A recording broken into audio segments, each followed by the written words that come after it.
That's my man going down.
That's my man going down.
That's my man throwing down.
That's my man throwing down.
That's my man doing that.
That's my man doing that.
That's my man throwing down.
That's my man throwing down.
That's my man doing that.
That's my man doing that.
round 2 of the Omegathon. You all have come. We watched these guys fight zombies last night. Now today they must just run for our entertainment in speed runners. We're going to do this in a pretty straightforward fashion. We have 16 Omeganauts and we need to eliminate 4, so 4 groups of 4.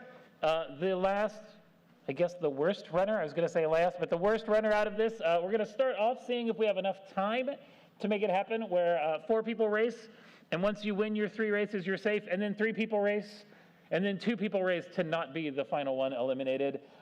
We'll adjust the format accordingly if we need to at the end, but time's a construct. What's it matter anyways? To get us started right here, let's see. If we get the game, I'm going to get the game audio back. And game up there. In seat number 1, running as speed runner is the Slayer.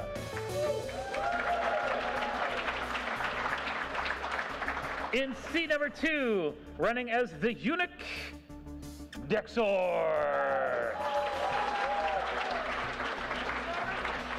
Seat number 3, as the cosmonaut comrade, is Liquid Pink.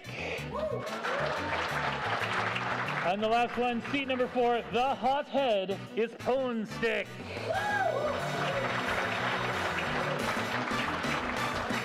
All right, so just go to ready. Yes, Liquid Pink, you're red, not pink. Up to ready, Liquid Pink, there, hit A. And then everybody go down to the random question mark. Just, navigate to there and hit A. No, that was not A. Now someone hit B.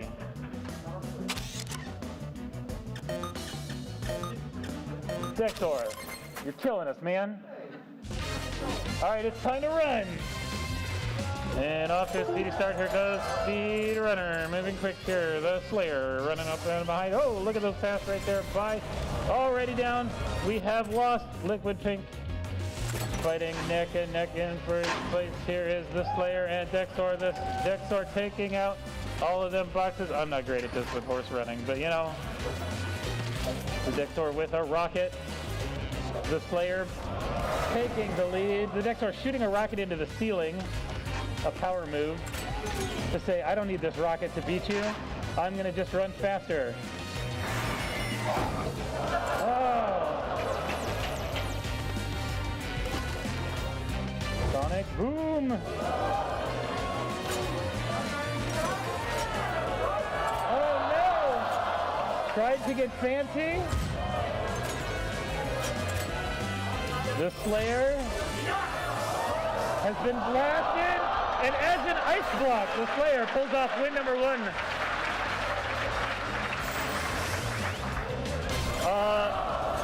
Liquid Pink decided not to run that time.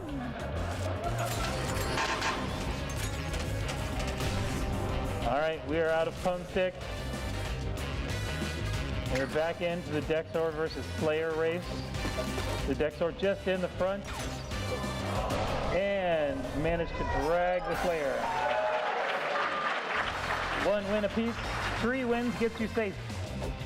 Wall climbing, if one person could do the wall climb right, you just stick them all behind. Oh, Liquid Pink, no! Liquid Pink! Liquid Pink and Pone Stick yet again taken out early. Spiky cartwheels. Ooh. The finely honed reaction time of the Dexor, who's done all this Omeganaut business, getting the 2nd win.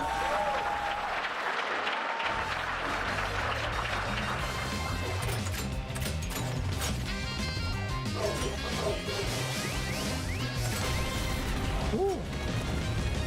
All right, Pone Stick's still in this. Having watched all the tricks, Pone Stick went the wrong way. The Dexor trying hard to scrape off the Slayer just to get safe, but decided to cartwheel on spikes.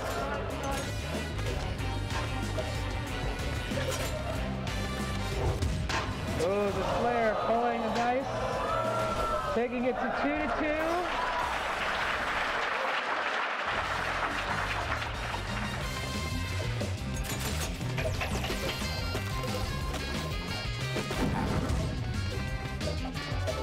Liquid Pink still with us. Oh. Oh, Phone Stick coming in. All right. This is it. If the Slayer can pull this off. The Slayer is safe. Nope, I take it back. Phone Stick's not giving up that easy. Dive, jump. Go over, dive, jump, dive. Oh no! Yes, with the wall climb. Oh! All right. So, the Slayer, you're safe. You get to step away. You can put your controller down. We're going to hit B to go back a little bit, everybody. And then hit B to remove yourself from there. There we go. And everybody else go to ready.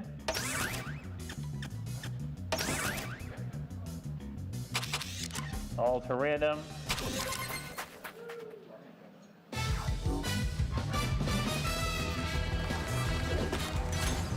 Oh, there we go. Liquid Pink figuring out the grapple. Looking like a right old Spider-Man.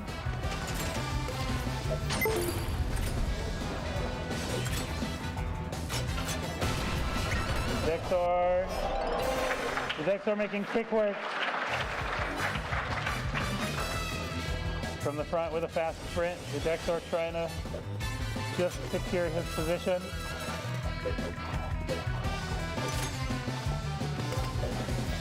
Oh, there we go. Oh no!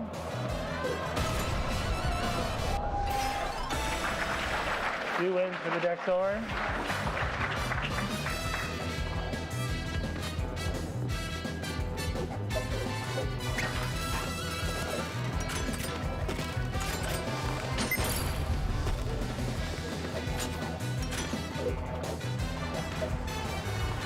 Oh no, Liquid Pink is stuck. Phone Stick not giving up on this though.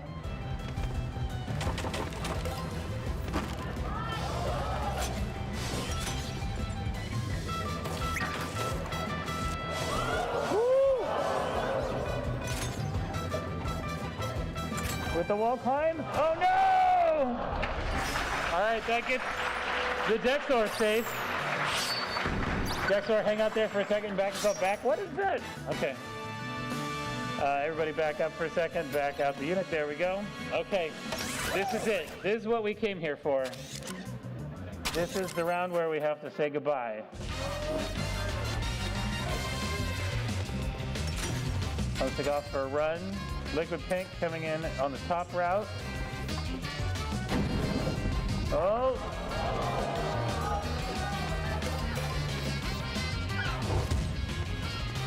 Good Pink's got that boulder to return the favor.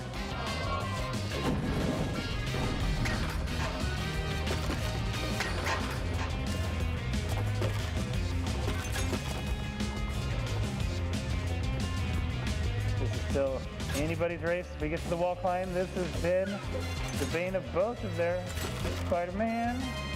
Yes, yes.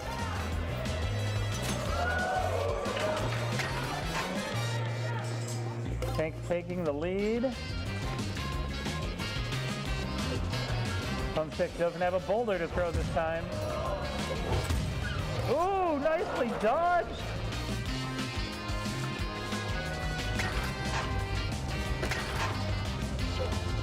Phone Stick taking back the lead.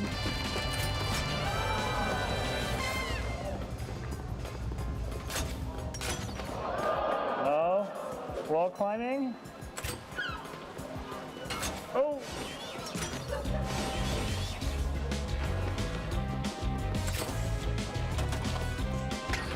Top route again for Liquid Pink.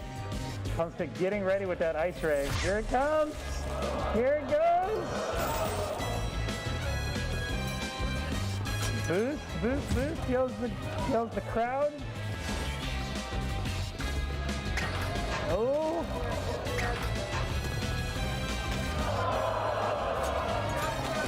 You're still there? We do have a wall climb coming up, we know that. This has been a sticking point.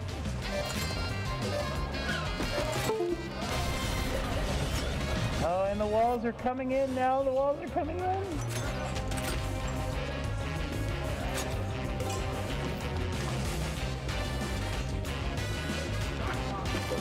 Oh, crate drops. Crate dodge. Woo! That was so close! That was so close!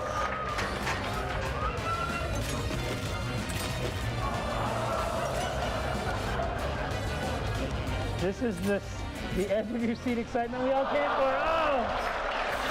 Homesick pulling out that first win. Now we got to do it all over again.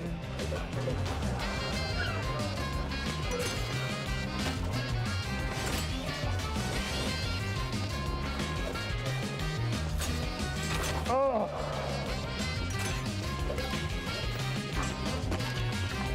Great block. Well dropped plate, crate.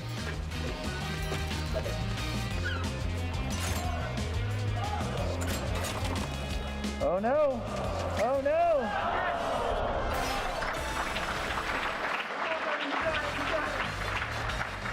All right, Liquid Pink, this race is it. This is the most important running that you've ever done.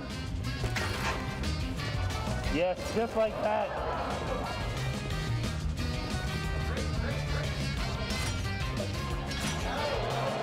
Ooh! With the pump stick making up all of that lead.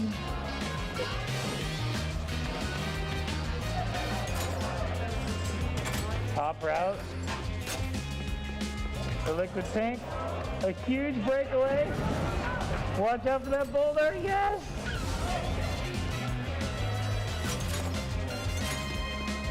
Oh no, this was the trouble last time. Oh, nicely ducked.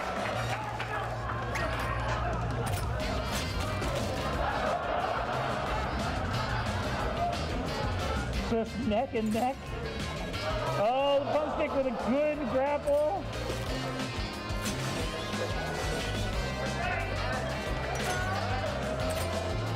Oh, oh.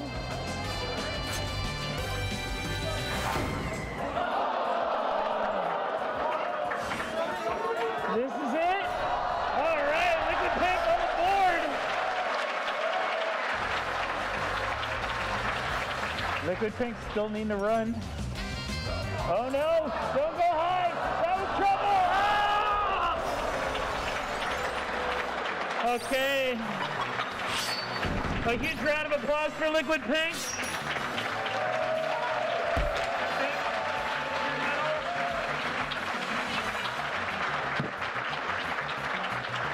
Okay. Ben, can you reset those controllers while we get them up here? In our player one spot as speedrunner here, we're gonna have Chairman Hans. Seat number 2 running as the Eunuch Showy Colt 63. As your cosmonaut comrade, we have Gluten Intolerance. And coming in as the hothead, it's Endless Ninja Fury.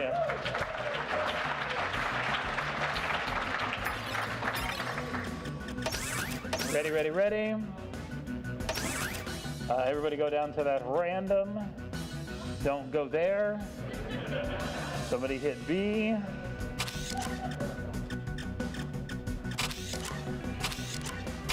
Let's see where we've taken us. Don't forget your boost, the handy tip at the very beginning. Moving in unison.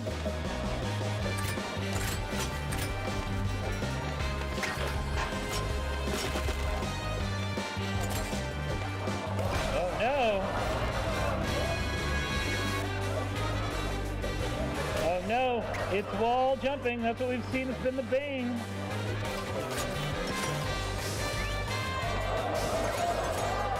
Oh, gotcha.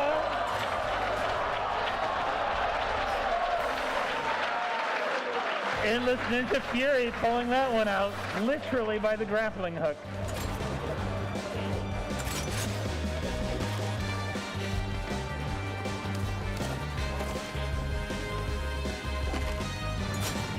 Oh no!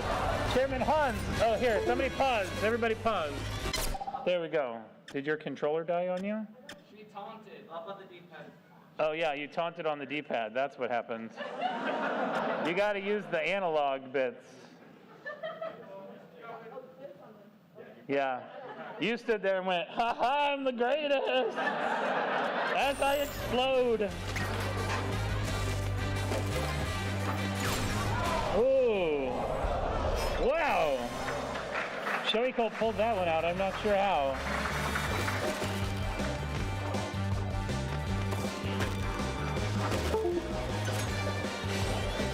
Uh-oh. Gluten intolerance and Joey Cole stuck on the bottom there. Oh, man. And this Ninja Fury picking up the second win. One more to be safe.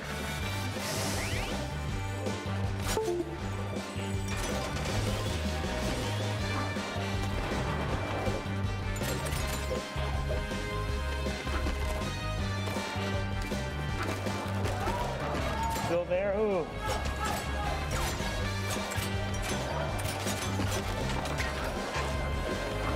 Oh, as a team, they've gotten rid of Endless Ninja. Oh no! Oh no! Stay with it! Stay with it, Hans! Stay with it! Oh. All right, Joey Colt picking up a second win as well.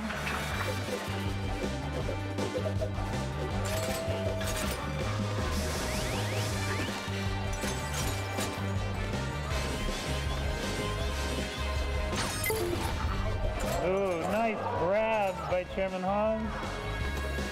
Sliding into second. Hans and Gluten Intolerance looking for their first win. Hans just trying to put space. Jump those crates. Jump those crates. Everybody's favorite part on this course, the wall jump. Yes. Hans, oh, but not able to capitalize. This is it. One of these two is safe. Oh, no thank you, says Joey Colt.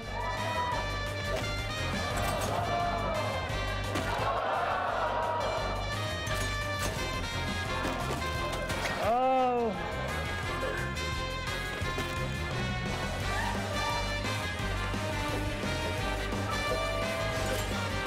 Oh no! That could have been it. That could have signed the deal. Joey Colt is safe.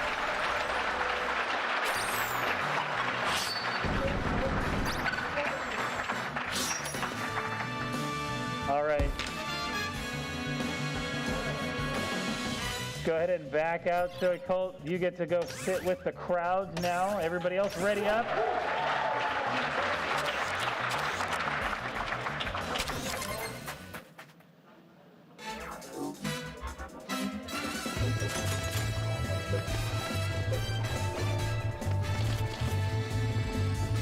Nice slides by everybody. All right. Ooh! Hans just trying to stay out of the mess.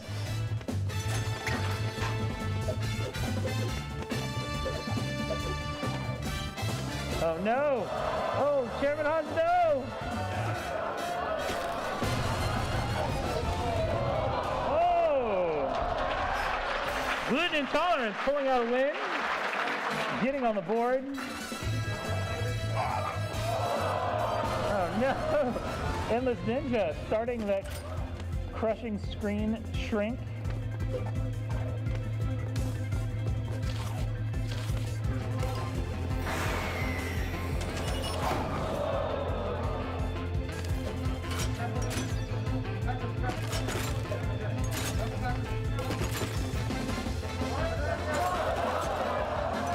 Why are you taunting? Stop using the D-pad!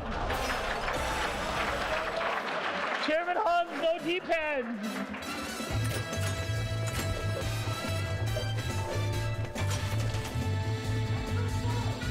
Gluten Intolerance only needs one more win. If everybody runs into all the obstacles. He'll stay a close race.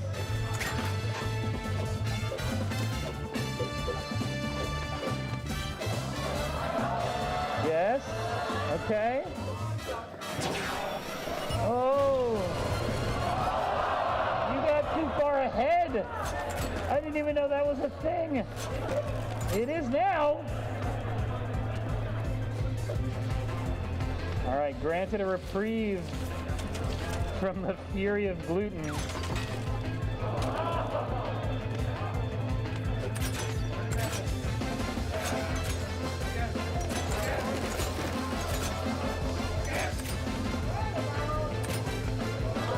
Oh, nicely done. Without, no! Forced to jump. Chairman Hans with that. I thought you were going to throw him back into his own rocket, and that would have been the best thing. Who knows what's coming now? You can't see anything. Oh, it's this part. The part everybody hates. Chairman Hans, no! Oh, stay with it! Oh! Endless Ninja Fury picking up one. Gluten Intolerance still just needs one win.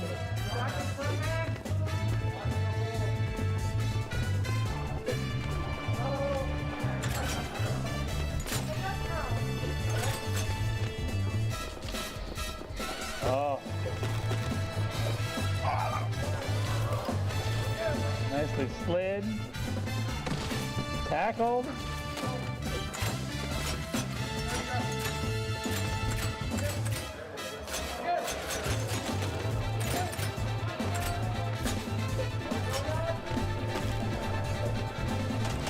Chairman Hans has that grapple swing down. Just needs.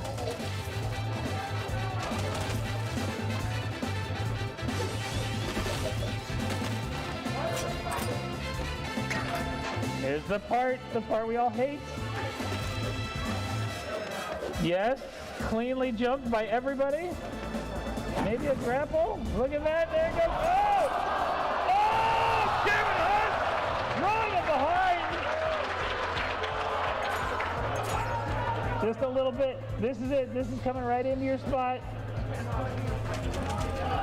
Awesome, fine.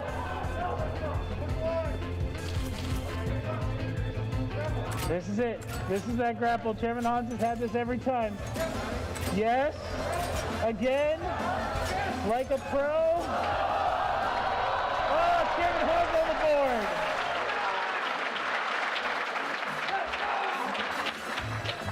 Gluten Intolerance, did you forget you need to win one more? Oh, look at that. I talked some smack and he froze you guys. Chairman Hans back out into the front. Boof. He was in front of your sonic boom. Oh no! Hans, no! Oh! Okay. You got it. Still there, well swung. Joining back up. Gluten Intolerance getting past, just sliding into the front. Neck and neck at this point now for everybody. And this right here, this is Chairman Hans' point in the race. It's swing time. Everybody figured out the trick though. Gluten Intolerance coming out of that the worst. Not the most practice at that swinging, I guess. All right, rockets and boulders and ice. It's all available. Oh boy!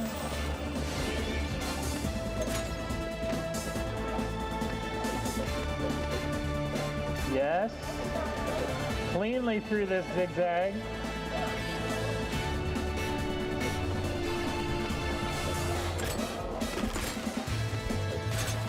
Hans not messing around.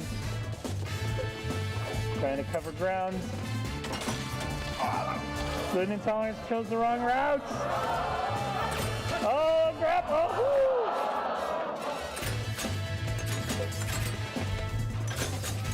This is Hans' time to shine. Get him stuck. Trap one of them in there.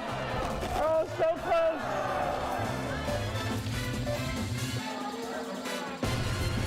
Okay, the game decided this was taking too long. Oh no! Gluten Intolerance capitalizing on that rocket and then tripping on the crates. Endless Ninja Fury. Can they hold on? And Hans, no! Hans, no! Oh no! Chairman Hans is down. Gluten Intolerance trying to make it happen. Oh, Gluten Intolerance, you're safe.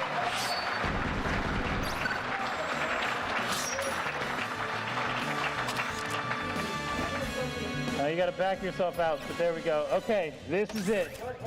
Chairman Hans. Oh, hold on. Go back. Hit B. Oh no, hold on. Back out, because we gotta get, whoa, okay, we quit the entire game. Real quick, check out this amazing Gamers Get Back design that Dora did for us. Where'd my mouse go? Okay. We're gonna have to do join, so we get the right peoples first, and then we'll back people out. Multiplayer, custom match. Hans, go ahead and join. Nope. And then we'll join player 2, join player 3, join player 4, quit player 2, quit player 3. Everybody stay ready. There we go. Back down to random. All right, Chairman Hans versus the Endless Ninja Fury. Your time in the Omegathon comes down to this. Chairman Hans, oh, almost dodged the ice.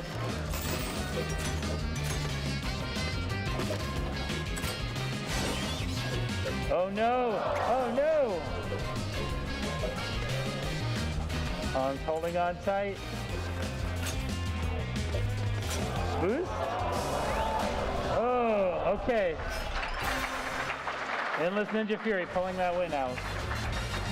That freeze ray made all the difference.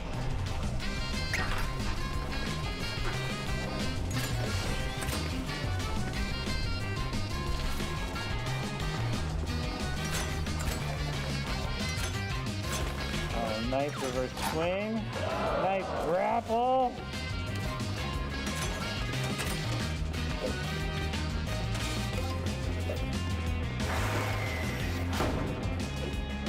Hans making up some ground.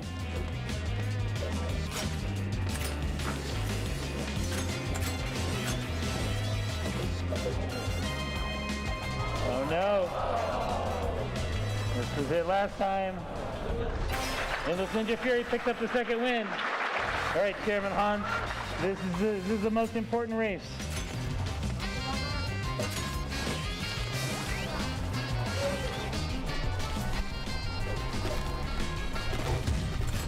Ooh.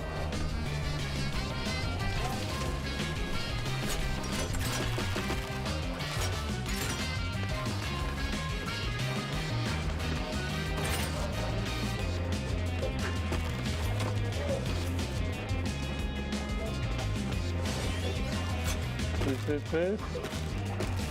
Dump the crates, dump the crates!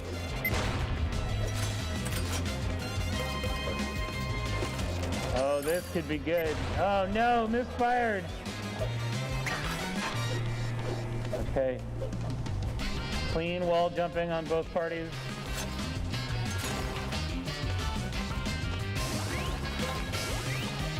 Hans holding tight. Oh, that sonic boom. Good crate dodge. Oh no.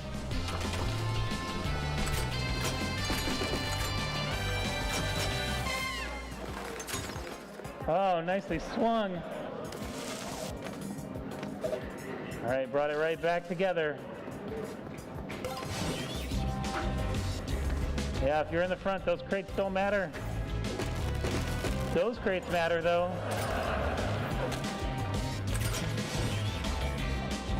Oh, both went that route.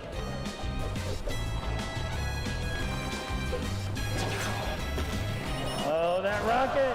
That rocket! Nice boost.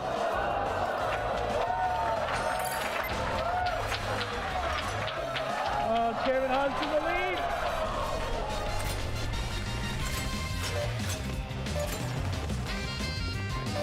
Game is tired of your shenanigans now. Time for the screen to get smaller. Hans, jump those crates. You're making me so stressed out.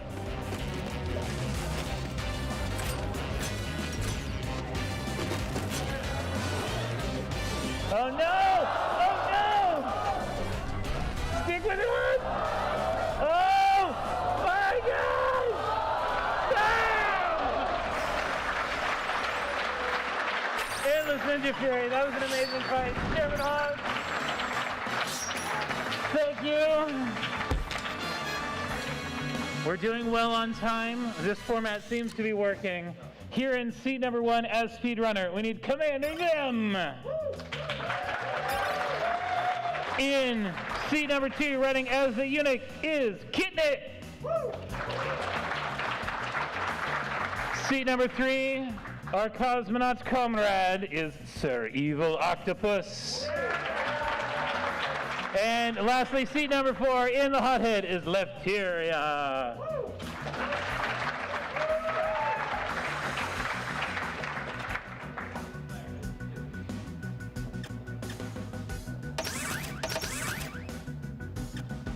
Ready, ready, ready. Down to that random. Don't hit that button. There we go.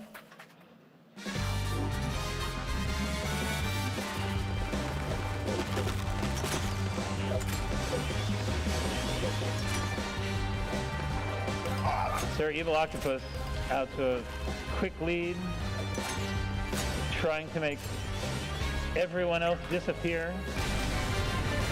Woo! That was a chunk of them gone. Only Commander Zim and the Octopus left. But Commander Zim said, no thank you. Oh no! Oh! That's trouble for Zim. But Zim recovers. Sir Evil Octopus making those wall jumps slightly more clean.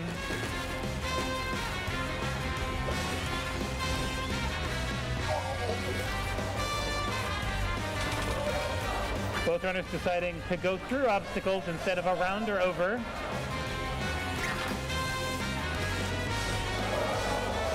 Zim getting down. Oh!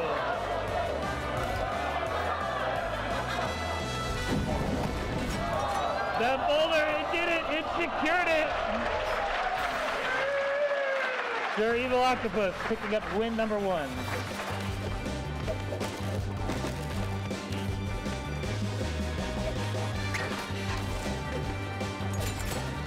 Zim trying to separate from the herd, but not jumping crates.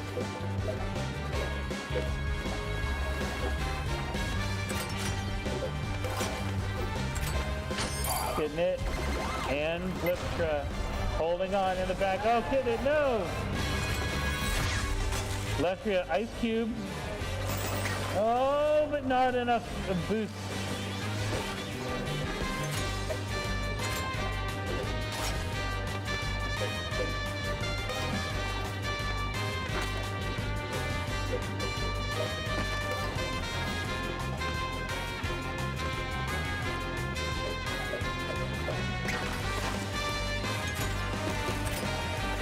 This doesn't work when you don't jump the crate.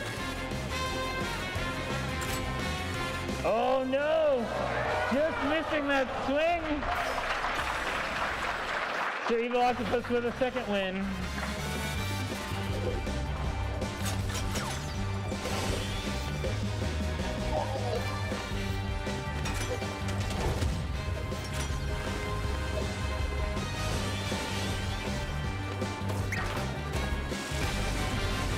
No, one down. Yoink. Kitnit in for the run this time. Kitnit, no! Commander Zim working hard to separate, but opening the gate. Not what he wanted to hit. Or crates. This is so... Stop running through the crates! This speed boost. Oh, finally.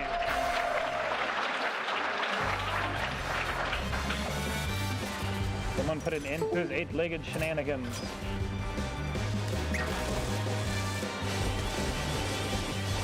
Everybody skied down those steps. Getting it and left in it too. But getting that unfortunate corner. Oh, made it through, all right. Oh, crates.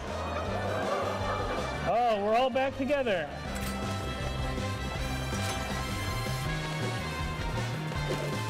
Getting it, staying with the lead runners. Left here, no. Oh, holding on tight to the edge of the screen until the crates come in. Oh, and then yoinks. Yes, getting it, yes. Drill. And then grapple. Grapple. Gotcha, get out of here. I just want to watch chaos, that's all. Oh no, that crate! Oh, Zim with a second win. All right, Zim or Octopus could take this if they could win.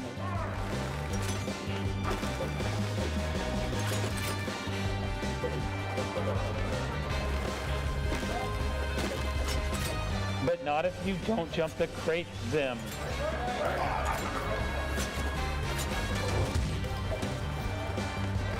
Blasting everybody had with your sonic boom, you're now in the back.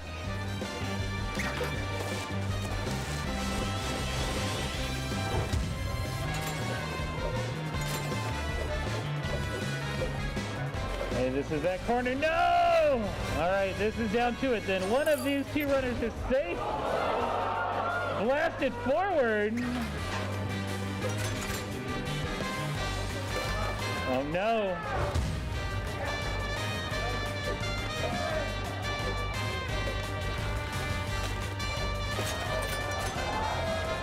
Zim slipping into the front. But then hitting all the crates and getting sonic boom and missing the ice by mere pixels. Sir Evil Octopus, you are safe. Go ahead and back out so that we are done with your comrade. Just be, there we go. All right.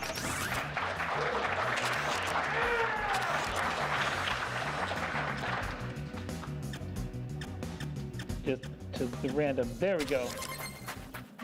Woohoo!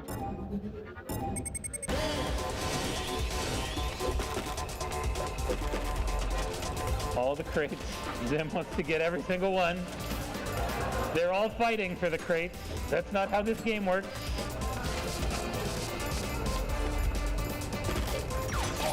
Nice grapple.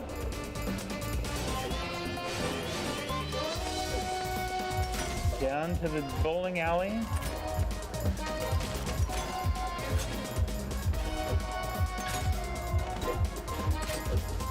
In the club.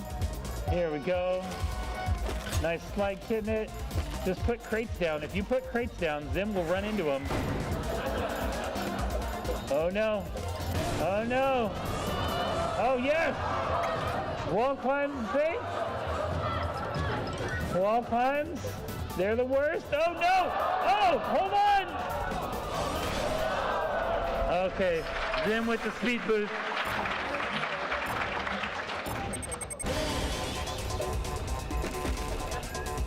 Just leave those crates there, Zim will get them.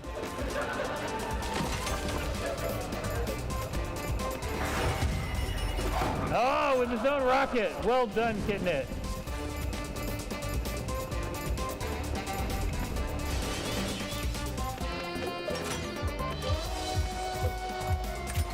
Left here holding on.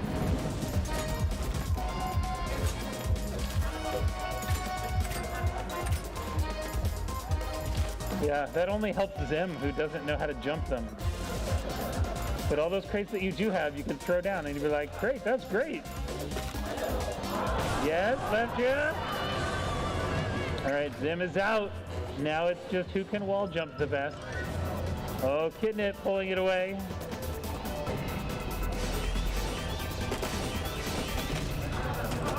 Just because Zim's done doesn't mean you have to hit the crates. Ice beam. You can slide under. Don't caught. I'm so mad about these crates. Okay, Kitnit with one. Zim with one. Double stuns everywhere with that rocket.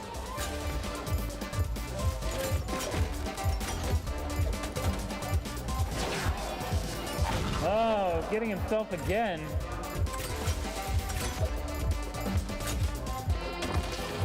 Straight through the bricks.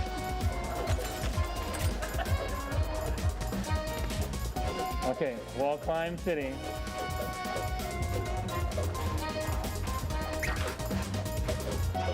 Oh no, lefty, no! Don't get left behind. You're there. Oh no, okay. Ooh, ice. And then zoom. Oh, almost double ice. So close. Triple ice? And a rocket.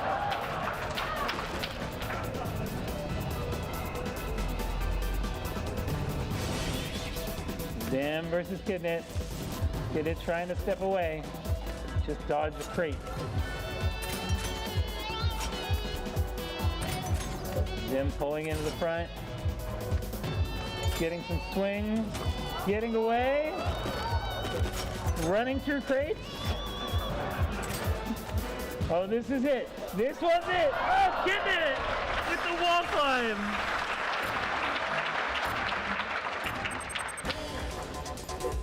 Starting off in the wall climb. Everybody's sticking together. Oh, this could be it, Zim. Nope, there's no crates to mess up on the wall climb. Boost, boost, boost. Slide, slide. Down. Zim deciding, never mind these crates, I need the win. Nope, I want the crates.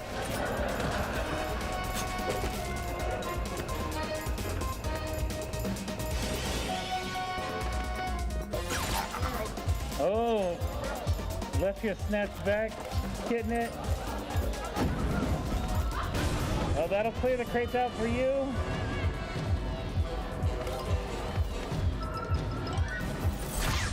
Oh.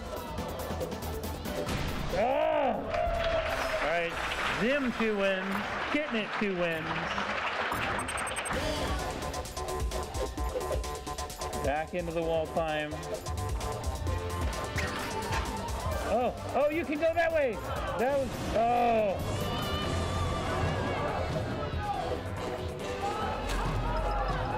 A crate block. A previously placed crate. Oh no, a failed grapple. But the boulder got him. Oh, and a boulder back.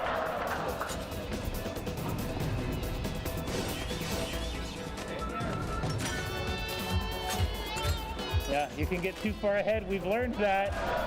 Oh, all right, Commander Zim holding out this win.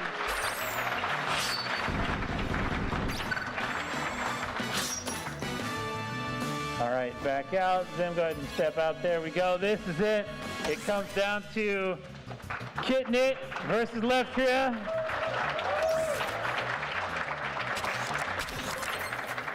Don't forget your boost.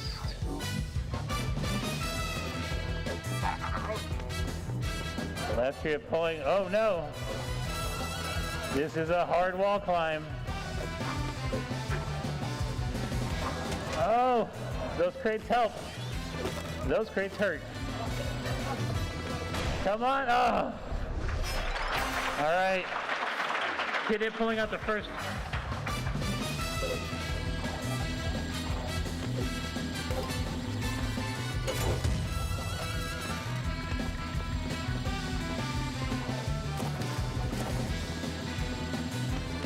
learning the course the first time around is always tough.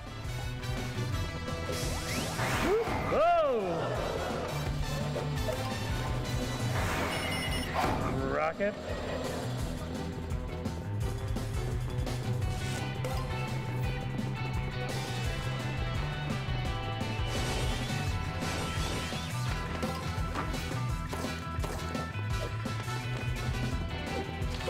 This is the hard one. This one's... Oh no! Oh no! Okay. Lestria, you've got to eliminate Kitnit before that point in the map.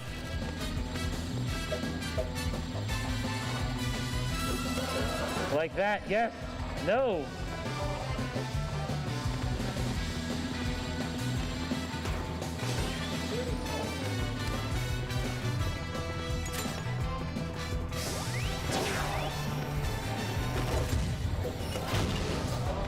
Woo, just out of rocket range.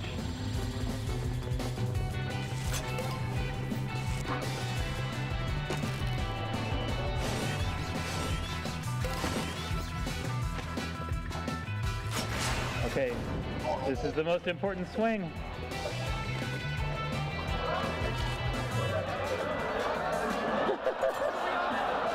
Ah, I'm so mad! Yes? Yes? No! 1, 2, 3. It's your turn! All right.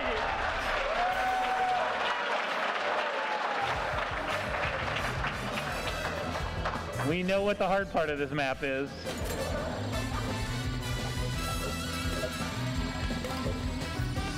Oh, lasers. Oh, yeah.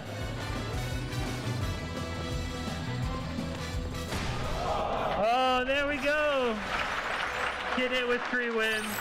Lestria, thank you for joining us for the Omegathon.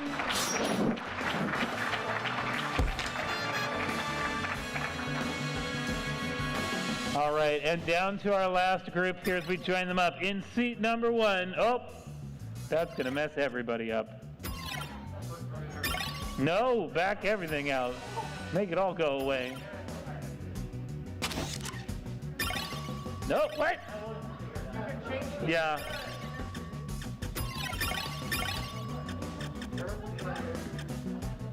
Runner. But you can't do it until you gotta back everybody out. Back out, back out, back out. Back out, back out. Go in. Join. Pick your appearance. Runner. Speed runner. Now 2 should be there. Now, that's good. 3 should be cosmonaut. 4 should be hothead. Hey, we did it!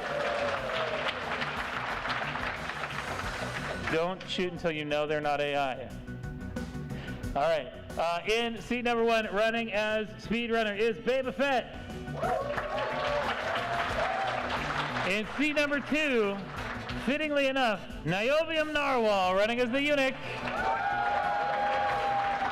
Seat number 3, your cosmonaut comrade, Dr. Senpai. And last but not least, seat number 4, the hothead, the Muissa.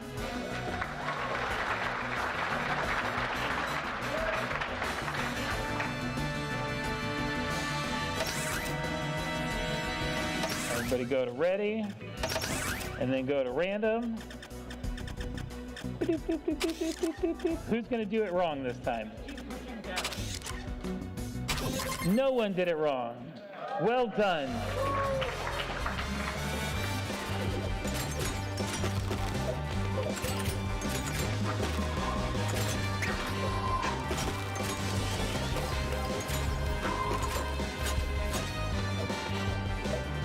Listen, Senpai running out early.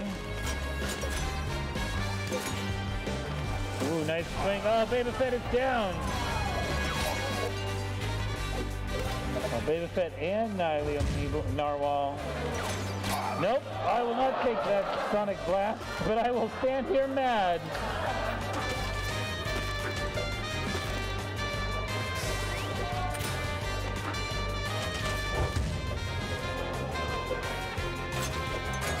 Oh, Dr. Senpai getting that first win in.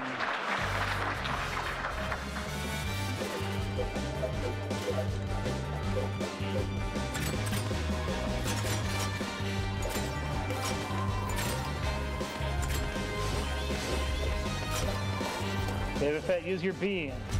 There you go.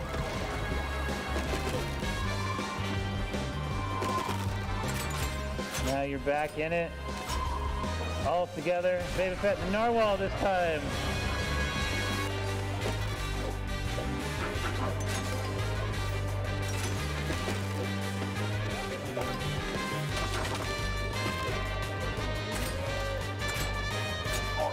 Ooh, swinging a little long, but both on the spikes. Wall jumps. Wall jumps.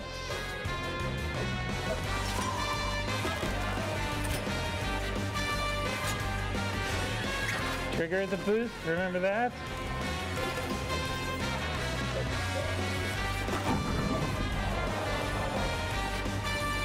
Baby Fett sneaking to the front. Stay in the air. Oh, okay, Baby Fett gets one. Senpai won, Baby Fett won. Lots of rockets right in the beginning here.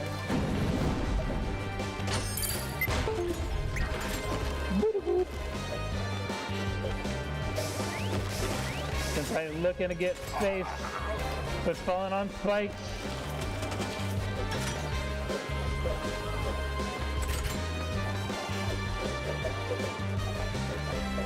Omegathon Narwhal holding in. Ready with that grapple at some point in time with a clear shot to the front, maybe? Oh no! Like now! Haha! I'll see your grapple and raise you a grapple. Senpai slipping behind? Could this do it? Oh! Nope, Senpai's jumped back to the front with another swap. Ooh, and a double freeze! Nicely done, USA!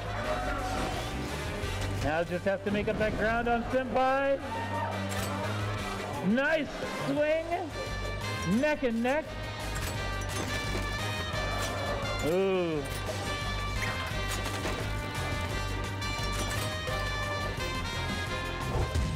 Boom.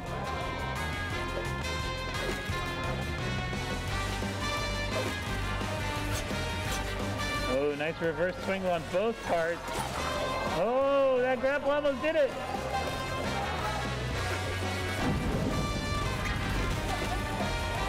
Oh, with the cleared pass by the wrecking ball.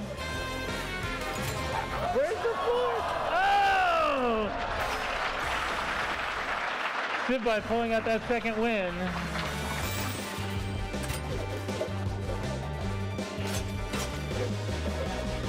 Narwhal trying to separate from the group.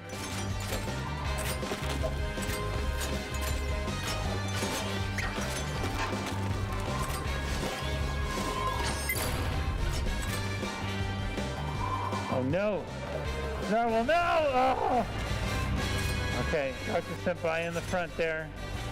Now in the back. Dude, Baby Fett with a nice boulder dodge.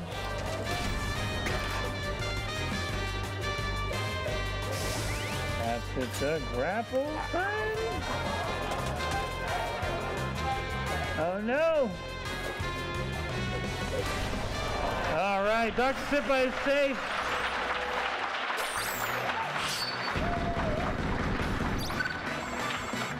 Let's see, we gotta back him out.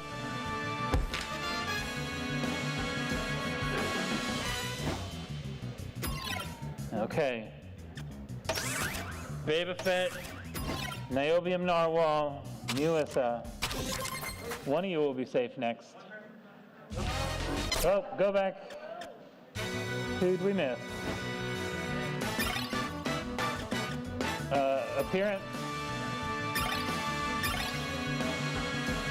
That worked.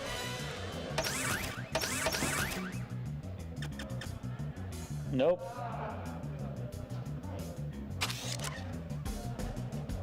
Nope. Yep. There we go. The hunt is on for speedrunner.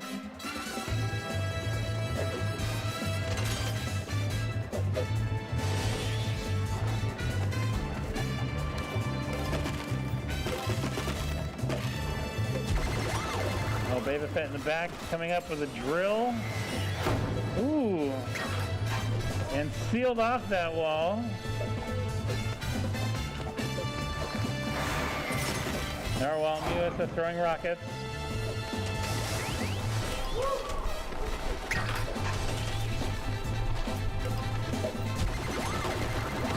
Oh, a drill there from Musa to get to the front. But then, hit with a rock.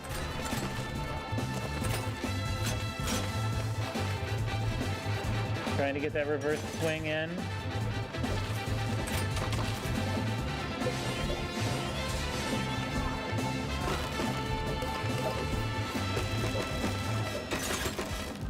Don't take after Zim. Jump those crates. Oh, this could be it. This could be it. Narwhal! Get there, get there, get there! Yes! No! Yes! Oh, so close! Oh, Baby Fett with a missed grapple. Musa with an extra reprieve. Oh, nicely shot! Oh, but gotcha! I'll take the lead back. Oh no, Baby Fett missed the corner. Oh, missed the corner. Musa won.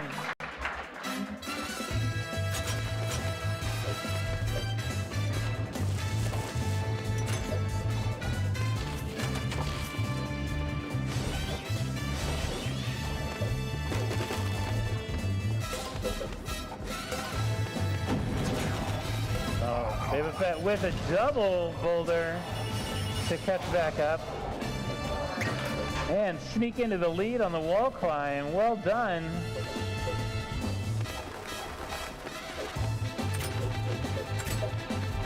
Still lots of time though from US to, oh no, I spoke too soon.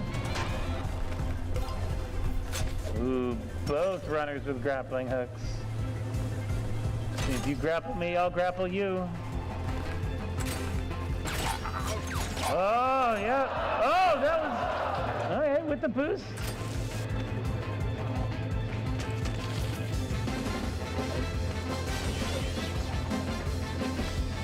Speed running.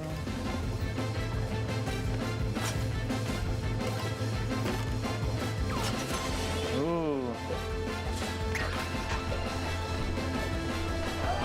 Oh, this could be it. Albion Narwhal with a win.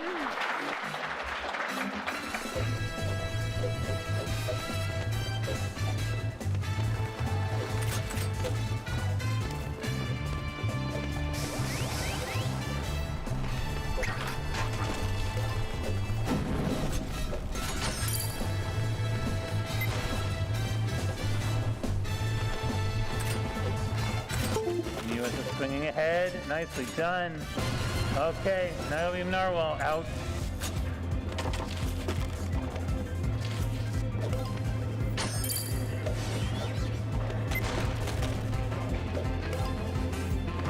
Yusa trying to put distance. Baby Fett sitting on that grapple. Yes. Yusa just running that wall climb a little bit better. Taking the lead. Ooh, Baby Fett almost got the grapple to get the extra space. Zoom. Crate drop.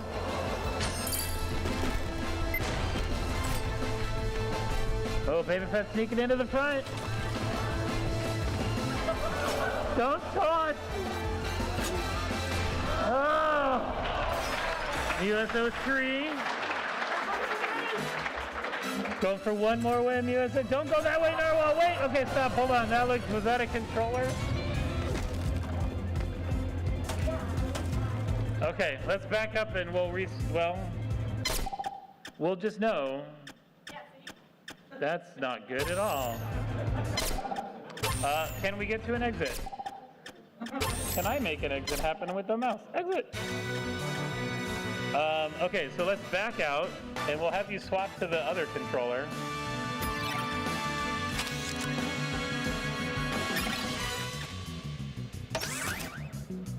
And what we know is it's 2, 1, 0.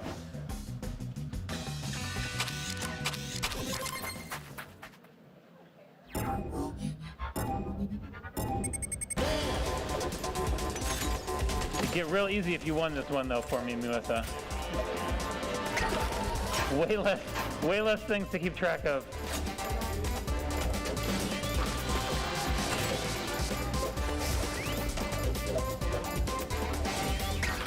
You're well on track for it. I appreciate it very much. Don't do that, though.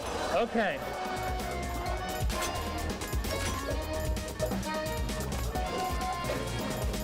One, two. All right. Muessa with that win. Muessa, you're safe. We're going to back all the way out again to reset here. And then I have some... Are y'all doing that again? Okay. So we're going to back out. We're going to set up in this custom match. And then I have some news. We're short on time, which means we're coming down to a sudden death race. Boba Fett, Niobium Narwhal, whoever wins this race stays in the Omegathon. Whoever loses this race says goodbye. Okay, the race to race all races. The wall climb, spiky wheels.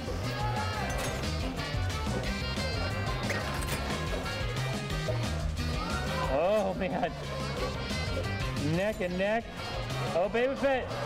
Boba Fett is in trouble. Oh wow. Wall climbing everywhere. This is the worst level. No!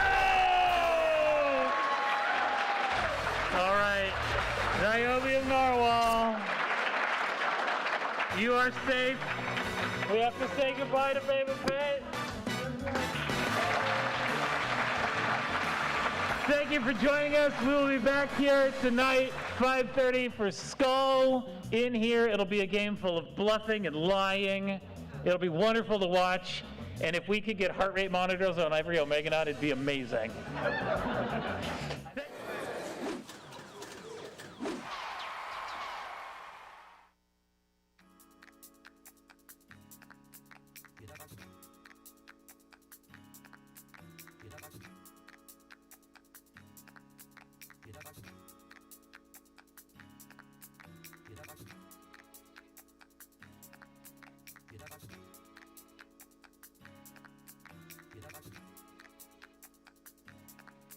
Get up.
That's my man.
my man throwing down.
That's my man throwing down.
That's my man going down.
That's my man going down.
everybody! Woo! Welcome to the Jackbox Party Packs here at PAX West. I am very excited to be here, very excited to be among the masses again with some awesome Jackbox games, an amazing panel of people to play them. Everybody, big round of applause for Anna Prosser.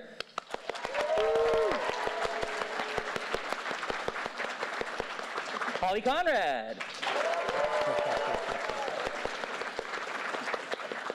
Chris Straub.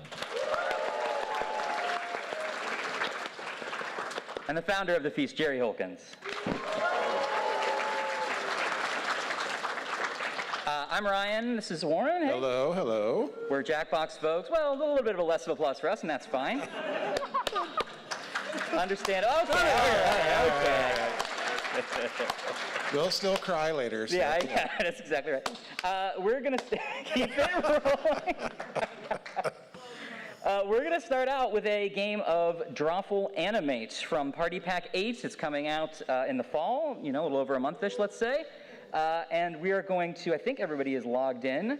So why don't we get this game a-rolling if we're able to over there. Now, Ryan, what is Drawful Animate? I'm glad you asked. So it starts out being drawful, and then you animate with it. Whoa. Yeah, absolutely. I think we need to press to, okay, good. So if you played Drawful before, Warren, you know that with Drawful, you're asked to draw things that are very difficult to draw, Yes. very conceptual and weird. And you're trying to sort of do the best you can. Other people give a title to your drawing that might possibly be the correct title, and you have to, as a player, pick the one that really is correct. But except for this time, they're two-frame, cool GIF-style animations instead of just static, boring drawings. That's great. I'm going to buy that, I think. So. Well, you probably get it for free, but all right. We just made a sale. So right now our panelists have got their prompts, their drawing as best they can, and there's like an onion skin so they can see what their first drawing was, switch over to their second frame, and continue their drawing to make the animation. Now, what's animation, Warren?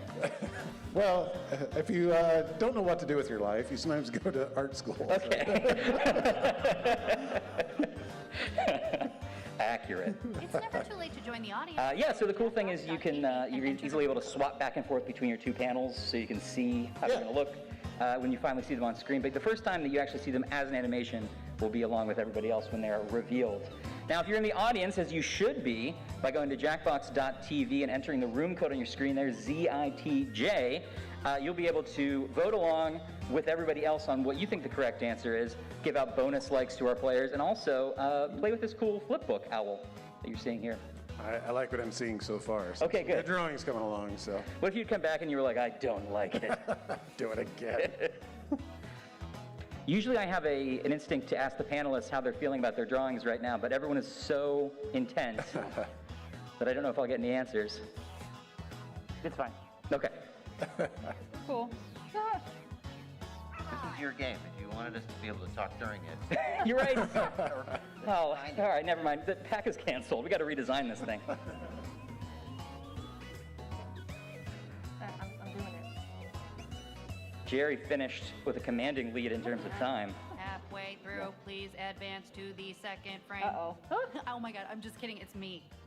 About a minute and a half left to finish that drawing. I'm seeing a lot of amazing detail over my shoulder. By amazing detail, do you mean horrible stick figures? Yes, both. Okay, cool. Oh man, I forgot there's no eraser. Uh-oh. It's true. There's no eraser in Drawful because the drawings aren't supposed to be very good. And there's 1 minute left.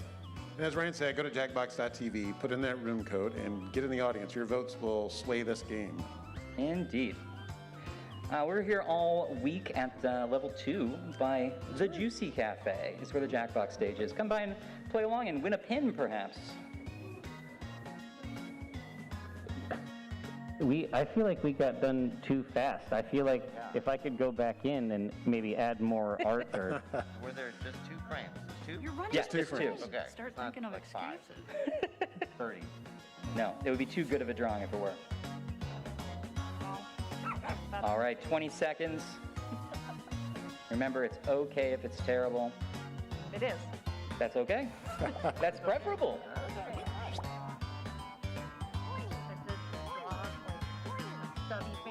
All right, coming down to the final seconds. All right, I guess.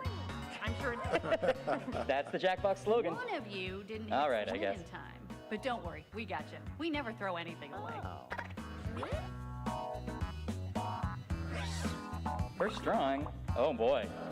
Think about what this animation could be titled and write it on your device. There's like 10 different things going on here. I really like the horse's tongue, assuming that's a horse.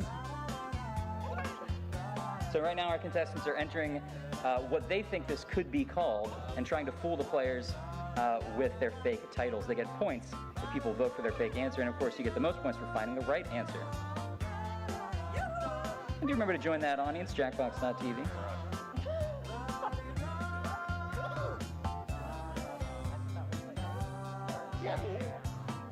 Right, something. You might have all day, but I have to host like 1,000 more of these games tonight. I wasn't a sports girl, so I didn't. That's where my advantage lies. Yeah, your advantage lies in being a horse. All right. Which of these do you think originally inspired the animation? Is it American Stallion Fisherman, Horse Fishing in America, Equestrian Maypole USA, or just Go? Because that is how I would draw Go. Oh. Vote, vote, vote. Who voted for what? Let's find out.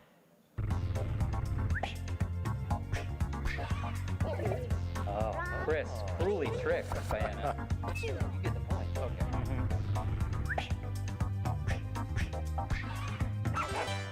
Nicely Nailed done. it. Nicely done. That's what that looks like.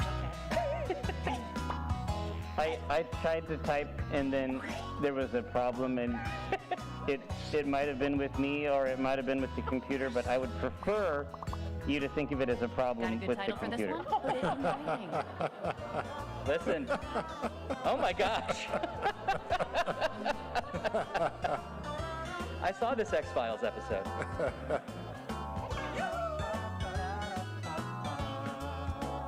I can change how fast the animation goes. Yeah, yeah. If you think it looks better. I can prolong the horror.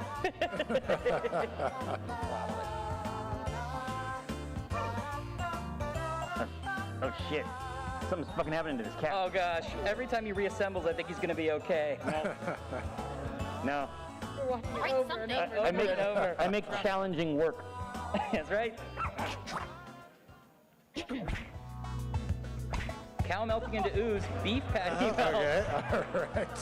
What a spread. Cows crumple and field, Okay, time to cow collapse disorder. CCD, it's no laughing matter.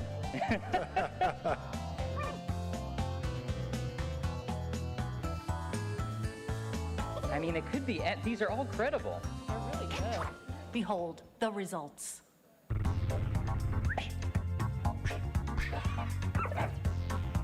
Nice.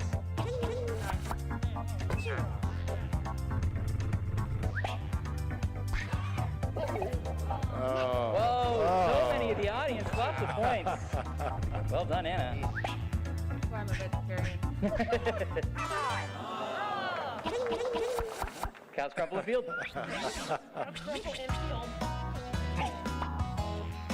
That's maybe a little more than a crumple to me. Yeah, that. It's more of a liquefaction. Yeah. Yeah. You asked for it. Another animation. I can't wait to hear what everybody thinks that bag says. I feel like I can hear this drawing. I do. What does it sound like? Whoosh. Okay. Yeah. And there's also a. Why does it disappear when I write? Oh, yeah, there it is. There it goes. Was it the capital letters? No capitals allowed. Yeah, that's what I learned. Yeah. Yes, no capital letters allowed in Drawful for some reason. We decided years ago that we don't remember. Write something They down. cost extra. Oh yeah, that's right. It's a budget issue.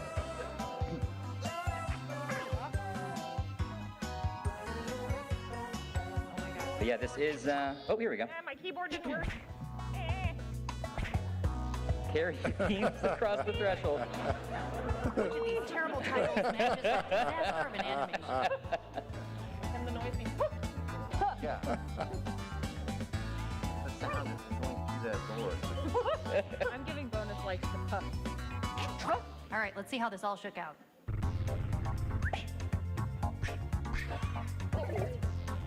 Nice. And Anna's running away with this.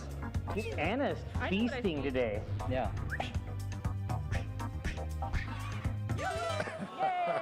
There you go.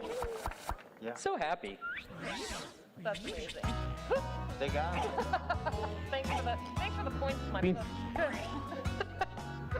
Honestly, it's a better answer. I was gonna make a sad joke about capsules. There's a true narrative in this one. Rich. Oh. Animation and some directional lines, so you know. Yeah, as far as that little keyboard error goes, this is a pre-release game, folks. We are still working out some bugs, but it'll be pristine in a month or so. Honestly, it's only making it better. Adding Really? that unpredictability. Okay. Yeah. In that case, it's available today. Yeah. Yeah, I also like that there, but there's no capsule. Yeah, type 1. There isn't much time left. You simply must write faster. Oh, it's doing it again.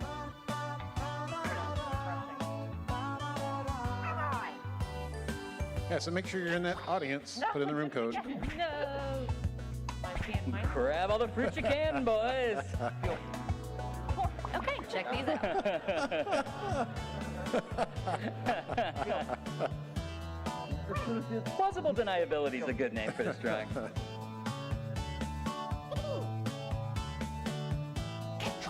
Okay, who voted for what? Oh. Yum, yum, yum.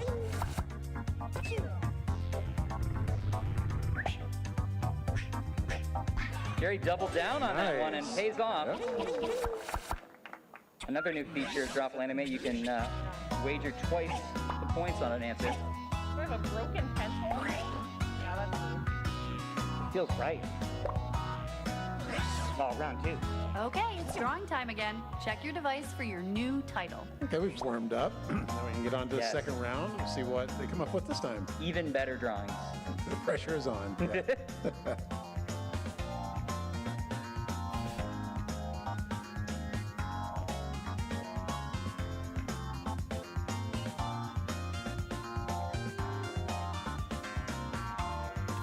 Warren, quick, name every platform you can buy the Jackbox Oh, Party Pack geez. 8 on when it comes out in the fall. Honestly, I'd never pay attention at our company meetings. So Okay.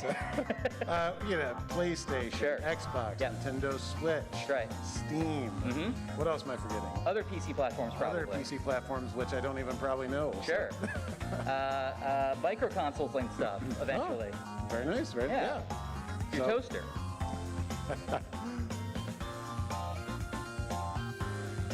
Mac and Linux. That's true. Yes, we don't have a release date yet, but just pay attention this fall as, October-ish, November-ish, that time Sure. frame. That's about the time Party Packs always drop. Yes. So, yeah. I believe we will be accepting pre-orders on Steam very shortly. I don't know exactly when, so keep a lookout for that on Steam. Maybe if we had some way of sending out media to the social masses. How would we do that? I'm not really sure. It's just something I just thought of right now. So. Okay, all right. But no, we're on Twitter, Jackbox Games, and then May I we're gently suggest that Play you move on to the Jackbox second Games frame? on Instagram. And then we're on Facebook, everything else. So yeah, make sure you find us, and that's where you get your information from. Indeed. A little over a minute left to complete your masterpieces. I love these dancing hands.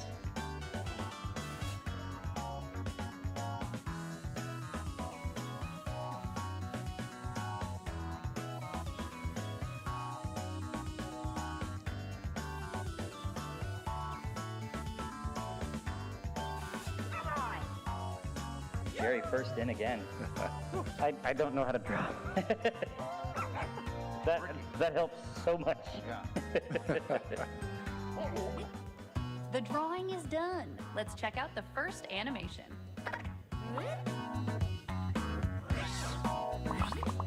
Okay, this next one is really bad. In a good way. Make it faster. so much emotion in this. I don't know what it is, but I want a 6-episode order on Netflix right now. The Sandwich Brothers. Oh, slow and steady. Let's look at the instant replay.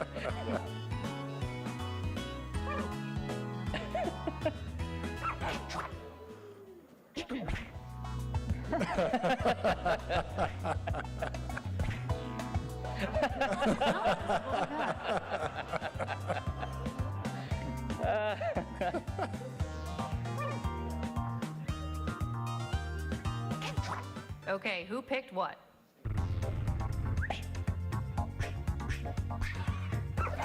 Oh, a double down. I doubled down on No! A lot of points go to Holly for that. That's a lot of points.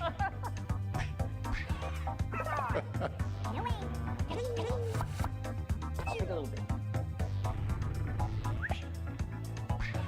What? Oh, nice. Oh, I'm so excited this is how it turned out. You did everything you could, Chris. Clearly blue was the only The audience color they predicted had. this. You go, audience. So if you double down, and you vote on the wrong one, do they get a ton more points? They get double points. That's right. Yeah. Oh no. Think of a good title and write it down. No.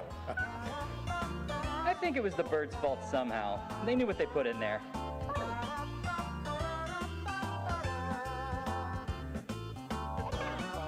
I can't drop people, so this is good. That looks lovely.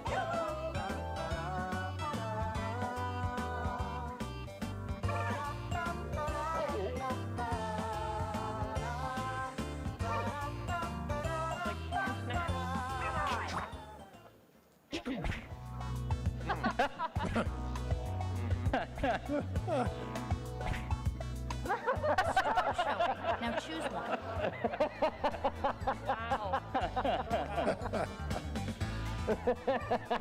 Somebody knew about Warren's death metal band, Raven Piss Fringe. Sounds like a total actor. Here with us tonight, Oh, come on, Raven pick Piss something. Fringe.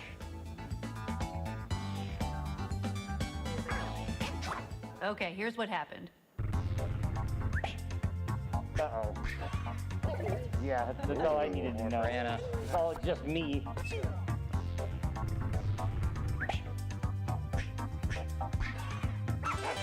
Wonderful. Nice. Yeah. Big money.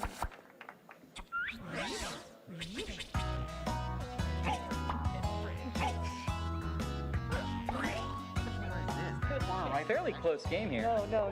It was the only colors I had. Yeah, right? Yeah, that's the fight it out. Time it, type sometime. Okay. Just wholesome one. Maybe something like this. Oh, like that. Now he's going fucking nuts.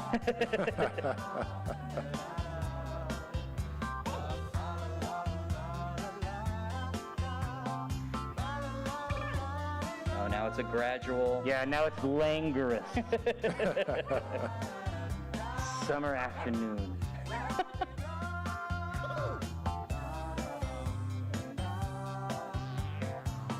Type Now, something in. That break time's over, you little fuck. Oh no! Let's put a P. No! Any letter. Come on, any letter. Oh no. No! I had a funny one too. Oh no!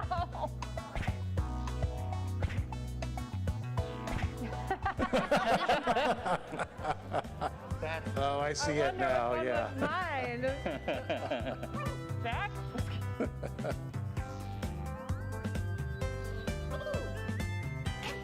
Let's see what people picked. A ruse. I like yours always. Jack. Nice. Big money. Real well. Wow. Big points. Yeah, Holly's got a nice Big lead points now. for Holly. Okay, we have time for one more. Was this supposed to happen or was this a surprise? I can't quite tell. You're playing along in the audience, you also get to guess what the most popular word in the responses is going to be. Ooh, that's fun. Yeah.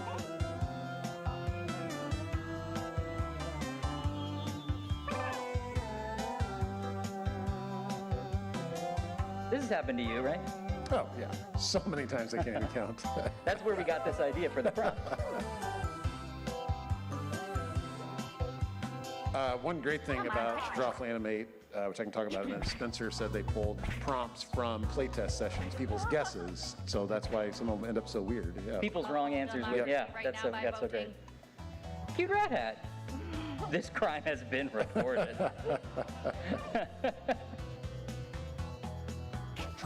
Okay, I'm actually curious how this one turned out.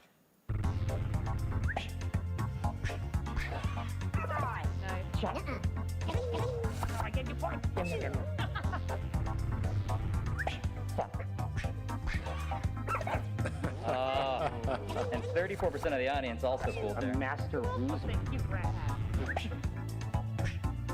Oh, but Jerry doubles down and gets it. Whoa. Nicely done. Let's see how it shook out. Oh, Holly. Holly, well done. So Give it a nice. hand. Yeah.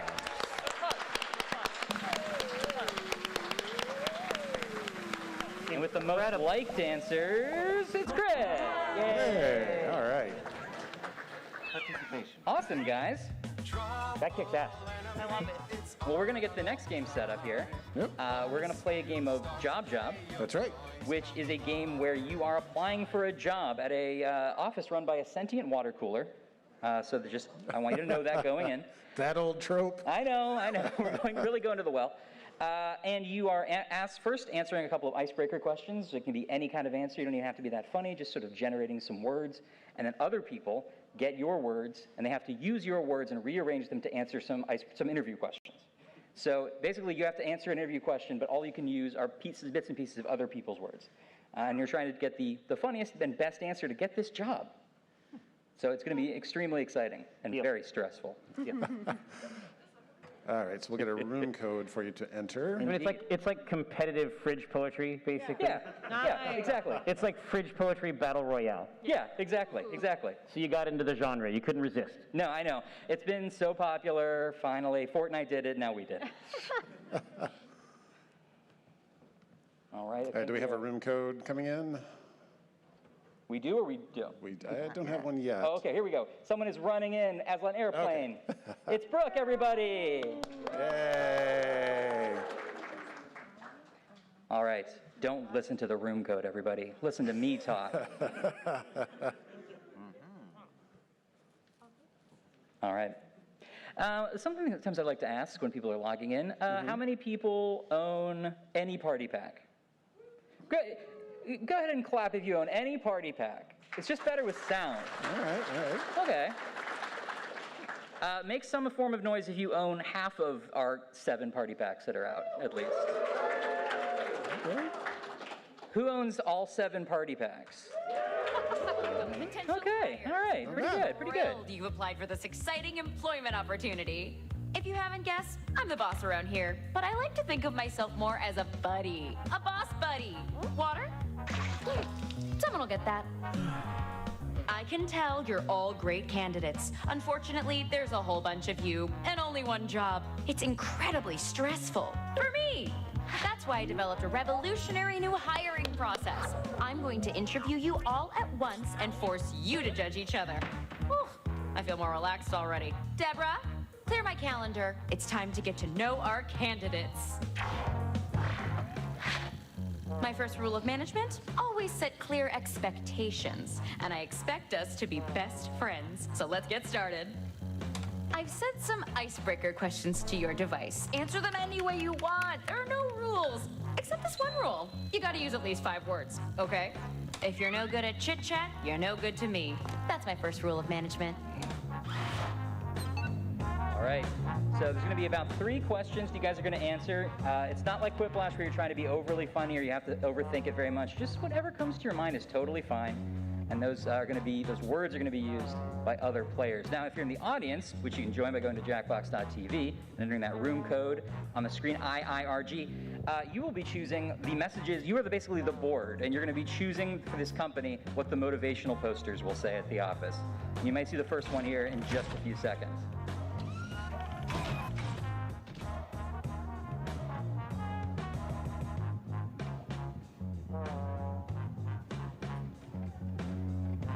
I love them, Bubs.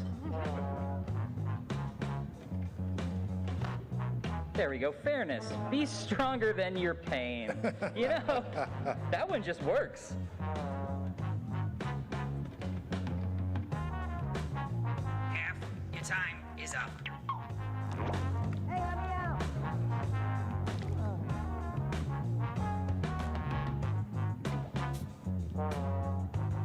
Yes, like you said, you're not necessarily trying to be funny, but it's probably good to provide a lot of words for your fellow players to Yes. work with, right? And you do get some points if people use your words, so it's good to try to provide a variety of interesting words to use. There you go. Ho ho. Indeed. About 30 more seconds to finish up.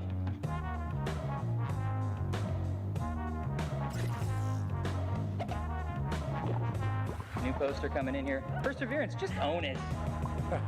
Just like these sweet little parakeets do. Finish your answer before time runs out. Okay, I'll just file these.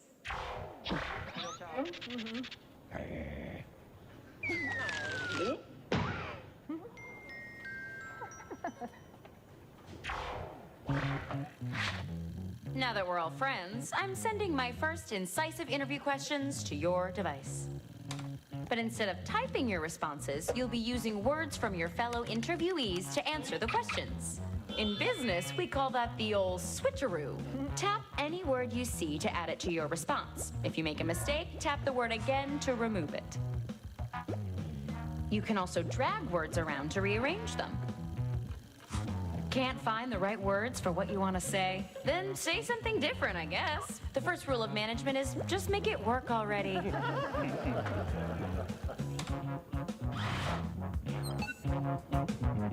All right, now our contestants start tapping or dragging words into a blank area to answer these hard-hitting interview questions. Yeah. The first round are actually very similar to just real interview questions.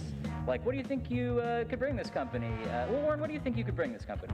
Very little. I'm not sure why I've been kept around, honestly. That's a great answer. Now I want to know more. This guy's clearly mysterious. And the second round and the third round get a little more interesting, but That's the right. first round, pretty straightforward. Yes. Oh, jeez. That's the common reaction to that joke.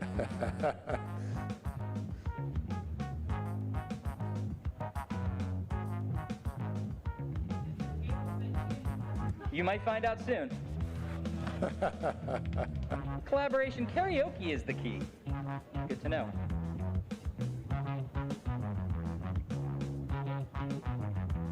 You should be halfway done now, okay?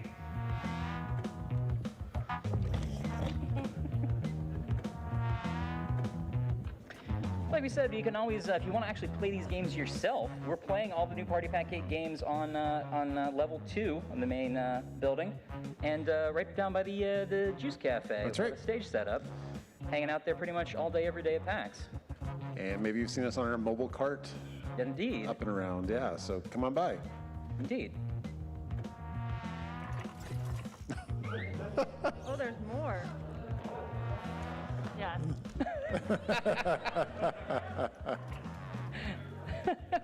Results. Never forget, Jeff. Time's running out. You forgot. 10 seconds. That's Oh, shit. There's two? I didn't know there were two. one. All right. Oh, I can't wait to see these. It took me What the makes whole you time to do anxious? These are both pretty great, but I like one of them better. I just need you guys to remind me which one. Cast your Wow. vote now. That's relatable. Roar. Every clothing. Chris takes it with dogs inside Cool. industrial Using words roller from 3 gears. different It's peoples an was a accident. Nobody wanted that. The accident. And a rainbow bonus for using such How a would you variety. describe your personality? You'll notice our esteemed board members in the audience get to weigh in as well.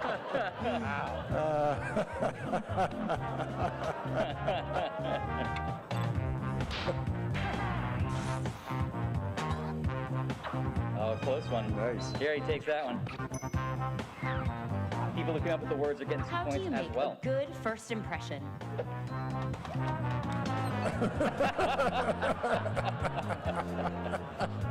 This game is fucking incredible.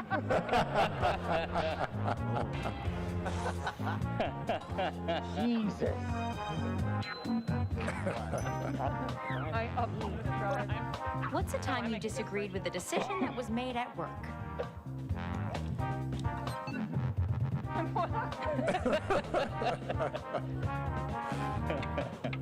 Other side. There was a time problem. The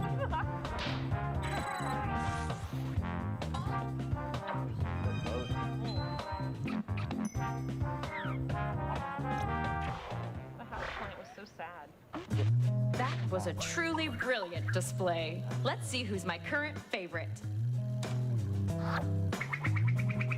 Chris, shooting out to the lead. Oh, big lead. Good effort, everyone. Let's regroup with some more icebreakers. Okay, back to business. Answer the prompts with whatever comes to mind. Open up that word hose and let her rip. All right. Yeah, so in the previous round, we saw a rainbow bonus happen because a lot of people had provided very good words to use. So someone was able to use all of those and gain some extra points, right? Exactly. One from, if you use one from every of your three sort of options, three different players' words. Yeah. Absolutely. Now, when you are making your compositions, you can actually use any words you see on the screen at all, including the instruction text, the question text, your own name. You can drag anything you can see from the controller into the answer slot. Hey, there's Dottie. Hey, Dottie. Build a better shark. That would be audacious. I'm here to inform you that you've used half your time.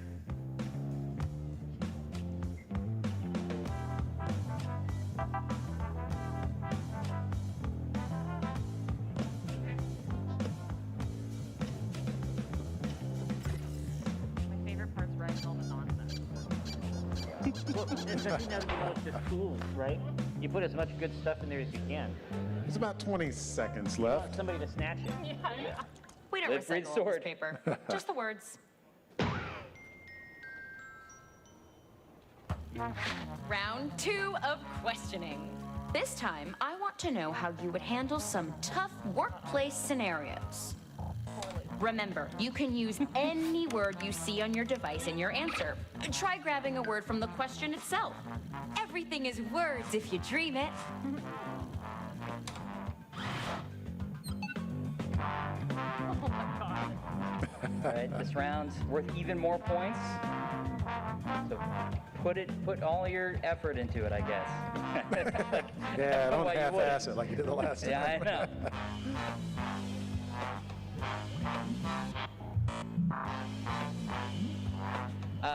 If you want your own kind of M-Bubs to have and to hold, we have stickers with M-Bubs' eyes at the Jackbox stage that you can come pick up for free. Yeah. And slap them on your own water bottle or jug, or your jug band. All your empty jugs you got Empty sitting jug around. you got lying around.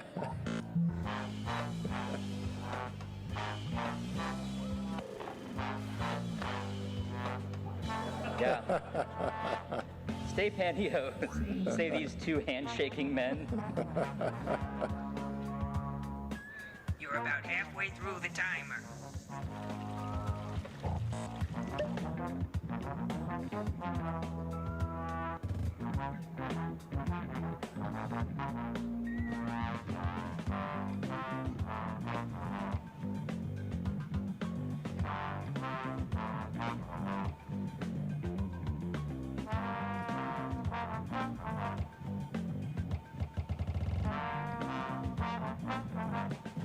30 seconds.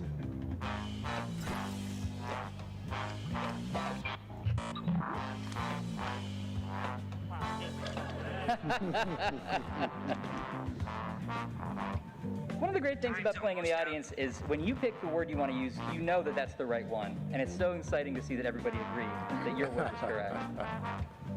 Okay, 10 seconds left.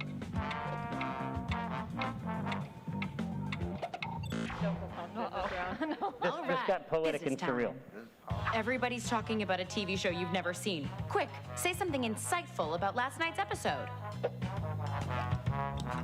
Vote on your devices now.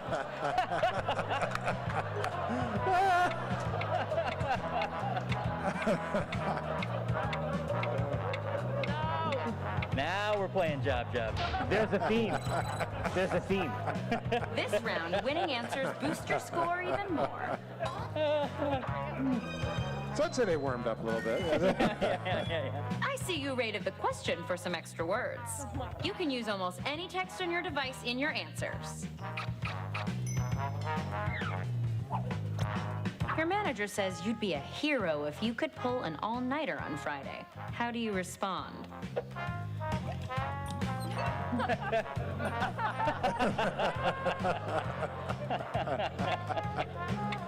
Yeah, that's common.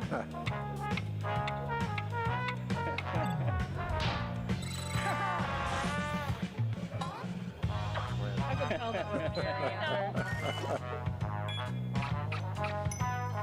As a manager, you have to expect that. Your coworker has frequent, loud conversations on speakerphone. What do you do?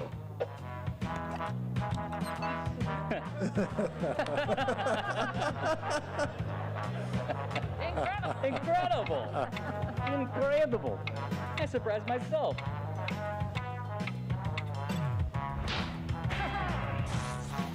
There you go. Very nice. Incredible. It's Administrative Professionals Day. What's something nice we could do for Rhonda? Oh boy.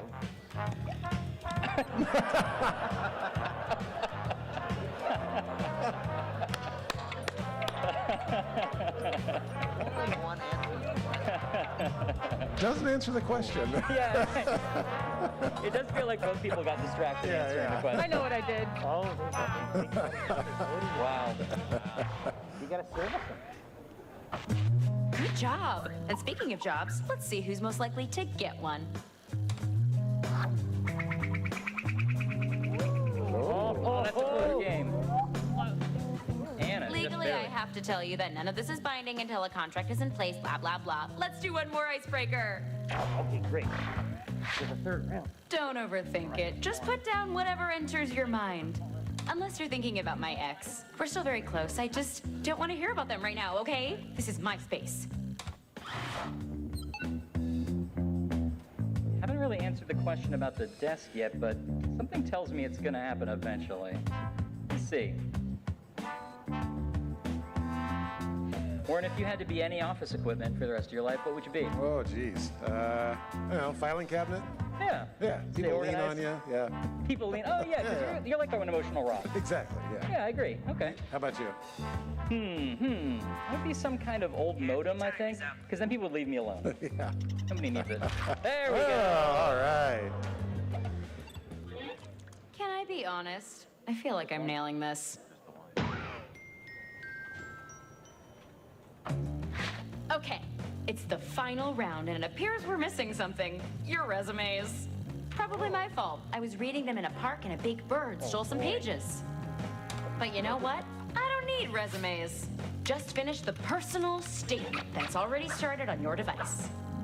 This is your last chance to wow me, and I love being wowed. All right, this is the sort of resume equivalent, the final sort of, the top of your resume, the personal statement, the about me that will convince Bubs to hire you or not.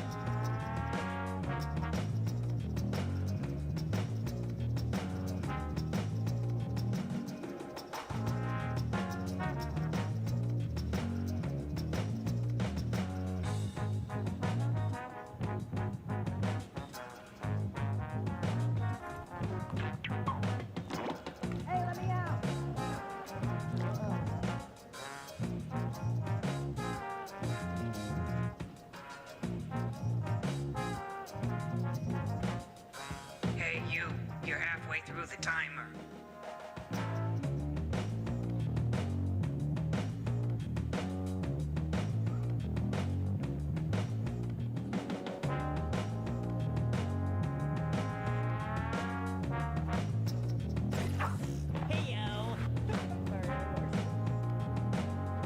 It's true. Those penguins know fear. All right, just over 20 seconds left. Hurry up, you don't want to run out of time.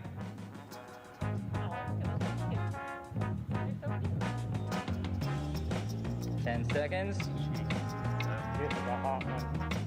This one's hot. Your career is riding on this, Chris. Here we go.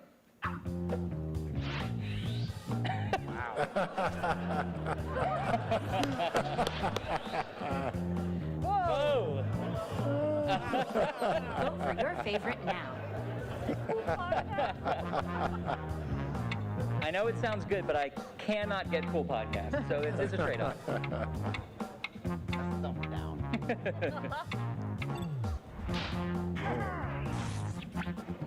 It's the last round, and the board has approved a generous bonus to your score.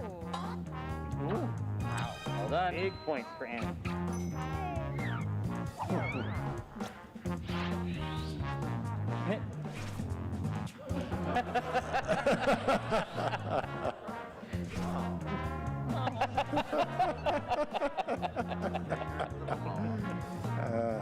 That second one has the ring of, we can put a man on the moon, but I can't find a library.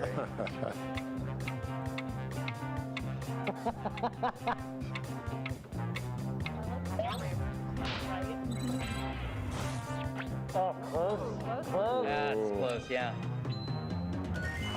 And the rainbow bonus. They went. That's all I needed. The first rule of management is never fall in love, but one of you has stolen my heart. Oh! Mega points. You won the corporate The today. job goes to... Congratulations. Authority custodian of culture. Welcome to the team. I'm rich. And Laura, you're fired. That's job. Yeah. Duck up. Yay! All right. That was fun. That's hot shit. See, you're still a corporate. I know, I can't help it. Well, we've got one final game to play. It requires some teamwork, some collaboration, a lot of critical thinking. I know you guys are up for it. It's called Pole Mine. And you want to explain Pole Mine? Warren is the director of Pole Mine, everybody. Yay! Well, thank you. Yeah, like Ryan said, it's a team-based game, and you're going to answer survey questions on your device. And every time you rank something like 1 through 3, those answers from each of you get pulled together, jumbled up, re-ranked, and you have to decide which ones are ranked like the top 3, the bottom 3, stuff like that. So, yeah, so you'll be working as teams to figure out which is which, and if you get them wrong, the host will be taking torches away from you, and if you don't escape the cave, you might be dead, so. Yeah. I cannot death. Love a game that ends with, you might be dead. You might be, if we don't really explain it that well. Who knows? So we have a room code coming in for the pole mine, and like I said, you'll see the screen. You can change teams back and forth, so you can figure out whose team you want to be on. Now, is there some kind of way the audience, can have fun in this game too? That's right. The audience will be able to answer questions as well, which will then skew the results. So you can play in a room with just, say, 2 to 10 people, and it will poll just you. But if you bring in an audience, those answers get part of the answers. Those answers are brought into the survey as well and change the results. So the sick minds of everyone here are going to determine the That's real right. rankings. So definitely get your phones out for this one. We have a room not found situation. Oh no! Do we have a room code error potentially? I think the odds are good. I think we might need a room code confirmation. Yeah, I feel like we got it on 2 sides and it was not working. Yeah. Maybe none of Don't worry. Someone is going to run in. I was right. I'm a prophet. future teller. Just kidding, everybody. It's not a real game. It was a joke. Oh, hey, Brooks here. Okay, excellent, excellent. This is like the eye test. Now, what if I'm, as I already am, a hugely popular personality, a celebrity of some renown, and I want to play sort of like as a streamer with my audience? Is there any way I can do that with Yes, we have a streamer mode, which will allow you to play as an individual, and then the audience can become one individual player. So let's say you have a couple hundred people in your audience, you can play against them, and they vote collectively. Kind of like bracketeering in that way, where it's like everyone puts in what they want, and the most popular answer for the audience gets chosen. So Very cool. yeah. All right, I think we are we all in? Looks like. Yeah, what team are you on? We should be on, I don't know. Which one are you on? Okay, I think we're all in. We're doing team names. How do we know which team we're on? It gives us the option to switch teams. That's true. You're polling. Normally you could see the screen and you could tell which team you're on, but at the moment, I feel like we're not seeing it on our end yet. But if you don't touch anything, it'll just sort of split you up evenly. Oh, here we go. Here's the game. Okay, good. Luckily, we're 2-on-2. It seems my treasure-filled web has captured Chris and some Jerry on the team. eyes. Allow me to introduce myself.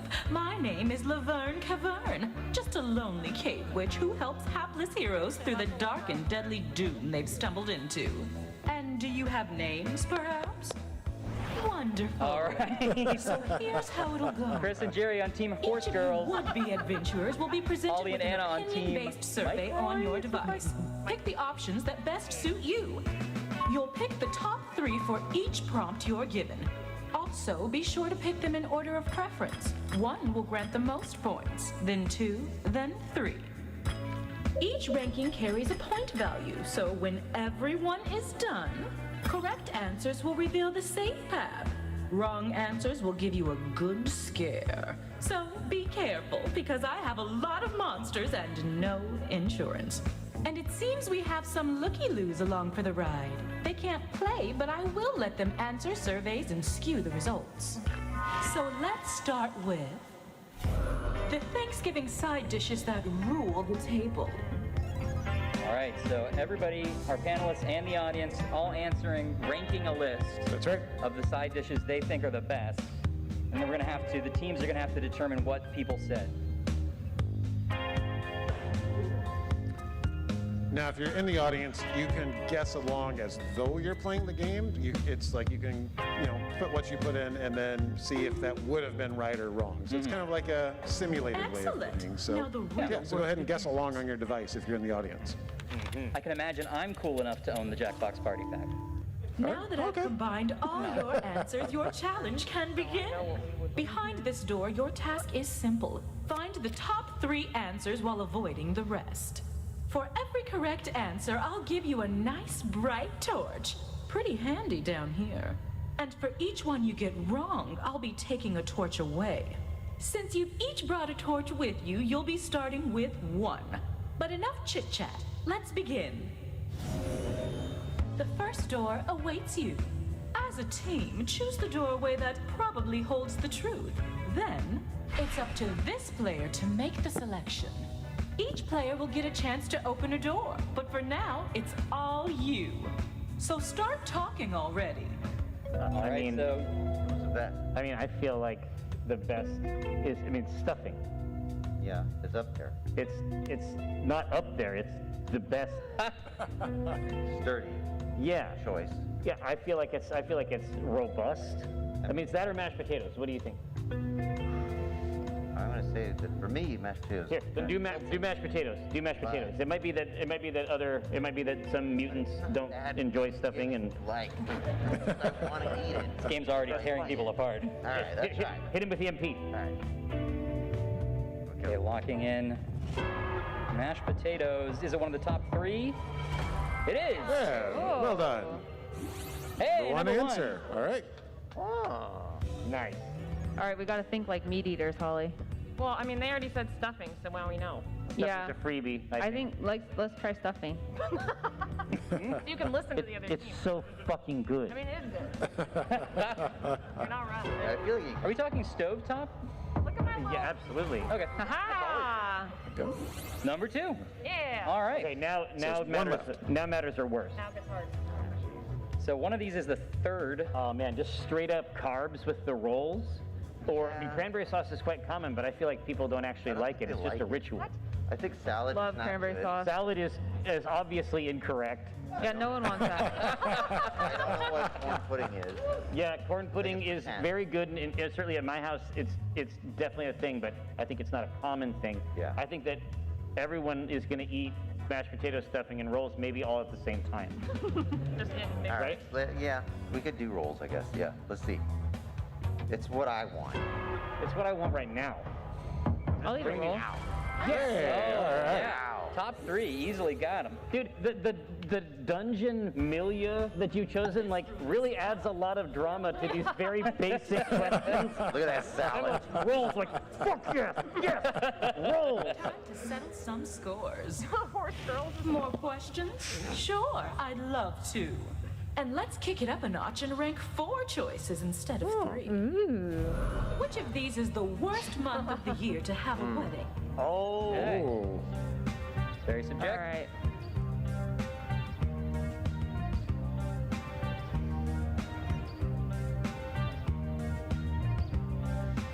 Yeah, so Pull Mine is 2 to 10 players. You can play a one-on-one game. You just rank a few more choices to start, so you have enough data to pull from. So yeah, That's cool. So if you don't have like full-on party rager mode going, just you and a Exactly. friend, yeah.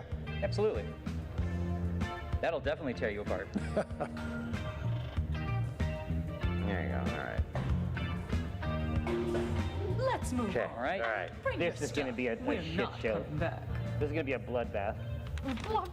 There's just too many questions. Are you having it outside? How many people So are you feel like having? you've What are you got a going to eat? handle on things? Good. You're already Let's produced. switch You're up gonna the eat rules. rolls, For this, stuffing. lots you of need to rolls. find the answers ranked 2, 3, and 4. So the number 1 answer is now a wrong answer. Oh, wow. Oh, we have to go first? It's the best. Okay, so we have to. I'm thinking weather. Wrong answer. Yeah, people don't want cold, rainy, Yeah, I was thinking that too. like November. So, but we have to pick the one that is least likely to have anything behind the door. So something people didn't pick. Wait, we're supposed to find the second, third, and fourth most popular. Yes. Correct. Yeah. Yeah. Okay. So if they don't want September, for example, that could be a good one to pick. Yeah, I feel like or like December and February are both cold. And also holidays. Yeah. You want to have a wedding around a holiday. It depends Okay. on what you like. You only have 20 seconds. Just pick one. I don't know. You're the producer. You're planning this. Oh no. Planning of it. I'd say September. Okay, sure. Who's? There's too many unanswered questions about this person getting married. It's safe. Oh. The wedding's over. Your wedding's gonna suck. Next wrong is September. Okay. And we lost Crass, support. what are we thinking about? Worst wedding months? I mean, December is obviously the worst. I think December is the worst. So we avoid December, but that means that any one of the other ones that are also shitty are ready to roll. I think November is going to be 2, 3, or 4. I agree. Okay. Let's try. November. Why isn't October on here? They think October's a great time to Because get it's the married. best month ever. Oh. Correct one. Number 2. Number 2. Wow. Well done. okay. The knock makes That's just me. my logic. Yeah, the whole thing The is knock. scary. Yeah. This is the scariest Okay. trivia game of all Okay. time. So now we need 3. Okay, so if I just thought there was going to I be. feel like November is 3, then shouldn't what about February. February or August? Because August is too hot. And That's February's yeah. too cold. Those are exactly what I was thinking. You go with your gut between those two. Well, I'm gonna say August, Okay. because like, ew. Right. Don't do it. No, don't knock. No. What? Oh. No, it's the cold room deadly lake. beast. No. With this wedding's ruined. Yeah. Wow. Don't ask us to plan your wedding, apparently. It'll be in October though. What else? Yeah, Cat's sitting on a huge pile of torches, I guess. Now, these, I feel like February might be it. It's- They yeah. have an advantage. It's just weird Yeah. because of Wet. Valentine's Day, Super too. wet. Yeah, you don't want that. I mean, I don't know. It could be good, but I feel like I know a lot of people who wouldn't like it. the worst one. Good call. February. Third answer. I'm losing. Yeah, you guys can plan all their weddings. I was married in November, so Okay, all we have, we I just. can't plan it. July, March, May, December. Well, December was number 1. We know that. I think so. Yeah. So, So, maybe- I mean, we were wrong on August being too hot, but maybe July is too hot. March and May seem like wedding season to me. maybe. Yeah, maybe July. Yeah, I don't know. I clearly I mean- know nothing about this. The stakes are very low at this point. Yeah, just July, whatever. That's just sweaty. That's the Jackbox slogan. Nice. Well done. Number Wedding's 4. back on. Everyone. You found the 3 good doors. It's not an opinion, it's a fact. December was first. Look at that. We knew that. Let's see who's rocking this cavern. One more room stands girls between in the you lead. and your return to modern plumbing. But this time, I'm asking you to rank 5 choices. We got it this I time, know Holly. that you are bread, so fess up. What kind of bread are you? This is my area of expertise. Ooh, yeah. I think I'm like a sugary white bread. I have to be honest with myself. Okay. I don't like to admit it. I'm just I pick the tasty one. Yeah, some of these don't fit with the others, I feel like. Some of these bread choices are ideal.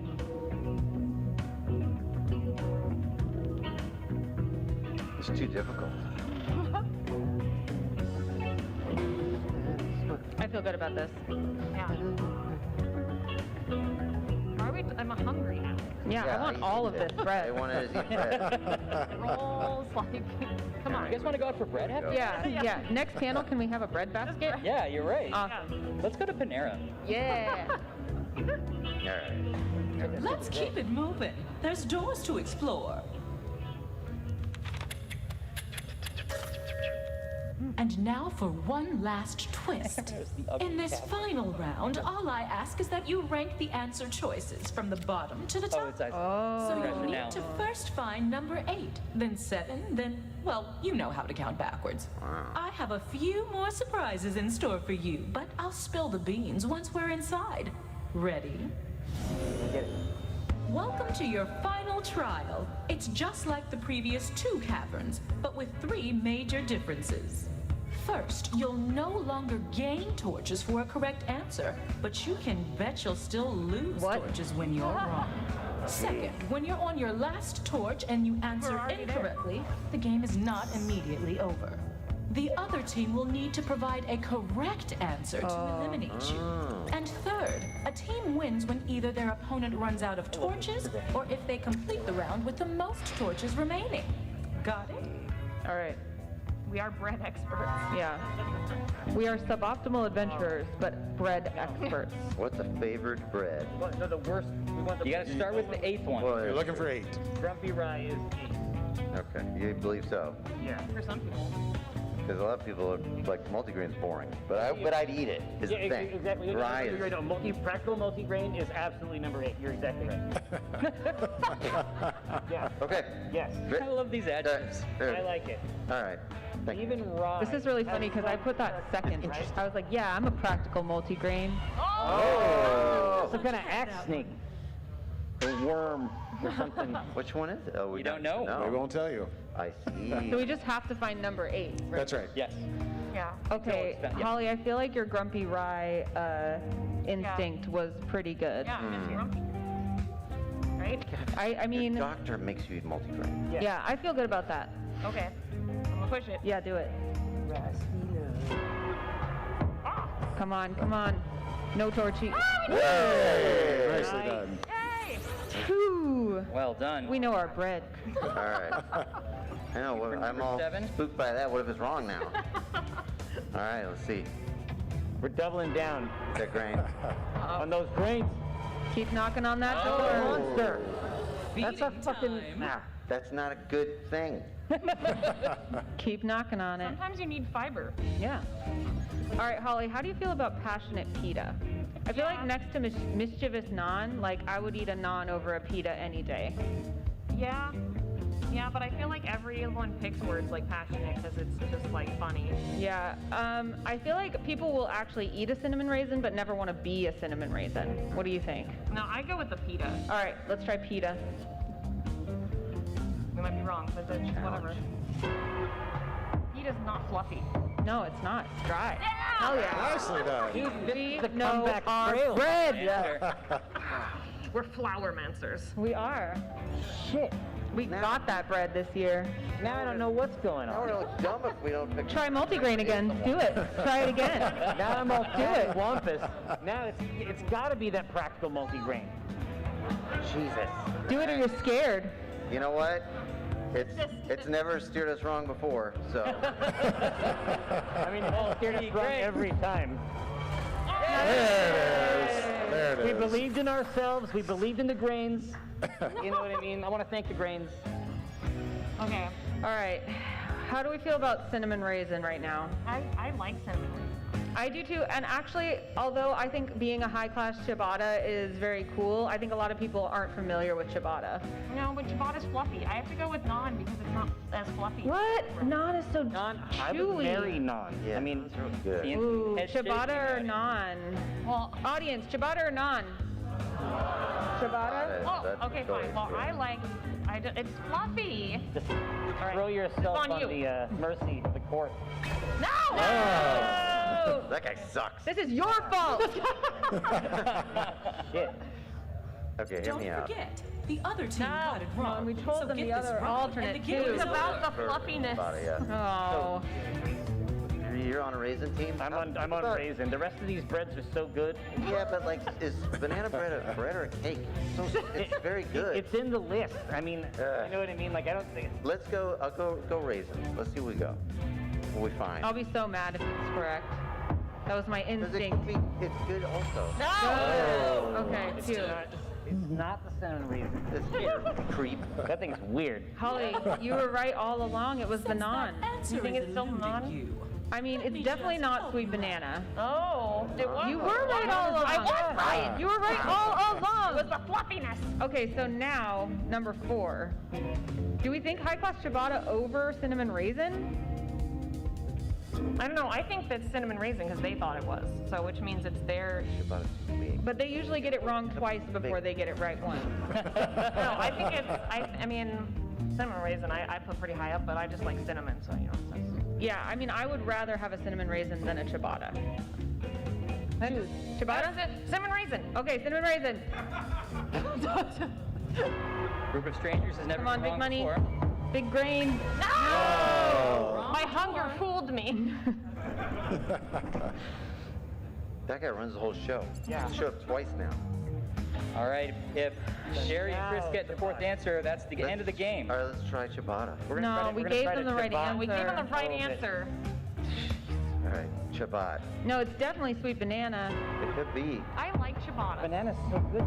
It is good. Oh, there it is. I ruined it for us. I'm sorry. It's all right. You like what you like.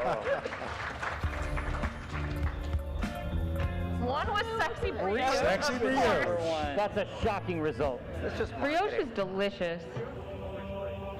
The horse girls Horse get the mark girls to the get to exit. leave. As promised, here's the way out. Aren't I a sweetheart?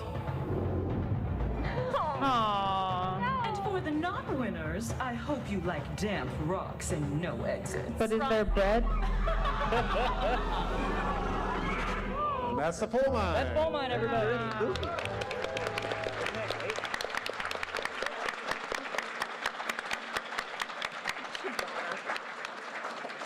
All those games you saw and 2 more great ones are in the Jackbox Party Pack 8 coming out this fall. You can play it ahead of schedule on the 2nd floor by the Juicy Cafe where our stage is.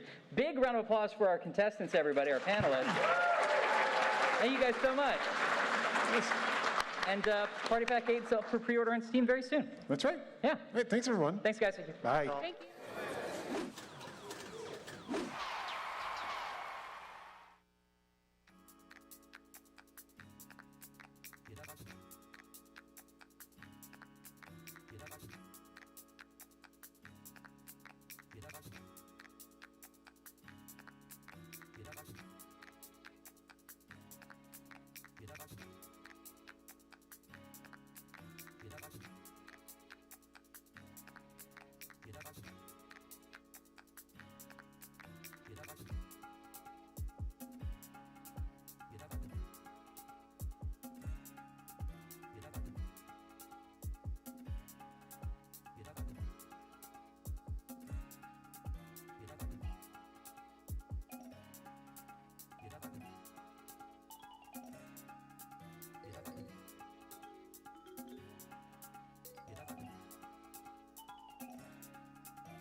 That's my man throwing down.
That's my man throwing down.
That's my man doing that.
That's my man doing that.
That's my man throwing down.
I'll start. Why do I do this to myself? I come here in the spirit of being in the same place, which is very difficult to do now. I understand that. But rather than entertain, I hope only to soothe and to comfort. And you're all going to be so soothed today.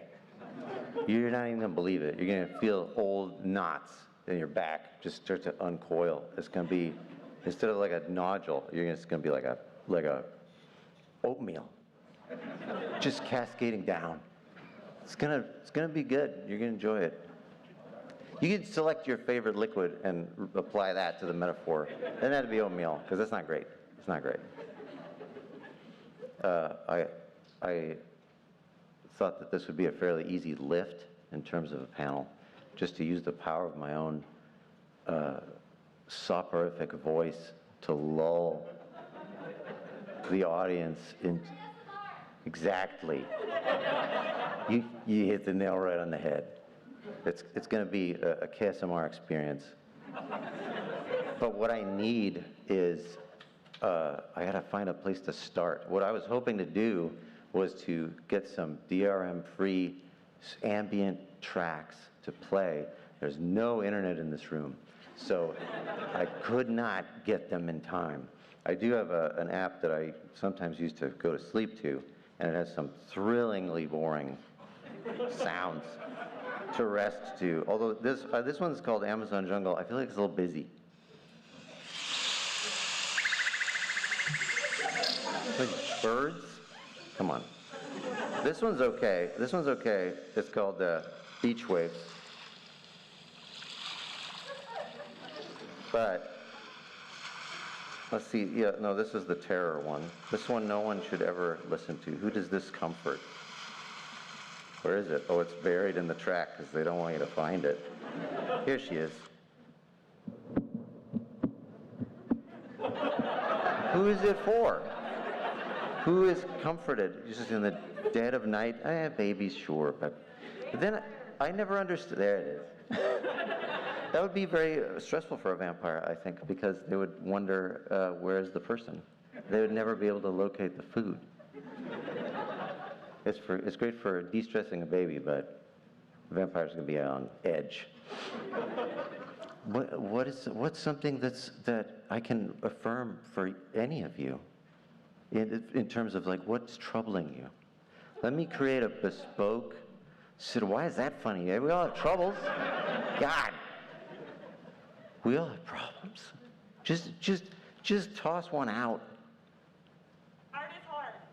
What is hard? Art is hard. Art is hard. Okay. That's a great one. Because, okay, I'll just use what's on here. Yeah, join me now. Venture. We're on a train. Is that too loud? Is that okay? All right. You're an artist. And you're taking this train because you took a job with Amtrak. Because there wasn't anything else. You were hoping that maybe seeing the sights around the country would inspire you. But there's not that much to see. Also, you're stationed between cars. So you just see two doors. That kind of rubbery, internecine surface that is allowed to flex as it goes around curves. That's interesting for a little while. But it's dull. But then suddenly you're inspired because you fell asleep and they fired you and the train derailed. And it's your fault. But the good news is that you found a new passion in prison. And what's your preferred art form? Like watercolors? It's watercolors. Anime. You paint them in watercolor. And it's the most soothing rest of your life in that prison. No, I'm not done yet. You die in the prison. But you did it on your terms. All right, I don't know why there's still a train, because that job ended. I apologize. That didn't go the way I wanted. It got away from me. Why do you come? No. I heard something that was very bad from that part of the audience. I won't repeat it because it's an innuendo, and that's not relaxing. It's the opposite. This is a bone-free zone. By the end of this, everybody's going to be asleep. If I have anything to do with it. Let's see. What else soothes me? Nothing. I think that's a big part of this panel. I'm searching for something that will provide that comfort. But what is it? What relaxes? This is an open question. I don't know if this is not a panel. I'm sorry. This is a roundtable discussion, and you're invited to speak. I can hear you very clearly. Gardening is relaxing or a stress point? Oh, okay, relaxes, okay. Is it about watching small things die? Knowing you could do something, but you don't. It's kind of a Voight-Kampff structure. No, I get that, but then you have to be outside, and there's dirt and stuff. There's a bug sometimes.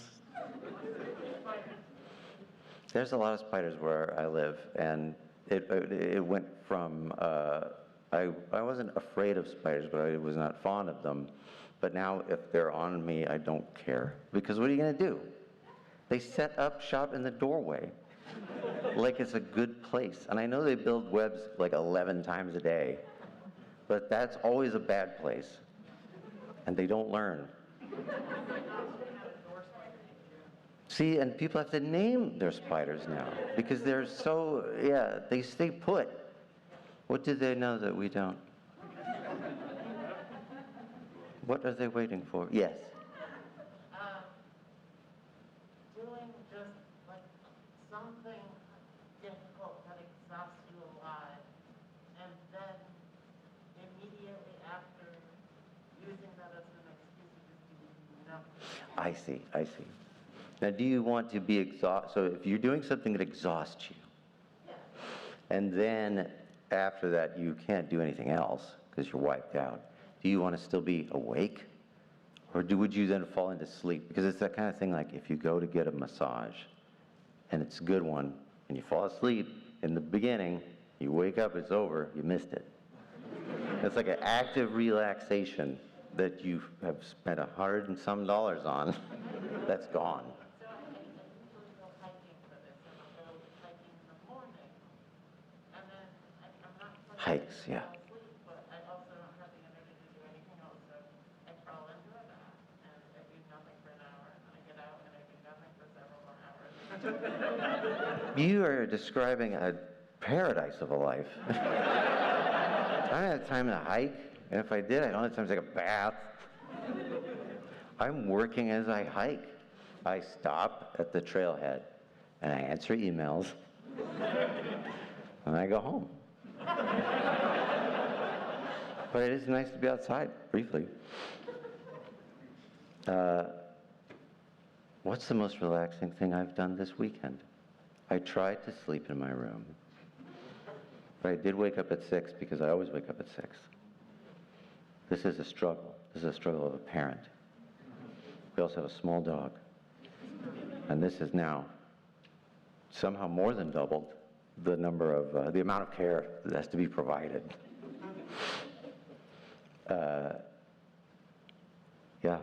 The only thing that this I used to rely on my natural sleepiness to carry me through this panel and offer that comfort, almost like a homeopathic effect. But I'm going the wrong direction now because I'm getting tired. And I see the attentiveness in your eyes a demand for content. I feel it, and it's like needles. But it's my fault, I'm not blaming you. I did this, actually Ryan did this. And he always does this to me. I don't know why. He's blackmailing me, but I don't know what the thing is that he knows. So part of me is like, should I just let him share it because then I get to find out? And maybe it's really cool? Maybe it's something to be proud of? Yeah, literally, this is it. This is where we're at. I told him I'd go 35 minutes, and I have been able to on just coasting. Not this time. This year has been difficult, rough. It's not good for content creators, I think. Art is hard, as someone once said. As I once said, eloquently. Great artists steal, so I'm pretty great. I like to think. What am I gonna do? What time are we at? Has it been 45 minutes at least? Son of a... Okay. I will benevolently open up to Q&A.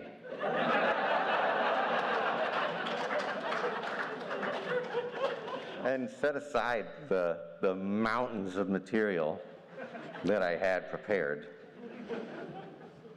Did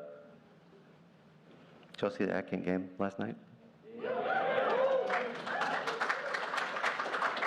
I was so thrilled to wear the costume again, and I wanted the costume to be elaborate, and I wanted it to be like anybody could put on a hat, but I put in all this effort, and I mean, it isn't just me, because we had very talented makeup artists who applied it this time, which is why it was so good this time. And then when the show's done, everybody's very sleepy, and then that's it. I immediately have to be deloused and hosed with a pressure washer. And I'm like, oh, it's a waste. It's like a chalk drawing, and the rain comes. It's like I wanted to use the costume, and again, why do I punish myself? Because that picture Dave took of you when you came out is fantastic, and you're going to have it forever. Is that why? Because the picture Dave took was incredible. Incredible. And without all the other effort that had gone in, would it have been possible? I don't know. I like to believe that you could Photoshop it together. But maybe you can't. Maybe you have to look for that. I've only taken it so far. Yeah, that's true. The extras that really drive it. That's true. That's true. There was 2 hours of it in which I was seated. I guess I don't know what else to do with it. Clearly, this is my go-to. I mean, this is presently my form of action. This is what I've decided upon. And just think, you could have been watercoloring the whole time. I could have. I should have brought something in and just drawn. Imagine how much each of us could get done. If you just get your laptops out, just get whatever you need. Is there a acceptable way to drink liquids through a mask or with a mask? Toss it back. Whatever falls in your mouth is perfect. It's sort of like it's like throwing your backpack over the wall. It's just like a leap of faith. All right, let's see. Oh. It feels good to be applauded for that.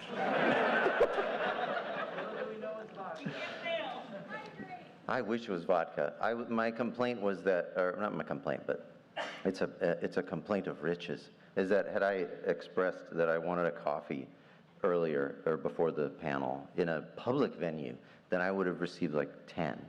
And I did not want 10, I just wanted 1. But I have none. I do not. You don't have to do it. You don't have to. Actually, if one person is willing to do it, then this is functional. This works, but then you're going to miss out on all the great material and content that I've got stored up. I can't ask them to do that. They work very hard. I don't want them to do that. That's not part of their job. Is it part of your job? I should find that out first. It seems like none raised their hands, so I assume that it is not. And they don't want to miss out on a minute of the action. Oh, I really would like one. I'd like a, oh geez. What's the most caffeinated thing that can be procured? Okay, yeah, I do a doppio, espresso. So this is another thing where this is just a very intimate afternoon at this point. I'm fine with that. For a long time, I had a heart condition. I have a mitral valve prolapse. And it really showed itself when I was like junior high, high school. I could not drink caffeine, nor did I want to. I was terrified of it. And I would get a lot of, arrhythmia. And at some point, when I was living in Dallas, and I was working 2 jobs at the time, I thought, I'm gonna try it out, because I had less of a prevalence as I got older. And there's no bad part of the story. I tried it, and I was like, I get it now. It keeps you awake, so you can do more things. And then I drank a lot of it, and it worked great. And there's still no downside. I don't recommend it. I don't know if it's good. I've seen a doctor in the recent term, and they said, oh, you don't have this anymore. Like, it was borderline, and it's done. And that's good, because now I drink as much as I possibly can. And the problem is that I can drink it and then go right to sleep. So I don't actually know what it does now. A full tolerance has been built up. But it just goes to show you believe in yourself and you can make your dreams come true. I hope that helps. I hope that helps a lot of people. That's what it's about. Caffeine is friend. It is friend. It's a friend to me. It's not a friend to me earlier when I had a problem.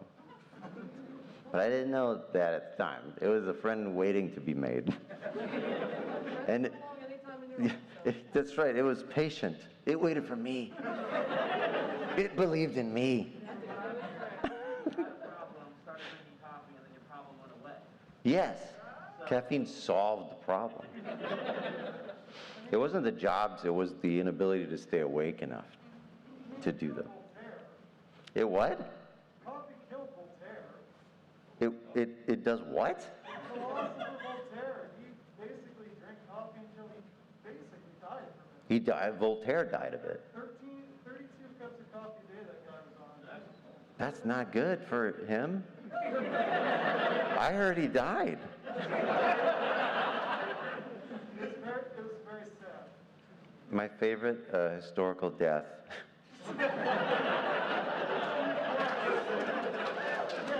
I do not remember the name of the Greek philosopher, but he laughed himself to death because he had seen a donkey eating some figs. I do not remember the name, but it's like, that's not enough. I don't know what his health was before that. But, yeah, 2 of his favorite things combined in this incredible callback moment that he just couldn't resist. He was asthmatic, probably. A lot of other stuff. It probably was easier to die back then, too. Like, I don't know what the life expectancy was. Like, yeah, like 40 or until you see a donkey. It's a new animal. It is kind of funny. Figs are gross. They're what? Have you ever risked it yourself? Have I ever eaten figs? Have you ever seen a donkey eating figs yourself? Oh, God, no, I'll stay away.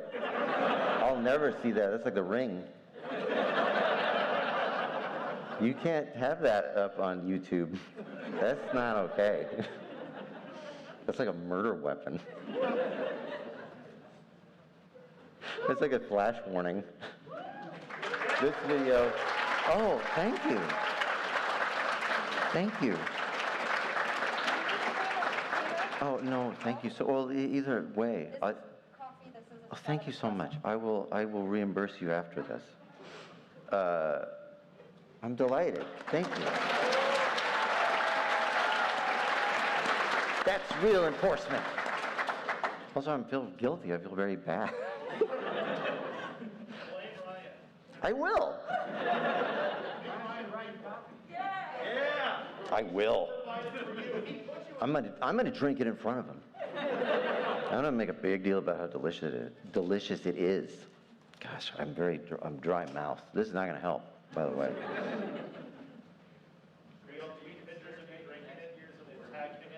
Dave, take another picture of me that's as good as that one. I'm gonna try and give you some good stuff. No, I'm realizing now I don't want to do that. Because I assumed this was creamer, but it's not. I think it's actually just more coffee.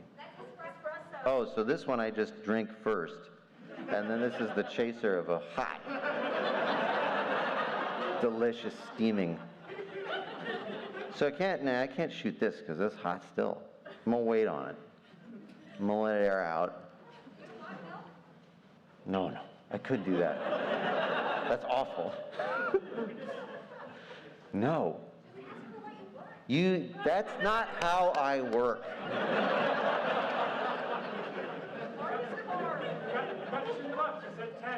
I don't know how I'm able to do any of the things that I do. That's true, yeah. You have a beautiful idea of a concept of what this is going to be. And then when you got to put pencil to paper, you can't do it.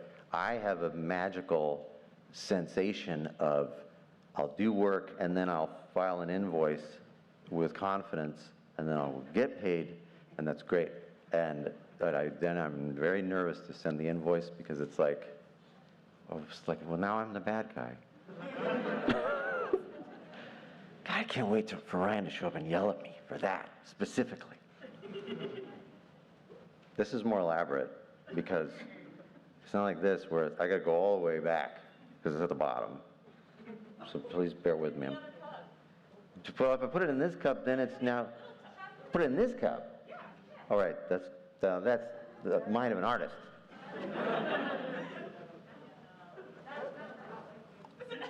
Now, no, the pouring will allow it to cool. We're adding oxygen. We're gonna, purge some of the free radicals in my bloodstream. And then that's probably gonna be not hot anymore. It's ice cold.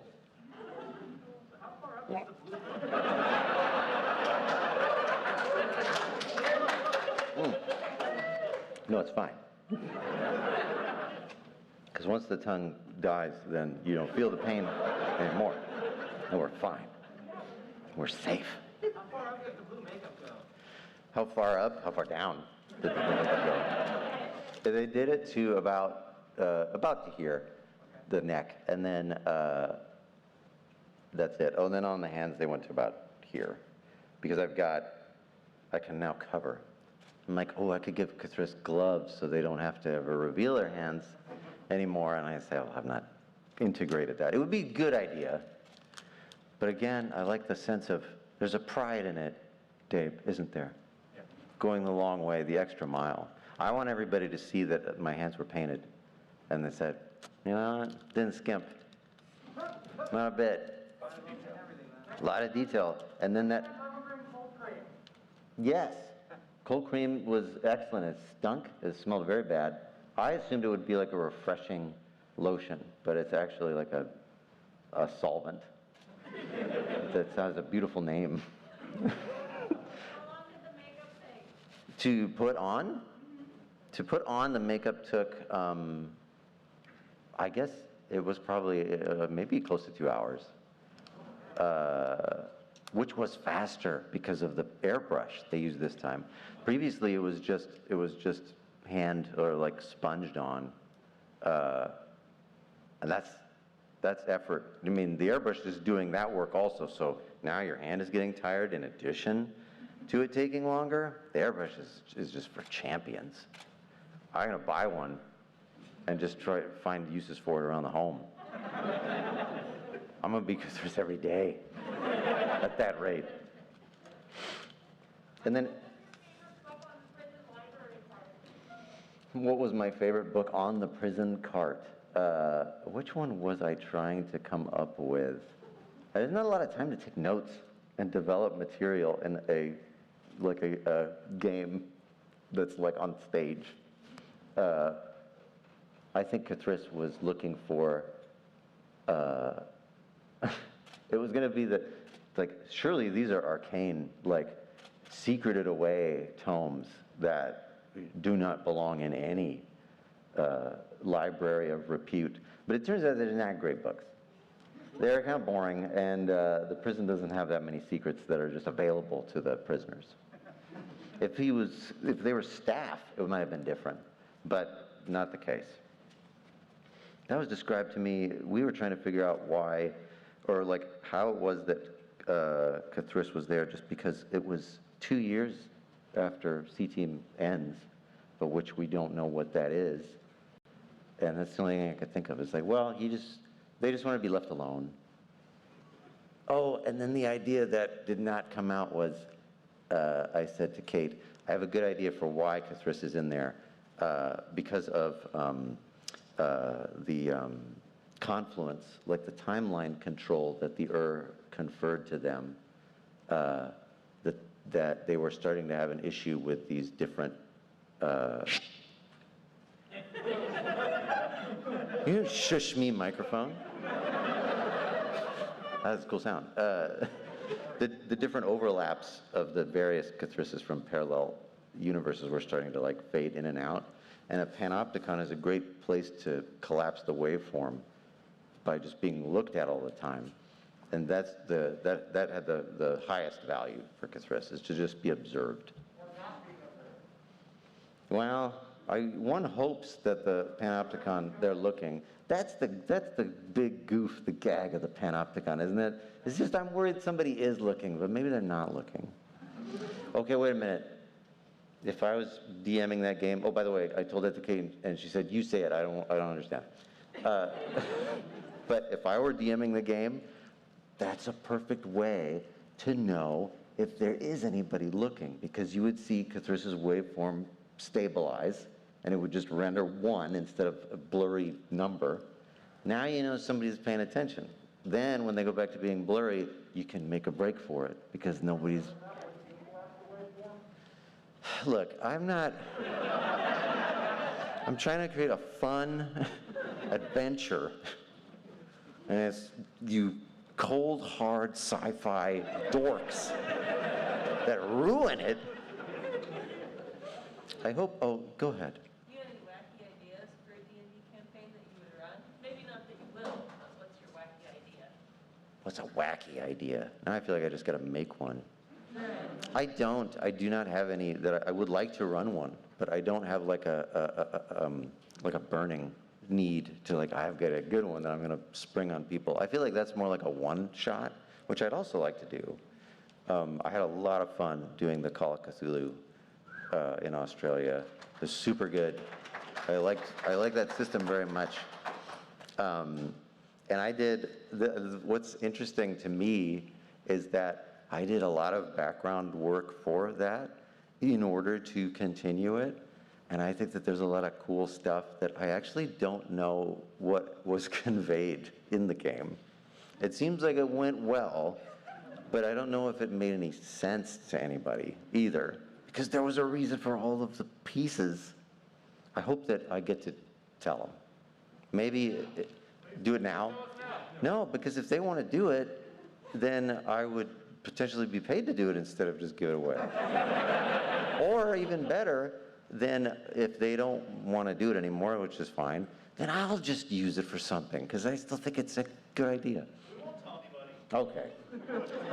Okay. In that case, yeah, there's a safe space. You won't tell anybody. I'll just let you know. So here we go. No, I can't.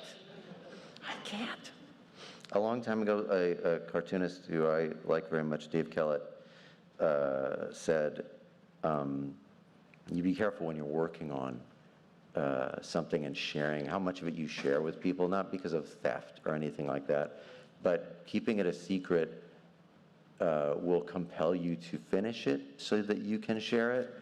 Because when you just share the guts of it and you just put them on the table and everybody's like, that's cool, you've now created it. And like the drive to be able to share it is gone because you've already experienced, I shared it and somebody was like, that's neat, you know? So like, they're like, no, I'm gonna keep it, I'm gonna hide it, and I'm not gonna finish it and no one will get to know. I'm gonna take them all to the graveyard with me, unfortunately. I'm frustrated. I'll tell you this right now that nobody except people in this room and whoever's watching on stream, it's as a web cartoonist who hasn't made comics in a while, for 15 years, I got acclimated to putting something out every day or every 2 days, getting the response, and then going back and doing another one, getting the response. And even though theoretically I could have done a graphic novel privately and then published it and then delivered the whole thing at once, it's not the same feedback or like the sense of like it's alive. And I'm very frustrated to have been working a lot on a project that I have wearing a shirt that might be related to it that I can't talk about, and it sucks because I want to share it, but I can't do it yet. There are obligations. I have people inquire, is it done? I say, no, it's not done remotely. I want to please everyone with what I've done, but I can't share it yet. Sucks. Boo-hoo, right? Wah. I really do want to, I'm very excited for the things I'm making. It's just, it feels weird to not be putting them out every day so that they can exist. Tell you what it isn't. That's smart. Process of elimination, you'll be able to discern it. I'll give you a Boolean list of everyone that it's not. Well, keep bringing you coffee. No, it would take too long to list everything that it's not. I could just put it in parentheses and then an exclamation mark in front of it. And then you'll know immediately what it is not. Precisely what it is not. Yeah, it's rough. I would love to come back to comics, but at the moment, I do not have enough time. Because of the puppy. What kind of puppy? Oh, the puppy is very interesting. So we adopted her from, I guess there's basically like a pipeline of dogs that are run from like Houston to the Pacific Northwest. And I forget the name of the shelter or the adoption group, but we wanted she looks like a black lab and a rat terrier mix of some kind, because it looks like a straight black lab, except the ears are huge and they're like this. And then one of her litter mates had a DNA test, and this dog is primarily Staffordshire Terrier and German Shepherd and a little bit of lab, a little bit of rat terrier, maybe not even a little bit of rat terrier. So this is a completely different animal than we expected. And it's like changed how we felt about it. But like not in a bad way. It was like, this dog is gonna be huge and it's gonna be like a lab shape, but maybe she'll grow up and be a little more squat, a little bit more robust. And yeah, I'm surprised. Was the shelter 3 Little Pitties? Yes, it was 3 Little Pitties. Yeah, they're good. Lovely. It's fun. I enjoy it. I like dogs very much. You have to get used to having hair again on everything. And then you just tolerate it. But the bummer was that, like, and it's been good for our son. I'm being so, like, I'm sharing a lot, and I appreciate it. Thank you for the venue. Thank you for caring about it, because it could also be incredibly boring. He is a little bit sensitive around animals, like in terms of like, he prefers like a predictable system as I do, and adults are predictable, and children are not predictable, so he prefers adults. Because you don't know what a kid is going to be irrational. A dog is also irrational, and they also have a different language. It's like, why is the dog biting me? Because that's play. It's not an actual bite, you know? And like, we have to teach the dog. The dog is not being bad. The dog needs to learn that that's not how we play. So it's been good for him to be exposed to this irrational being that he can now learn to have some care over and dominion over, and, you know, to not say like bad dog, but to be like, oh, no, do this instead. This is what we do instead. Yeah, essentially a chaotic good animal.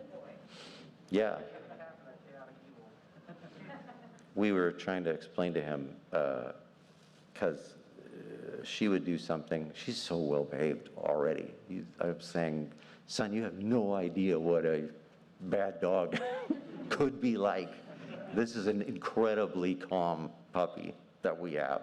It's amazing. This is not a bad dog at all. And we were explaining how we don't punish her because they don't understand. Like, they wouldn't know what it is they did wrong and why the bad thing is happening. There's no lesson there.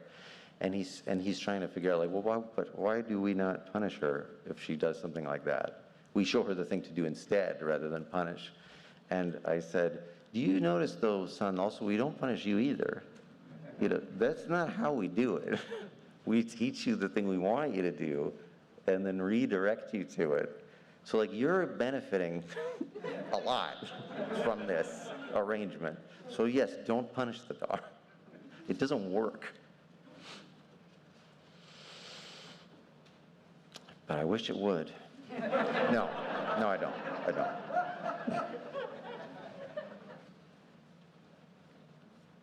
Yeah, it's a lot of effort, though. A lot of effort. That's why I describe this, is because it would be different, and it will be different once he feels more like it's his pet. But at least earlier on, it was like, oh, well, now I have these two distinct entities that need to be managed separately, because one doesn't want the other one to come close, and the other one really wants to come close to the other. So it's a challenge. And I don't regret it, but if you don't want to have children, do not have them. Don't have them. I am very glad that we have a child. Love this child. But if you didn't love it, if you did not want to do this, I can't imagine a worse time. It's rough. It's not fun. It's starting to get fun. He's seven. So now it is fun. It's pretty much fun. Also, we think very similarly, so that's good. It's also bad because I'm more of it's like, well, I'm not your brother. We're not playmates. A friend had said, or a long time ago before we had kid, like, I want my child to know that, like, I'm their parent and not their playmate. And at the time, I was like, that sounds so mean. But I understand now that there has to be a distinction. Otherwise, there's no authority behind anything. Why would I listen to you? The early stages of, I'm going to go long on this subject because it's incredible. Because one of my favorite subjects is metacognition and, like, how this stuff works. But, like, trying to figure out what his logic around everything was fascinating. And the idea that adults say things all the time, and you are expected to know them having been said to you. So for a while, he was saying things, Because where did we get our data from? He doesn't know that. So if he says a thing, that's also true. All you have to do is say it. You just assert it, and it's real, and it's true. And so he would give us facts about nature, and, you know, we went past, I forget where we drove past, but there was like it's like a sculpture garden, and there was a big metal sculpture, and he says, I built that. And I said, really? And he's like, yeah, I did. I built it. And I said, when did you build it? And he said, I came out at night when you were asleep and I was building it. And I said, you did that, it looks heavy, it looks like it took a long time. Yeah, it took me a very long time. And there was the confidence. It's like he didn't even know these were lies yet. It's like, maybe if I did build it, maybe I did do this. So he's gonna go places. That's all it took. Ryan, how am I doing? Am I okay? Is that all right? It's good content? Is this what you want? Well, it picked up. We had a real rough, all the minutes before this 5 minutes. But thankfully, now it's just the cream. Now it's just the good stuff. It was the coffee that did it. So you have this enforcer to thank for rescuing this panel. But they're now gone. Where? Oh no, right there. No, it would have been more cool and mysterious if you had vanished. And it's like, oh my gosh, we'll never know. But now we know. And so there's no mystery in it. So. What am I seeing here? It's difficult through the, is that 10 minutes? Oh my God, this was so simple. Hello, yes. Ryan owes her for the coffee. No, I'll do it. I'll do it. Because it's my problem. No. We could eat 10 minutes up with that. Sorry, go ahead. An odd question. Uh-oh. One of my friends was watching one of those YouTube, like, is this real, mysterious, like ghost sighting thing. Yeah. And one of the things on there was a short from Local 58. Yeah. Which one was it? I think it was the Don't Look Up, the public warning. That was like the first one. Yeah. And like, is that like how weird is that to you? That people think that your local 58 is real. You can go back further with Candle Cove, people thinking that was real. I think that I'm of two minds about it. And one is as an artist, and another one is as a person who wants to eat food. I'll give it, in the Candle Cove example was, like as an artist, I think it's super cool to see it progress from a story to a thing that was shared without the accreditation on it, to let people know that it's a story. So, but it was, it had enough verisimilitude that people thought, did this actually come from a forum? Was this a shared, like, is this a real thing? And like, it's neat that it penetrated that way. But then my complaint is, but isn't it as scary as a story too, right? Like, does it have to be a found artifact of something terrifying? Can it not live as one of the first comments that was, I've been very fortunate to not get a lot of negative comments about it. And I'm blessed. I enjoy that a lot. But one of the negative comments on that video was, it was great until the end when there were credits, because then the credits broke the immersion. It's like, yeah, but it's not, I'm not trying to, I would like you to be immersed for this period, but then you come out, you have to leave the theater. Like when you're in the movies, are you like, oh my God, what? Oh, come on. This whole thing was fake. The snacks? I'm in a movie theater. This sucks. Like, what do you want? Yeah, I don't understand. I think it can exist as it's like, oh, it's fine if somebody actually made it. I also understand that having my name like plastered all over it ruins it. Like, you don't want to do that either. That's going to make it gets in the way of it. But there's something about like stripping the artist's name off that almost gives it more validity and shareability.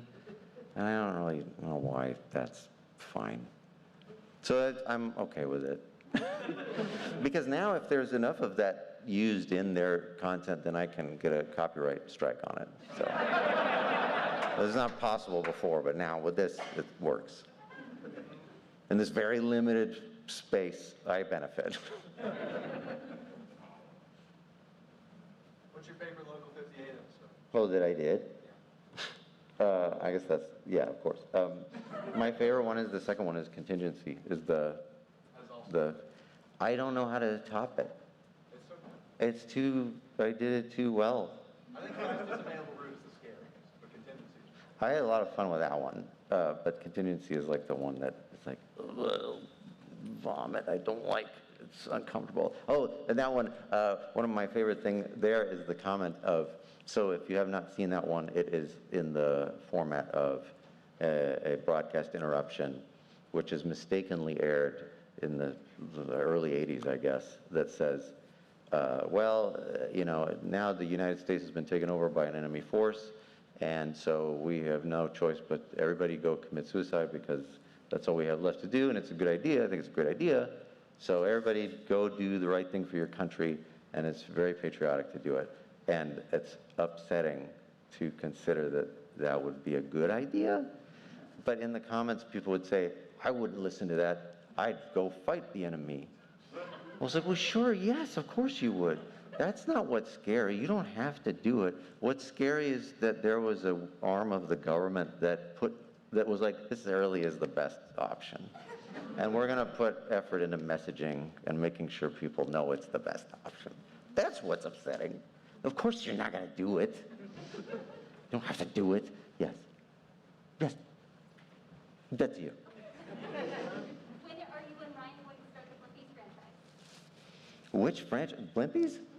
I don't know, Ryan, what do you think? Blimpies? We talked about Blimpies.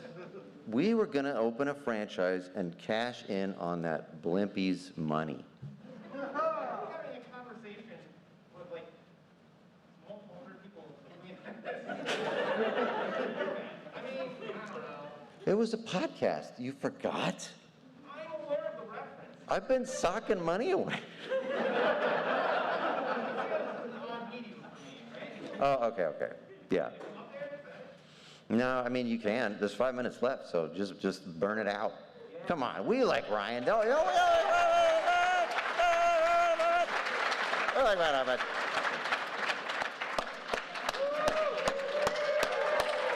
We like Orion. Like that, one step? Yeah. See that? Yeah, just one step. Stepping over the ropes in a restaurant. I had to be carried up. Oh, God. All right, what was the question? Blimpies? Yeah, do you like Blimpies better than what's Quiznos, or what's your deal? You like Potbelly? I like Quiznos. Yeah, which with the commercial with the little fucking rats or whatever they were. Monkeys, yeah. Yeah, the singing rats. I remember. Always made me hungry. That was the point, right? Yeah, you see. I'm like, let me see that little disgusting ball of fur. Oh boy. I got a tummy rumble. Ew, what is this? It's a Pavlovian, yeah. All right, what are we doing? Talking about how great you are? I guess, yeah. Our favorite local 58s? Yeah, maybe if there's one that stuck with you, that punished you. I've never watched them. Oh. This is not an indictment. Like, I do not expect anybody that I know to perceive any of my work that is not of course. part of it. I watch and read all this. This guy. I was bugging him just the other day. This guy. That's your unfinished projects and your... I'll tell you a funny story. It's not funny and it's not interesting, but I'm going to tell it. You're in the right place. There we go. No, a friend of ours, Aaron, who is the producer of for Conan, who did the Clueless Gamer stuff, if you're familiar with that at all. He is a buddy of ours, he came to the show, and he's been to PAX before, And then we went out to dinner, and he unprompted, out of nowhere, was talking about Local 58 because he likes horror, and he was gushing about it. And he didn't know Chris made it. he brought it up, and I was like, well, you're gonna love this. This guy created that. And he was like, what? And then he said, you're not scary at all. I just fell out of the conversation, and the two of them talked, and I was like, oh, more sashimi. We asked to change tables. Remember that? We just left you there. I remember. It was very sad. We went on a Ferris wheel together. Bad story. Why did I bring this up? It's a rough story. Yeah, rough times. What we got left? We got 2 minutes? We got a couple of minutes. We got time for one more? Yes? So Dinar and Chris, what aspects of their characters do you not identify? Oh, do not. Jeez. Oh, man, you're asking the wrong two. We're the only ones that are, there's no dressing on it at all. Yeah, there really isn't. I think I don't like worms and stuff that much. I don't know. Yeah, I am 100% just Dinar. I am like 80% of Dinar. Dinar is just a little me with a little bit more. Yeah, it's really what about, you see is what you get. It's like you, but just dial up. But dial a little louder. Pieces. Yeah. A little louder. Yeah, Cathris is also a little louder for me. You, but meeker? Yeah. I guess that's true. That's accurate. Yeah, there's nothing else. Yeah, it better be. There's nothing else. Aspirational. Yeah, for me, it's aspirational. It's like, boy, if I could get that good. If I could be like that, imagine what I could do. Yeah. You're like, hey, I'm at there. I did it. Yeah. Best one. And I'm going to play it. Why would you not? It's just easier to be an oaf. Oh, I've said it before, too. Like, I play him. I mean, he's dumber than I am. I'm brilliant. You're just dialing. But it's easier to play a dumb character when you've never played D&D before, because if I ever mess up in the game, it's like, well, my character's dumb. Yeah, don't worry about it. He would have done that. It's in character. Yeah, precisely. This, you can't lose. Unfortunately, we are at time. Oh, well, I would have taken another one. I want to thank Ryan for making the panel. Hey, you know what? I think... Let's do another hour. I don't know what's next. But yeah, what's next? Let's just keep what's going. next? We can push him. I run the show. We can do whatever we want. Yeah.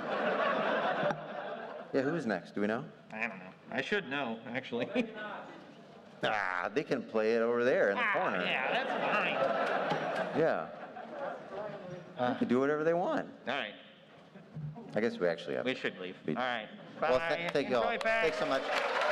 See ya. See ya.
Tonight's Omegathon. We have 12 Omeganauts left. We are playing a lovely bluffing game. This is as close to like sort of an asymmetrical blind game that we can get. So we are excited tonight to play Skulls. Those are still horses' butts. And it's just skull. I always pluralize it because there's more than one skull, so my brain thinks multiple skulls. But I'm going to do it. I'm going to get in front of that speaker, and that's going to be trouble. Sit down. Don't walk in front of speakers. The way this game works is, if we could put the feed up on the screen just so people can see, there it is. Each player has a stack of 4 discs. Each disc has either a flower or a skull on it, so they have 3 flowers and 1 skull. They are setting them down in turn order on top of those little point mats that we have right there. And eventually, one player will shout out a number that they think they can safely flip and only show flowers. If you flip over a skull, you're in trouble. One of the catches is the first thing you have to do is flip over all of your stack. So if you have 3 down there and you say that you can flip over 4 cards, you better have 3 flowers sitting there so you don't flip over a skull on yourself, which you could do because maybe you were bluffing and no one called your bluff. But the way we're going to score this game, generally to play, you need 2 points to win. So we're going to start with 6 Omeganauts. The first one of them to get 2 points is then safe, and they're out. But we're not going to reset the score. So then we'll continue playing with 5, and then when that person gets 2 points, play with 4 and play with 3. And then when that final person in that group of 3 wins, we'll have 2 Omeganauts who are eliminated. So to get our Omeganauts up here and get started. One thing to note for the audience, the colors are flipped because cameras. So when you see the seats, it's going to mess you up a little bit. But Dr. Senpai, come on up to the stage and pick a color.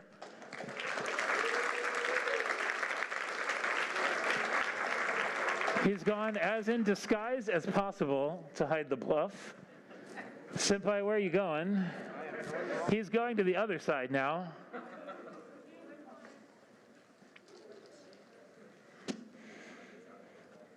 Senpai is taking, yes, my favorite color, the green, the Viking one. Point at your stack just so people can start to get their brains wrapped around where you are. There we are. After Senpai is Kitnit. Come on up, Kitnit. Kitnit, pick your color as well.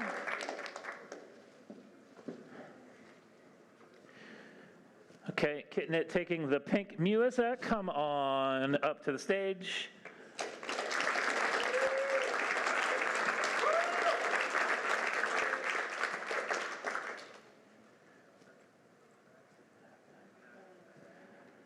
Pink is chosen, but there's lots of colors left.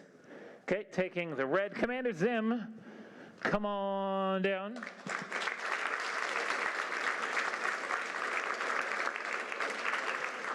Zim going up with a leap on the stage, choosing blue. Gluten intolerance. You got chosen 4th, 5th even. Gluten intolerance taking the pink up in that corner. No, let's see, is that the red? It's pink on here. That's pink on there, that's what I thought. It's purple in the middle that I said Kitnit was taking. So Kitnit is actually purple. The colors don't quite make it that way. Last but not least in this set, Endless Ninja Fury. Come on up. You are stuck assigned to the last color, which is the brown yellow-ish color. Yellow color. Don't fall off the stage. Or turn off the thing. Don't kick the speaker or things like that. All right, so we are going to flip this over. So take all your cards. So those are going to go, or your discs, those are going to go into your hand. And then we'll pick the first player by who last touched a real skull. I'm kidding. That would have creeped me out if someone had raised their hand. We're just going to start with Dr. Senpai because he was first in my list of orders. I will do my best to not get super invested in this game and get missed about the rules. Omeganauts, you do have mics there, so please talk so that people know the points you're saying. But also, if you need a rule clarification, don't panic, just tell us.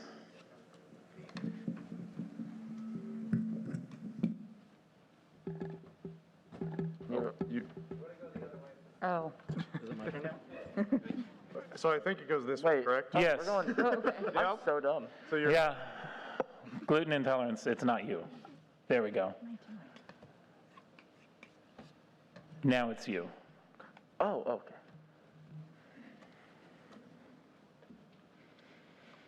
Do you try not to peek at other people's discs? I know it's tight quarters up here. Also, you'll notice they're placing their discs, except that Zim didn't do it. Yep. That was just for example. We keep their discs slid off to the side so you can see how many are on a stack.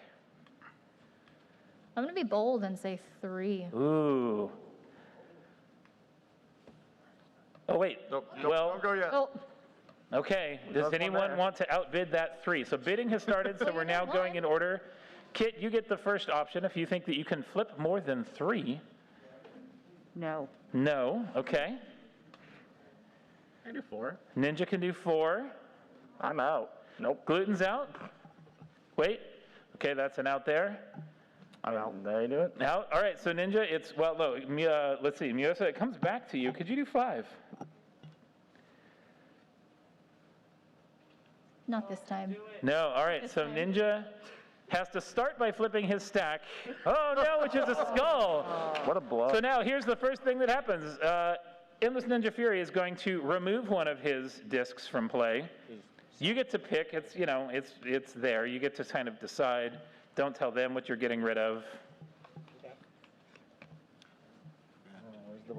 You can just set it by your mic there. Don't get confused by it. But it does start to you, so you're now turn number 1. So we take ours back, right? Retrieve your disc. Yeah, if you didn't get your discs, sorry, they blend in a bit. Gluten, we are to you. Senpai, the good doctor.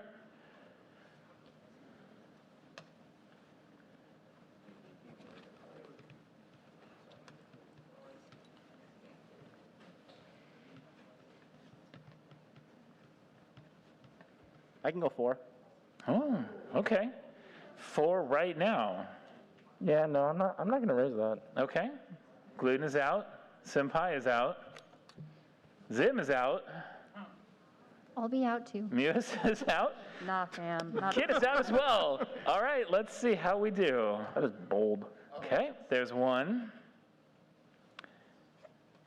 2. 3. Now, which one of these guys didn't drop a skull in the beginning? Damn it. 4. All right. Endless Ninja Fury, 1 point. 1 point away from winning. You also are still the start. You are turn number 1 again.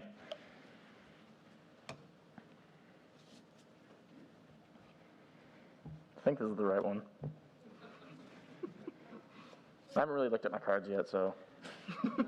That's how I beat Ryan one time, is I just didn't look at my cards and then I bet numbers. And he was like, what are you doing? This is horrible. I think I can beat you. See me play blackjack. It is now a game of luck. All right, everything is down. Back around to Ninja. There we go. Gluten. 3. Oh, all right. Senpai says 3. Zim, can you do 4? No. All right. Miusa, what do we think? What the heck? Let's go 4. Okay, Miusa is at 4. Kit, can you do 5? I'll do 5. Screw it. Kit's doing 5. Ninja, can you do 6? I'm going to take a pass. All right, Ninja is out. Yeah, no, I'll sit out this one. Okay, Senpai, I think we're around to you as our start here at 6. All right, so Kit's got to flip 6, starting with your discs, so flip both of yours. I only have 1. Okay, so flip your 1. Sorry, I thought we got around to double. 1. Bank. 2. All right, so you need to everybody grab your discs back. Ninja, you get to choose randomly one of Kit's discs here in a moment. Now, if they lose all their discs, they're also eliminated. So there's a little extra layer of danger. All right, Kit, you are player number 1.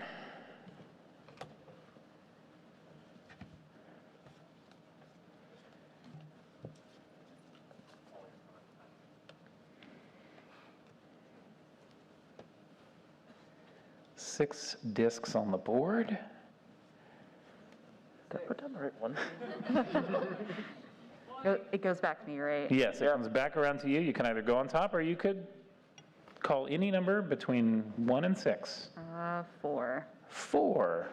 Okay. Pass. Pass. Why do you guys go so high? Another pass, another pass. Zim, we're at 4. Could you flip 5 flowers? Miss 100% of the shots you don't take. Wayne Gretzky, Michael Scott. Fair point. But then you didn't take it, so. Sometimes missing is okay. All right, so we're looking for 4 flowers, Kitnet. How we doing? Probably not good. Let's see what happens. Well, there's 1. We're a quarter of the way there. We're halfway there. Red flipped. We're 3/4 of the way there. No pressure. Oh, Dr. Senpai with the bluff. That all right. is a rough one. Kit, shuffle your 3 remainings, and then Senpai gets to remove 1 from the game. I was so close. That's the worst part. Tried so hard, got so far, in the end, didn't even matter. This is the end already? Your left thumb, that one. That one is removed. All right. We're still, Kitnet, you are again first player. You're doing fantastic.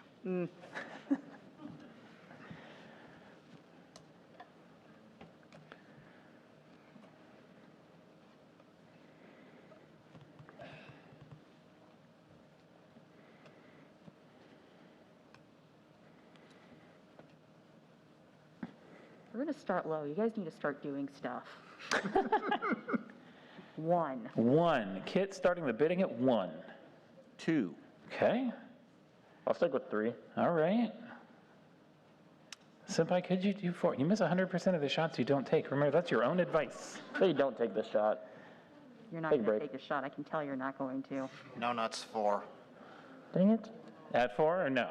Yeah, 4. Okay, 4. Zim, we're to you to 5. Zim says no to 5. Miusa, 5? Also no to 5. No. Okay. Kit, could you do 5? No. No? No. Ninja 5? Pass. Hard. No? Intolerance? 5 is out. All right. No. No.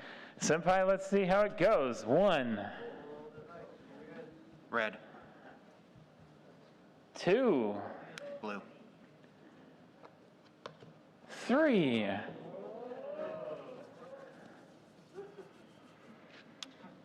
How do I read the 3 of you?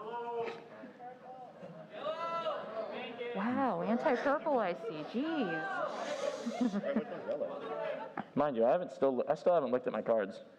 Is this yellow? 4. Yeah, you're yellowy brown. All right.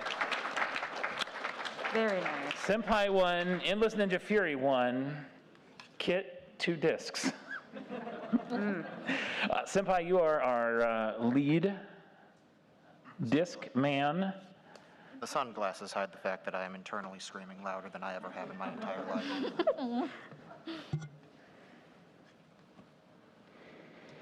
I think coffee. Good choice. Good life choice.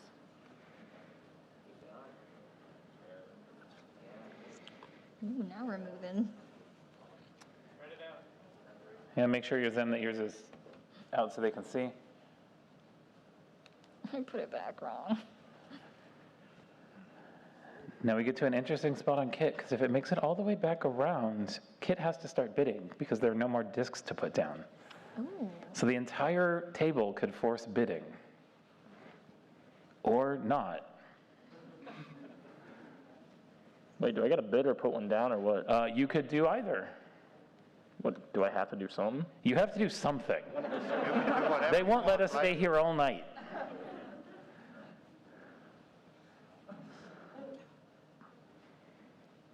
You finally looked at them. I know, it's weird. I saw you. I hope you did. I'm sitting right here. 3. All right. So if I said 3? 3. All right. Zim, can you do 4? 4. Okay, Zim can do 4. Miusa, could you do 5? I don't want to do 5. Miusa is out, not at 5. Kit says no, no, no, no, no. Ninja, 5? I can do 5. Okay, 5. I cannot count that high, so Okay, I will gluten do that. intolerance has passed. All right.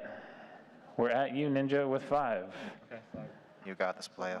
So you're 2, 1 and 2. Safe. Nice. And 3 more.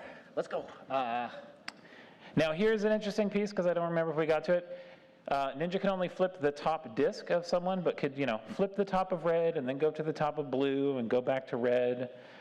Just has to always be the top disc, uncovered disc. Let's go red.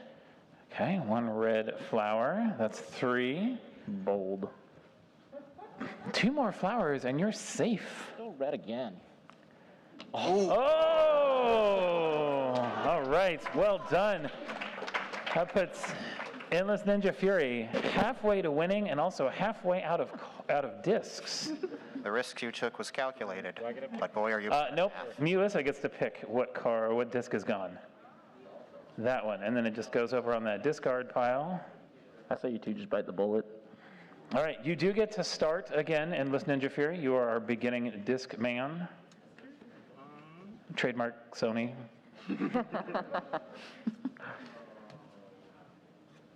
What card is this? I don't know, put it under the table and check. The blind shuffle. Who knows what that one could be? Can you all force gluten intolerance's hand now? Oh, that's the wrong one. Okay. You chose poorly. You got this, bread man.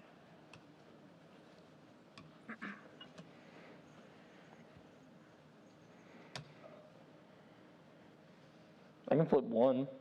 Okay. Senpai, can you do 2? Yeah, I can do 2. Zim, can you do 3? I can do 3. All right. Melissa, can you do 4? I still don't really want to. No. Okay. Melissa playing it safe and waiting. By doing absolutely nothing. Kit, 4? No. No? No. What do we think? Endless Ninja Fury. I'm gonna pass. Pass. Okay. We're back around gluten intolerance. Could you flip 4 flowers? Bread man. Get that fucking bread. I'll hold out on this one. So, Okay. Yeah. Pausing. Senpai, can you do 4? No. All right. Zim, all you got to do is 3. 1. Purple. Top of purple. 2.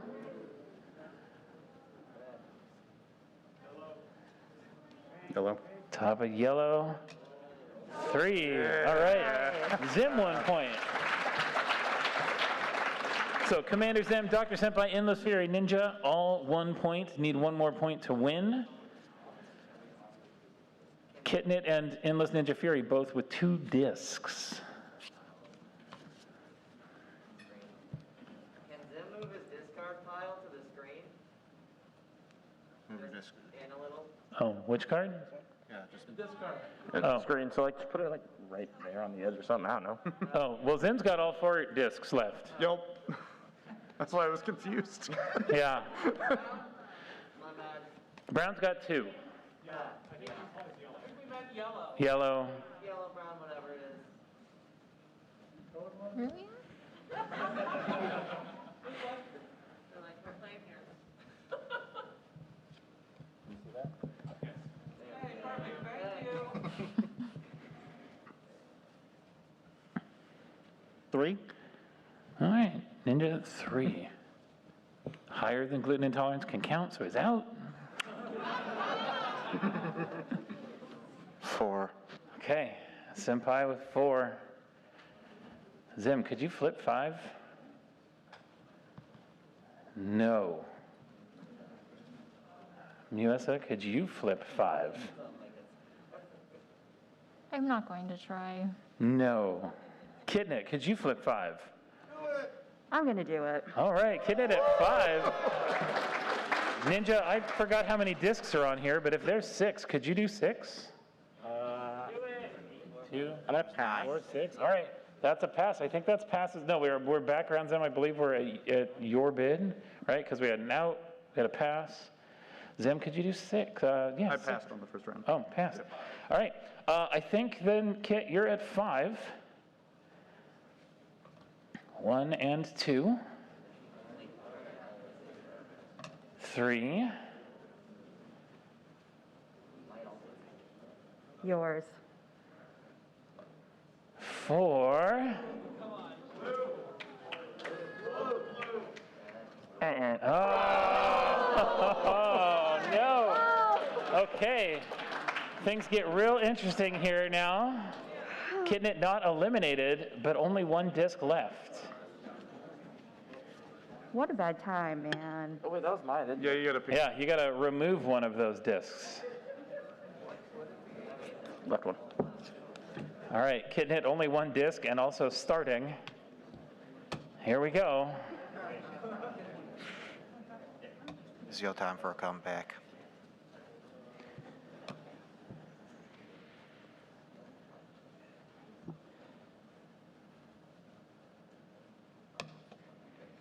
Hey, which one do you choose?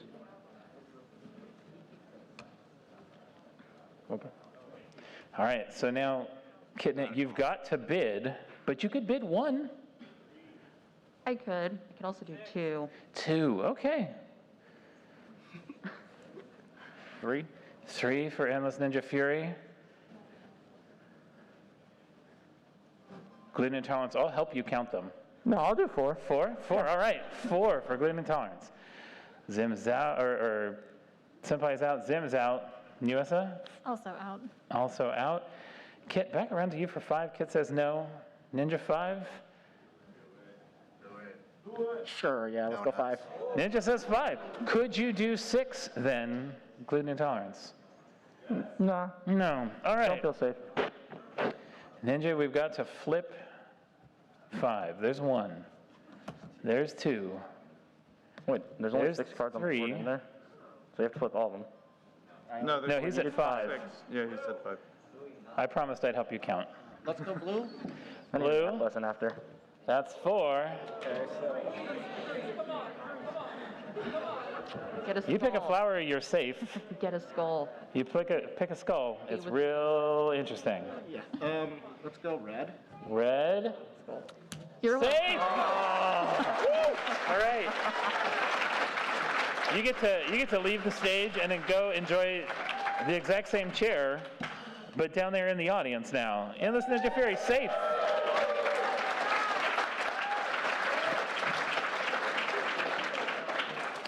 Let's see. We're just going to.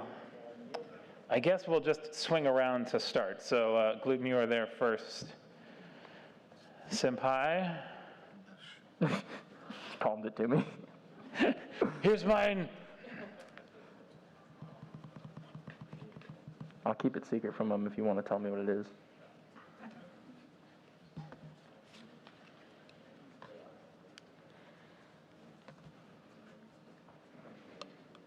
I can do 1. Okay. Senpai, can you do 2? I can do 3. You can do 3. Zim, can you do 4?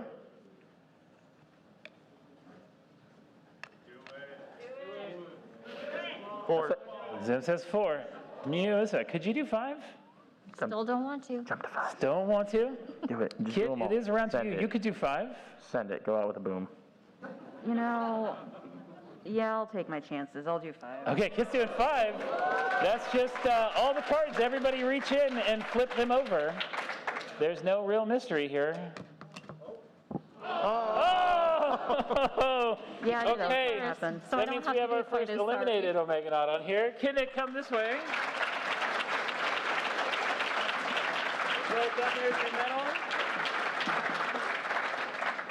Okay, I can reach a little better. this game gets interesting. You could kick, yeah, we can pick the purple off. Good idea. Let's see. Continuing around just the way that we did it last time, gluten intolerance, we're just going to start with you again. Why am I always starting? Because it's 1. I'm helping you. Okay. Fair. Hold on. You can't go. Well, Zim went, but we went out of order. But that's okay, unless. You want to go? You want to put 1 down? I don't want to do anything. I just want to take a break. All right. 3. 3. Senpai says 3. Zim, could you flip 4? There's only 5 on the table. Do it. Do it. No. Melissa, could you do 4? Yeah. That one guy in the audience thinks yes. So if I listen to the one guy in the audience, I'll back him up. or are you changing your mind now? Yeah, now they're unsure. Bang it. 4. What do we think? 5 discs total. 80% of them flowers. Sure, why not? All right, 4. We do, gluten intolerance, come around to you. Do you believe that you could do 5? Yeah. Yeah, I'll take okay. it. This is it, gluten intolerance. Let's see how we do. Everybody gets to flip over. Yes, and yes. Gluten intolerance, 1 point.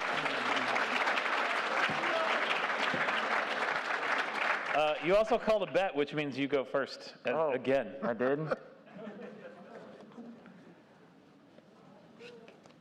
Oh, that's what that looks like.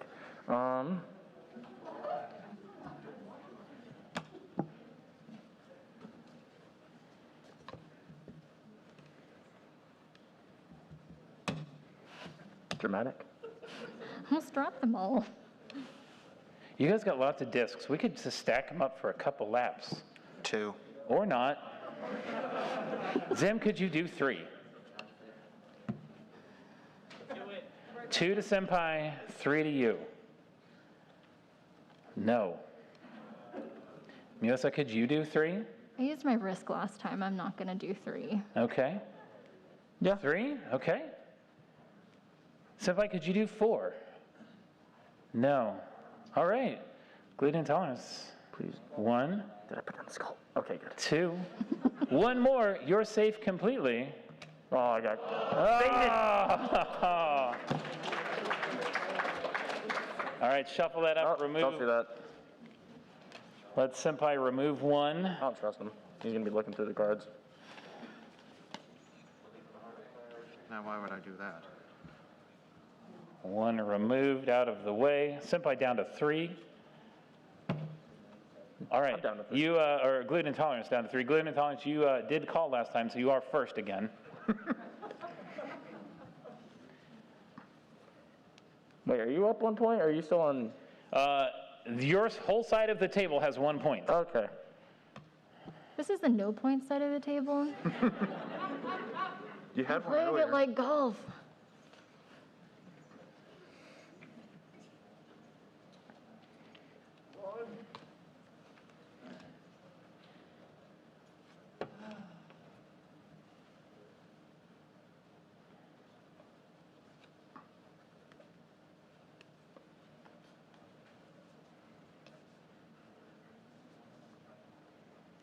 Three. Okay, Zim at 3. Miyosa, could you do 4? What the heck, let's do 4. Okay, Miyosa could do 4. Gluten is out. Senpai is out. Zim, could you do 5? Are 5 of these flowers? All right. Start with yours. There's 1. Green, please. Top of green. 2.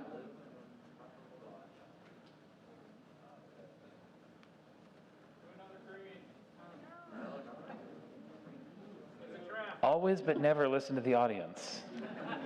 They're always wrong unless they're right. Blue. There's 3. I forget, what are we going for? 4? I think it's 4. Only 1 more. I'll just bank these. This is fine.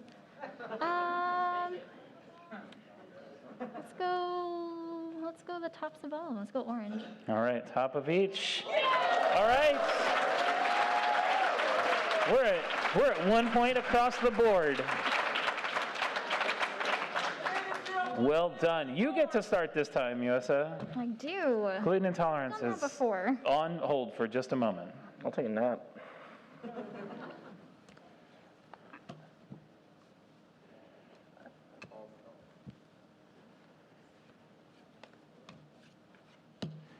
Three.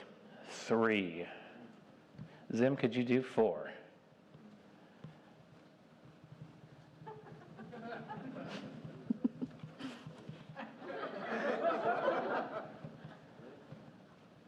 No. Miyosa, could you do 4?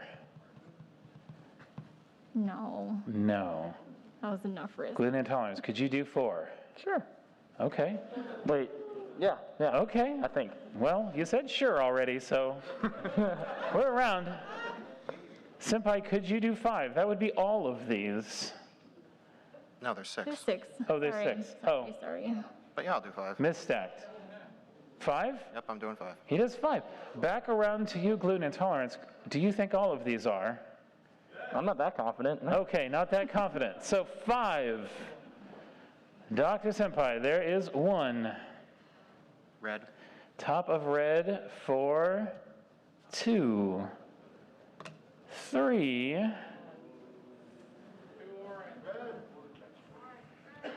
You have pretty eyes.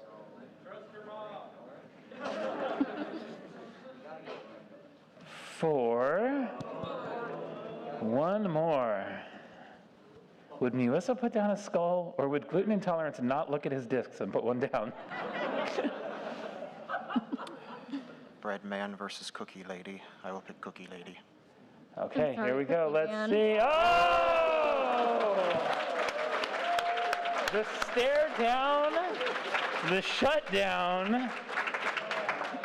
1 green removed, just so we've got the count. Let's see, gluten intolerance at 3 discs, Dr. Senpai at 3, Zim still at 4, and up here, Muissa also at 4. Dr. Senpai, you are the start.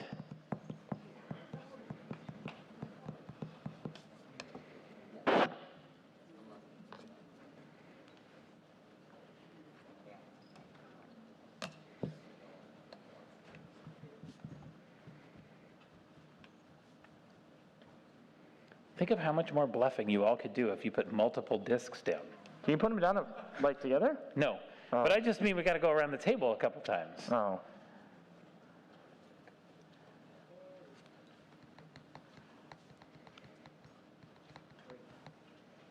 Or we could stop at 6 again. Shh, we don't talk about time here. It doesn't exist. I can flip 1. Okay, 1. 3. 3. Senpai taking it to 3. Zim, could you flip 4? Zim says no. Muissa, could you flip 4? Still don't want to. Okay. I can flip 4. Okay, gluten intolerance for 4. Senpai, could you flip 5? What have you got to lose, you ask? Only discs.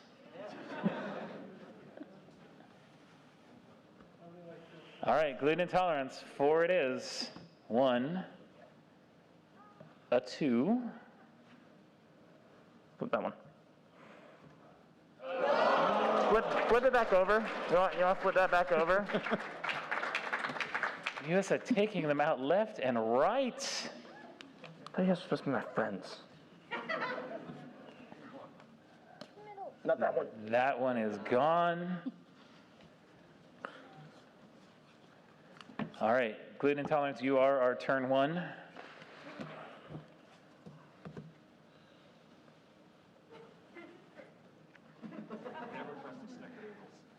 I can't even eat snickerdoodles. Cookie Brigade can't give out cookies this year. But remember, you can go to Twitch, find Cookie Brigade there, make a donation, and get cookies sent to your house. Hand delivered by you? Not hand delivered by me, but hand delivered by someone, UPS or USPS. Probably not an Amazon van. I can flip 1. Okay. I can flip 2. 2. Zim, could you flip 3? Do it. Yes. Get in there. Zim says, forget you all. I know when Senpai looks at me, it's bad news. It's always bad news. Muissa, could you flip 4? I'm sorry, doctor. I forgot doctor. When the good doctor looks. With that many out, I'll go for 4. Okay, Muissa at 4. Out and out. All right, Muissa, you got to start with your 2, Yeah. which will get you halfway there or not. 1. You got a weapon. Uh-oh. 2. Why you gotta make it stressful? Just need What? 2 more. Blue? Okay, top of blue is a skull.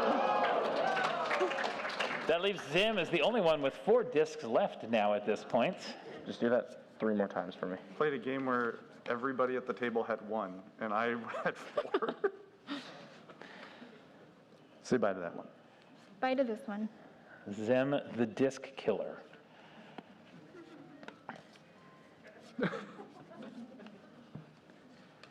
Miusa, you are the start. It is me, isn't it? There we go.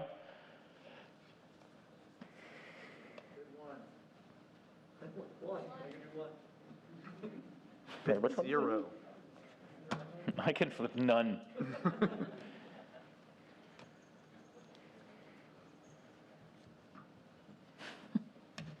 I can flip 1.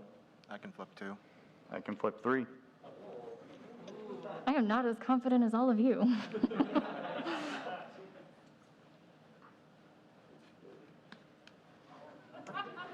You okay?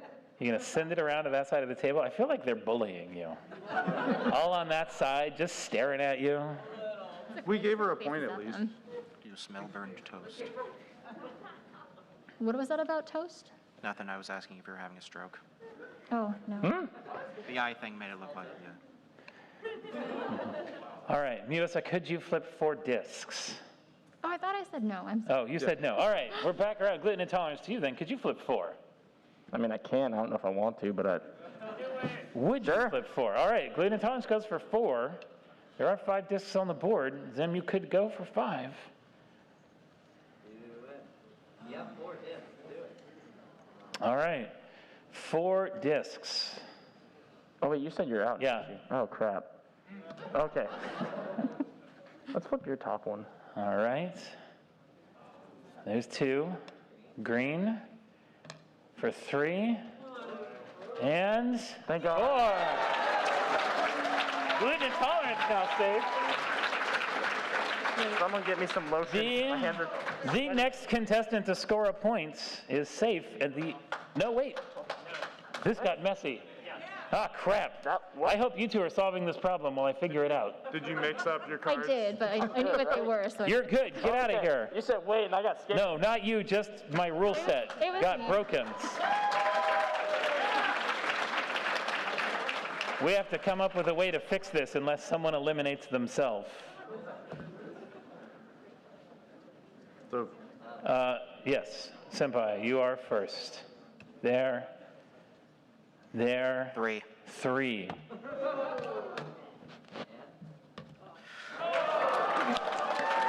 All right. Senpai, you're safe. Get off my stage. We have to figure out how to fix this. Did you solve it yet? You can't do, no. There's...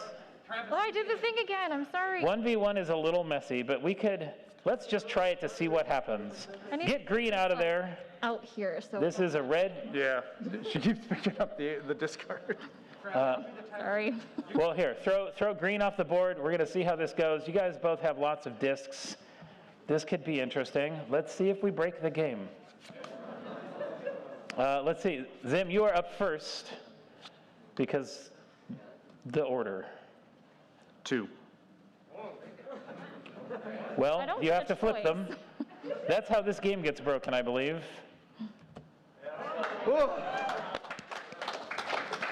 All right.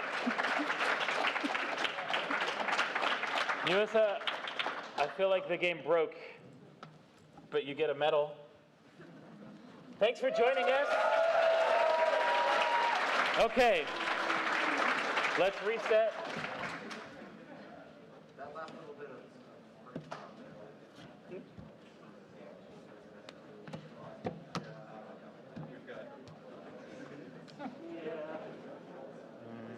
Oh, those can go there. Yeah. Okay.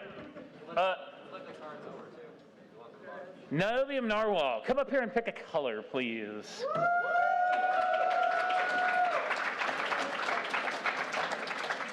Niobium going for green. All right. The Slayer, come up here and pick a color, please.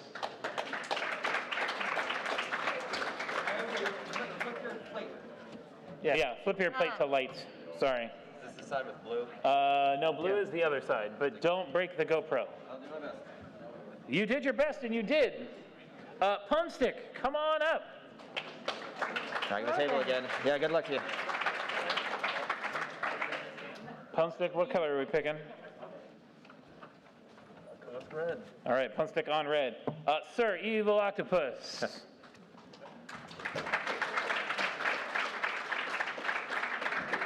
You going yellow or purple?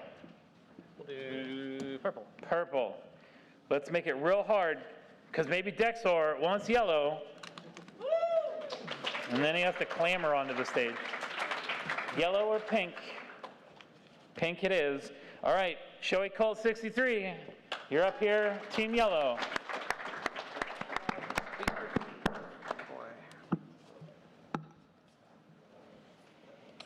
Let's see, we are starting with Niobium Narwhal, so everybody get your discs, make sure we're all light colors up on the scoreboard. Good, one down there. Are we going this way? Turn order doesn't quite matter on the first turn, so it's all right, the decks are jumped. Can you push in a little bit on the, there we go.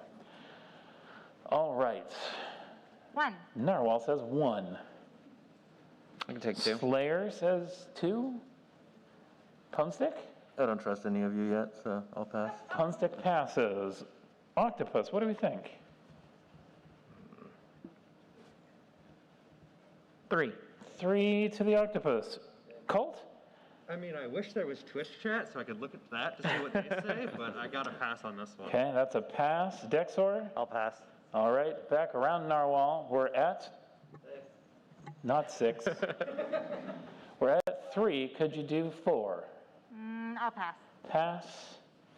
We're Slayer, 4. A bit early for 4, I'm pass. Okay. All right. Doc Ock. Sir Evil Octopus 1. Going for 3. 2.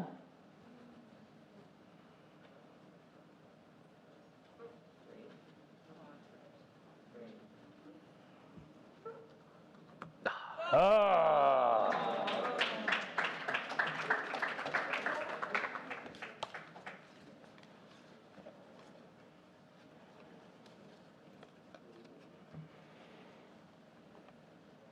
All right, Sir Evil Octopus, you are number 1.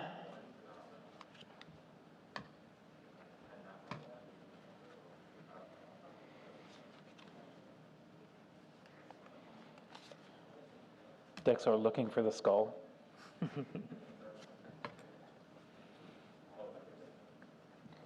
I just want to let you know, you didn't see it last game, but you could get up to like 3 cards on a stack if you wanted to. That's why there's 4 cards in a hand. We wanted. It gets exciting. We get to count bigger numbers. Yeah, I'll do 1. That was 1 for Dexor. Dexor at 1. 2. Narwhal at 2. The Slayer, could you do 3? I'll pass this time around. Pass. 3. 3 for Pumstick. Sir Evil Octopus, could you do 4? Pass. Pass. Showy Colt 4? Pass. Pass. Dexor, back around to you for 4.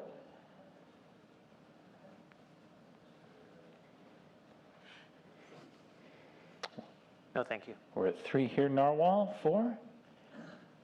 I'll pass. All right. Pumstick, you're at 3 flowers. That's 1. Green.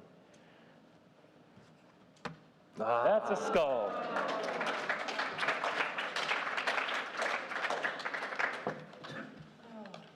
If you let them put more discs on top, they got to bury their skulls. Why would I do that? All right. Pumstick, you are our lead.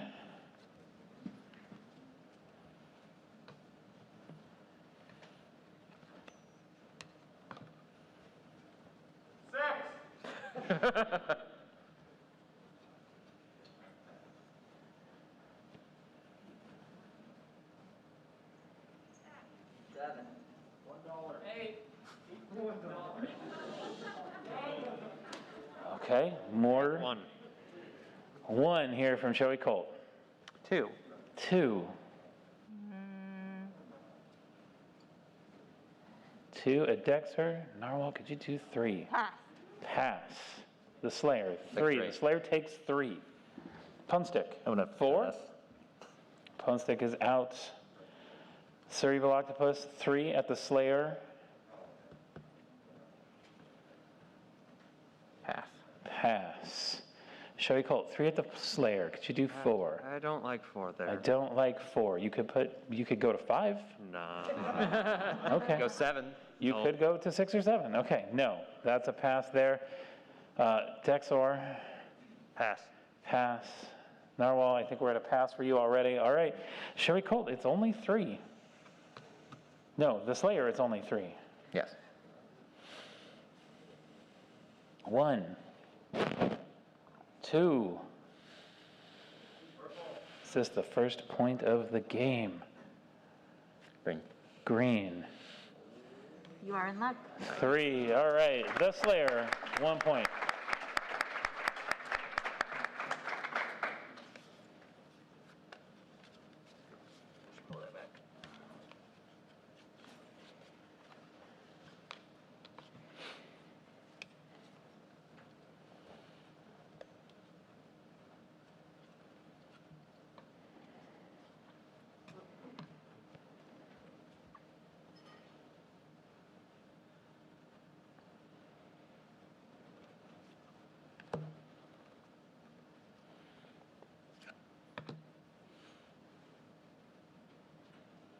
What if everybody put 2 discs down? How exciting would Okay, 1. Jeez. Damn it, Dexor. You're the worst. I hope you don't win again this year. I'll go 3. Okay, we were at 1, we're at 2, we're at 3 with the Slayer. Punstick, could you do 4? I'm gonna pass. All right, a pass there. Slayer at 3. Sir Evil Octopus, 4? No. No, we know Showy Colt doesn't like 3, but maybe 4? 4's always been a lucky number for me. All right, Showy Colt at 4. Wait, we don't know because Dexor might want to get in on that.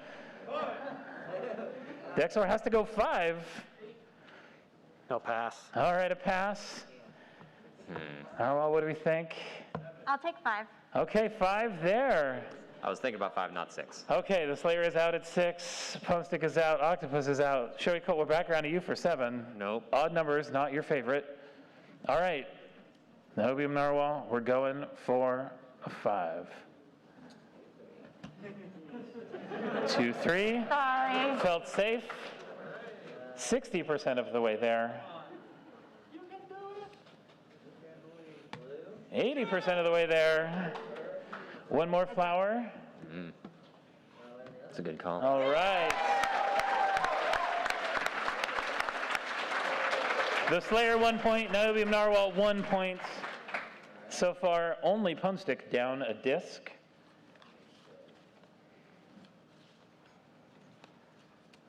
Narwhal, you're our lead.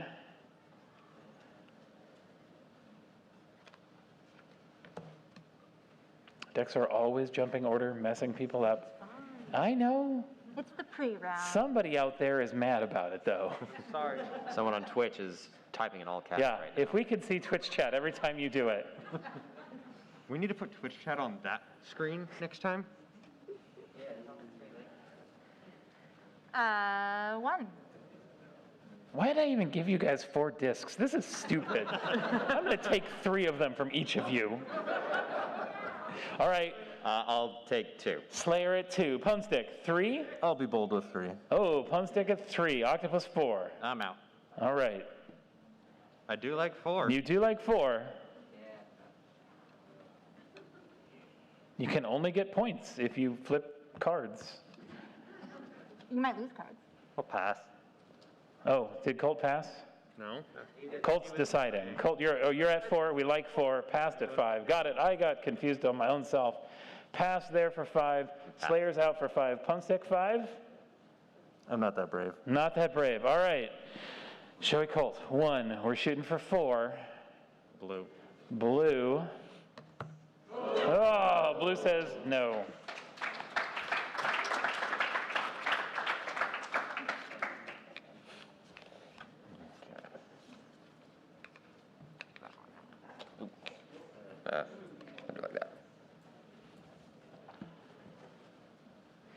All right, Showy Colt, you're our lead.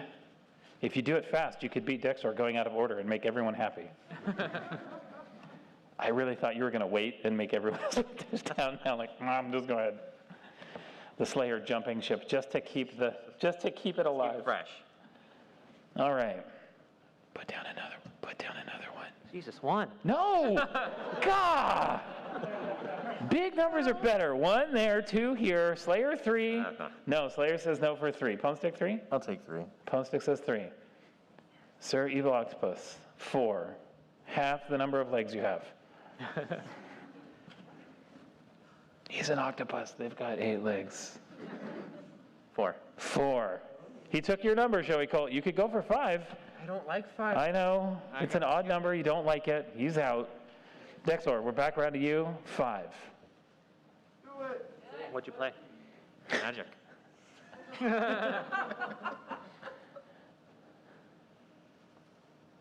Pass. All right. You don't trust that crown enough? Narwhal is out. The Slayer 5. I'm already out, yeah. Oh, that's all right. Pwnstick 5? Nah. Pwnstick says no. All right. Sir Evil Octopus, it's time. 1.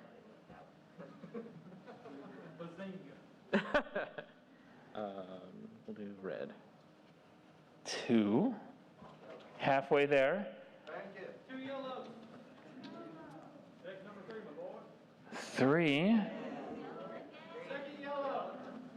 Hey, yellow again. Yellow again. Yellow again. Yellow again. Yellow again. Now the worst part is if you pick yellow, Double yellow. Double pink. and then it's wrong. All right.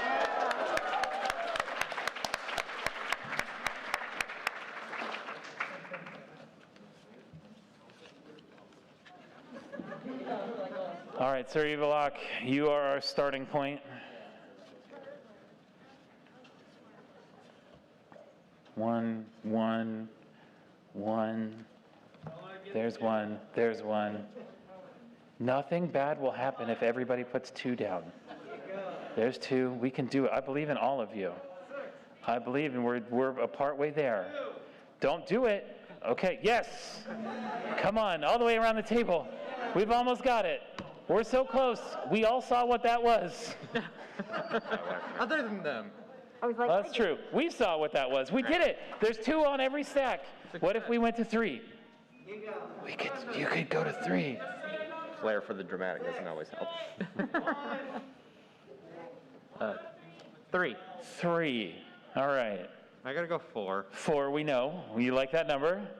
Dexter, how do you feel about 5?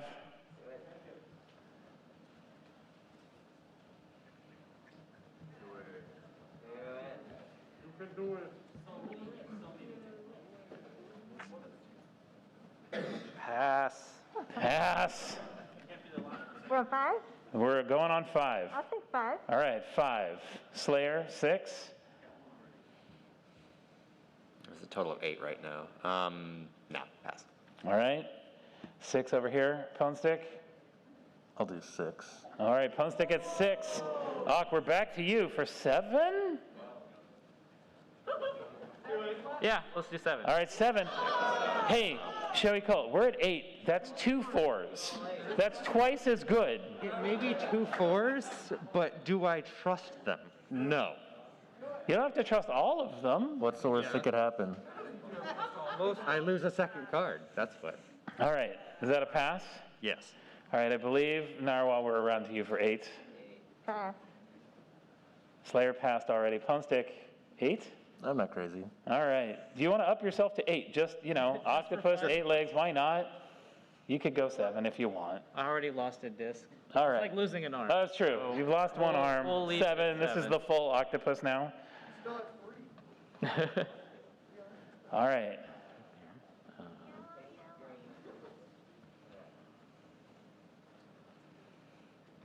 Four. Green. 5.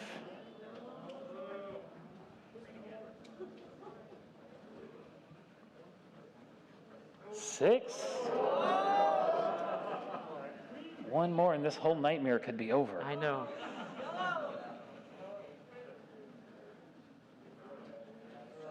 7. All right. Sir Evil Octopus, you're out of here.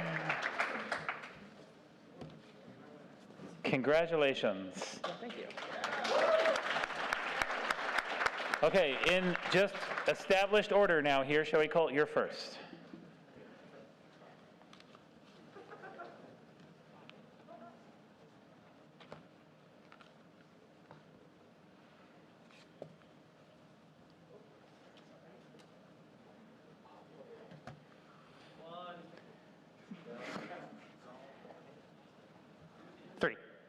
Three. All right, Dexor at 3. That's too rich for me. Narwhal says no thanks. The Slayer going for 4? Give 4 shots. Slayer could do 4. Punstick, could you do 5? Not a chance. No. We know how you feel about 5. I know my answer. I don't like it. All right.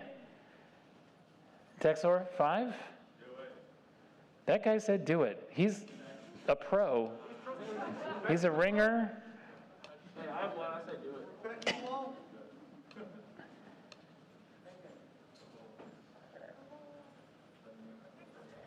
Pass. Pass. All right.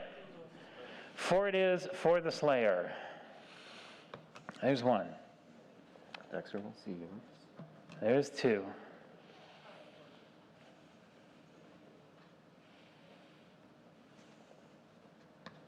Ah.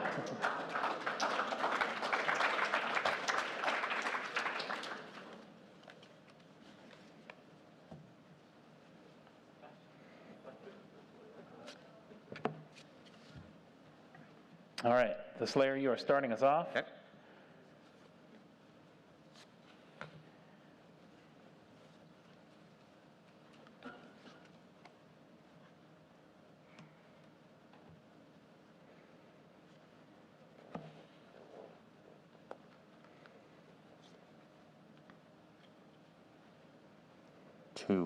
Two.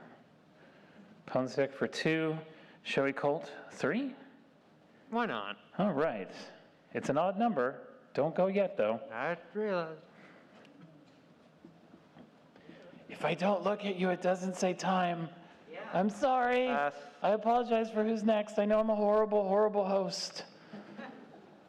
I'm the worst. I admit it. Pass, pass, pass. We're back around. I forget what numbers we are. I got distracted. We would be at 4, I think. I think we're at 4. Yeah. Sure, I'll take 4. 4. Punstick passed, correct? That means... I did not pass. Oh, you did not pass. Punstick, could you do 5? That'd be all of them. No, there's 6 on the board. Let's be bold and say 5. All right. 5. Showy Colt, you could take 6. All those cards. I know there's a skull there somewhere. Maybe it's under yours. I know it's somewhere. All right. I ain't going. The Slayer.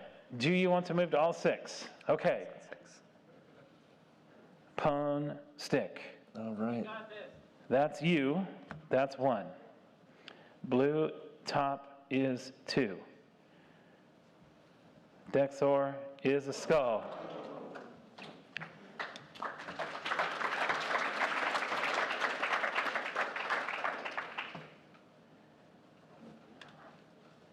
Punstick down to only 2 discs now.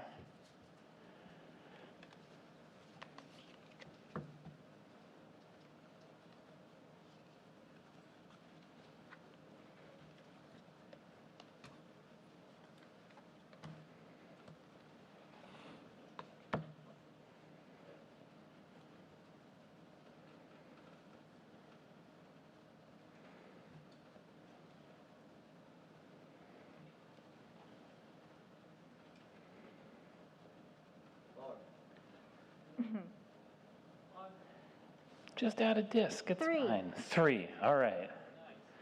Narwhal for 3. Slayer 4? No. No. Punstick 4? It's his favorite number, so I'll. All right. Punstick passing. Showy Colt, there's your 4. Why, thank you, sir. I will take it. All right. Dexor 5. Pass. Narwhal 5? Pass. Okay. Colt, here it is. 4 of them. Your 2. +1. +1. Showy Colt on the board. Told you, 4's my lucky number. All right, throw one down. It's not really a way to implement a shot clock in this game, but try and move quick. The rim enforcers are going to beat me up afterwards, and I deserve it. But the faster we go, maybe the less they'll beat me up.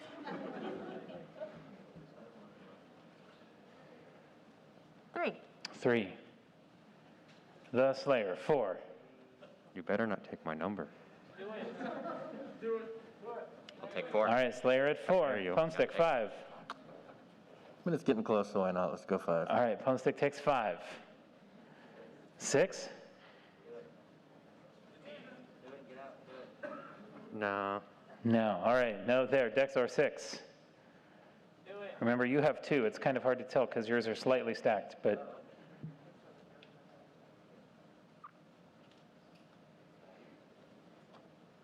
The other 6. Okay, Dexor, 6. Narwhal, 7. I'll take 7. All right, 7. That's everything. Flip them all over. What a read. All right. Melvium Narwhal is safe and off the board. Well done. Well played. All right. Let's see. The Slayer, it passes to you. Sounds good.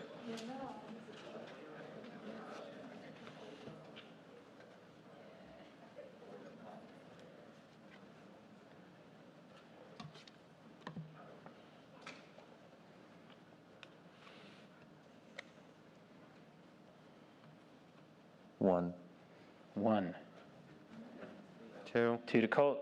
3 to Dexor. 3. 4. 4. Slayer. 5. That'd be all the cards. Let's do it 5. All right, 5. Flip them all. Let's see what we got. All right. Point on the board for Pumpstick. Only Dexor with no points. All right, Pumpstick, throw down a disc. Good choice. Thank you.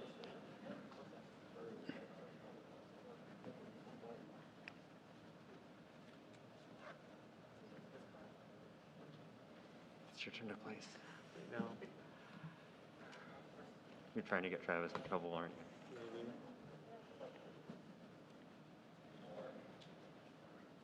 You like to make a supper, so maybe we should get you in trouble, Travis. There's that. All right. I gotta call 2. Shall we call it 2? Dexor, 3? 3. 3.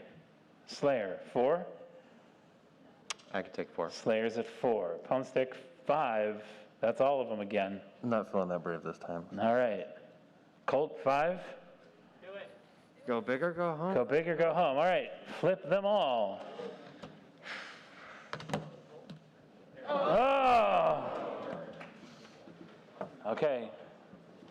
Colt let Dexor remove 1. That puts Colt down to 2 discs.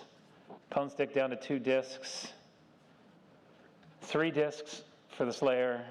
Dexor trying to win a war of attrition. 4 discs, no points.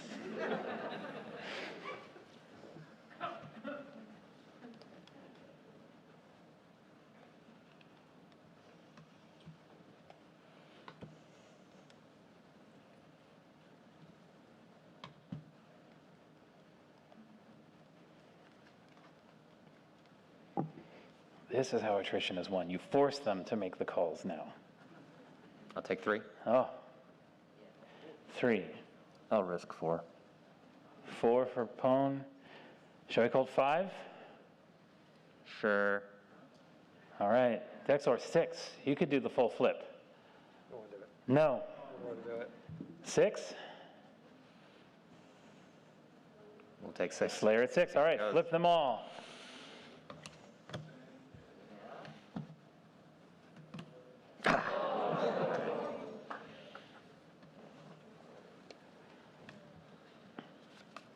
All get one of those down. Everybody at 2 but Dexor.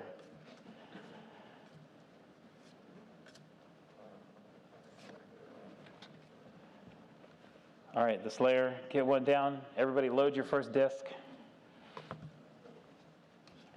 We're gonna break for time order. If you've got a number that you wanna bid, once bidding starts, you can just jump order.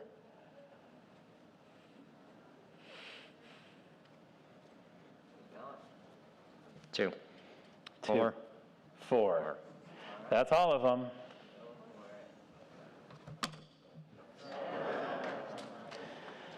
Left or right? Left. All right, throw yours down. It is starting here with you, which means you got to call some number. I'll go 2. 2. 4. All right, Dexter looking to get on the board.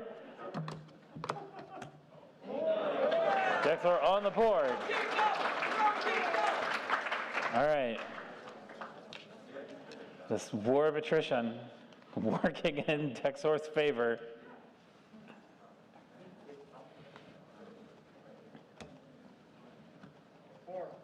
Four. 4. All right. Get off my stage. Go away. Okay. We are down to 3. Kick Dexor's bit off the mats. All right. The Slayer, it starts at you. 3. 3. And the Slayer wins. That means Shoei Cult and Punstick, we have to say goodbye to you as our Omeganauts. Thank you for joining us. Everyone, please exit the theater quickly and quietly, safely, in an organized fashion.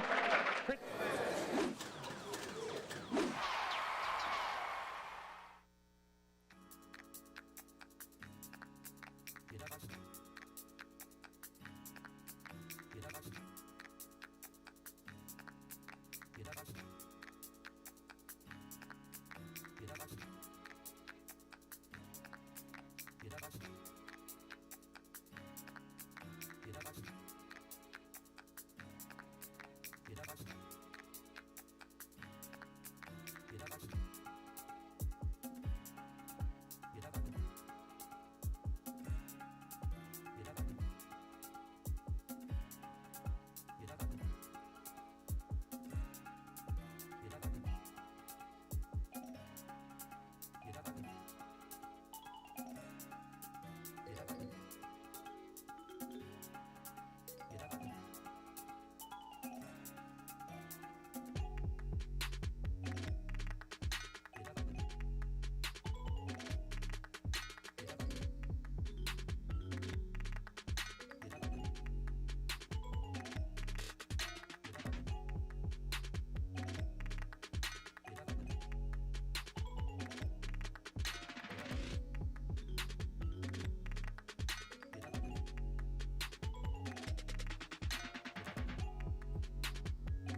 Awesome. Late night, 7 p.m. panel. It's great to see everybody here. How many people, is this the first day at PAX that you've been back?